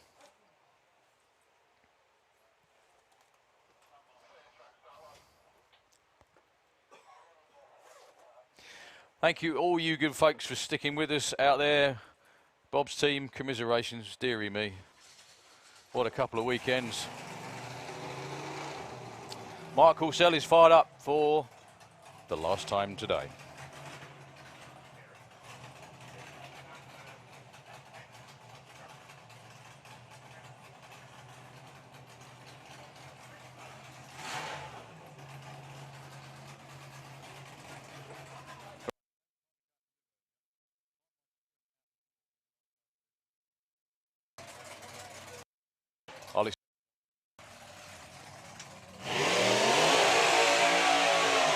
Well, it's actually going to be Mark Carousel on his own for this one. I think Phil James actually got himself out the car because he thought it was going to be a lot longer than it was, and he's still getting himself strapped back in, unfortunately.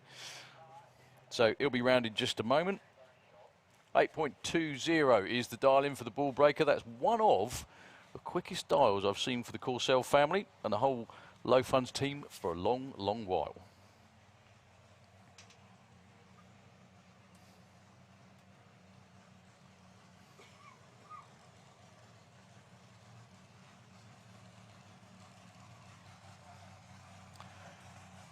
He's been 8 points. He's never been in the sevens, been in 8-1s. Went 8.21 earlier on today. Anna waves the parachute pin in his face just to let him know that he's ready to go. Crew Chief Steve brings him forward.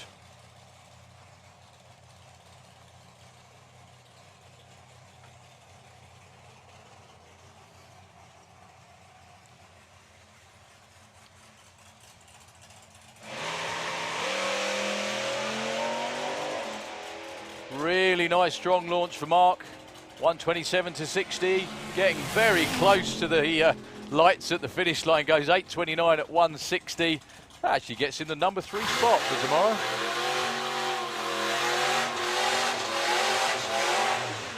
Goes 160 miles an hour. The very, very last car of the day. Thumbs up from behind the tower. Phil James will be the last run of the day.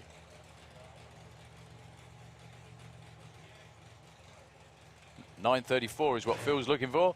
He's #1 qualifier. He's still going to be #1 qualifier at the end of this because there's nobody left to knock him off.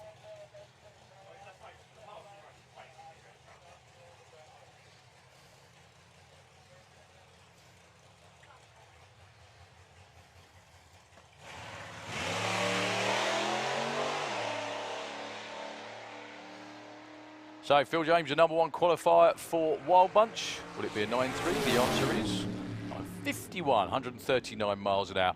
All you folks on the grandstands and in the bankings, please put your hands together for the wonderful Santa Pod Racers Club team.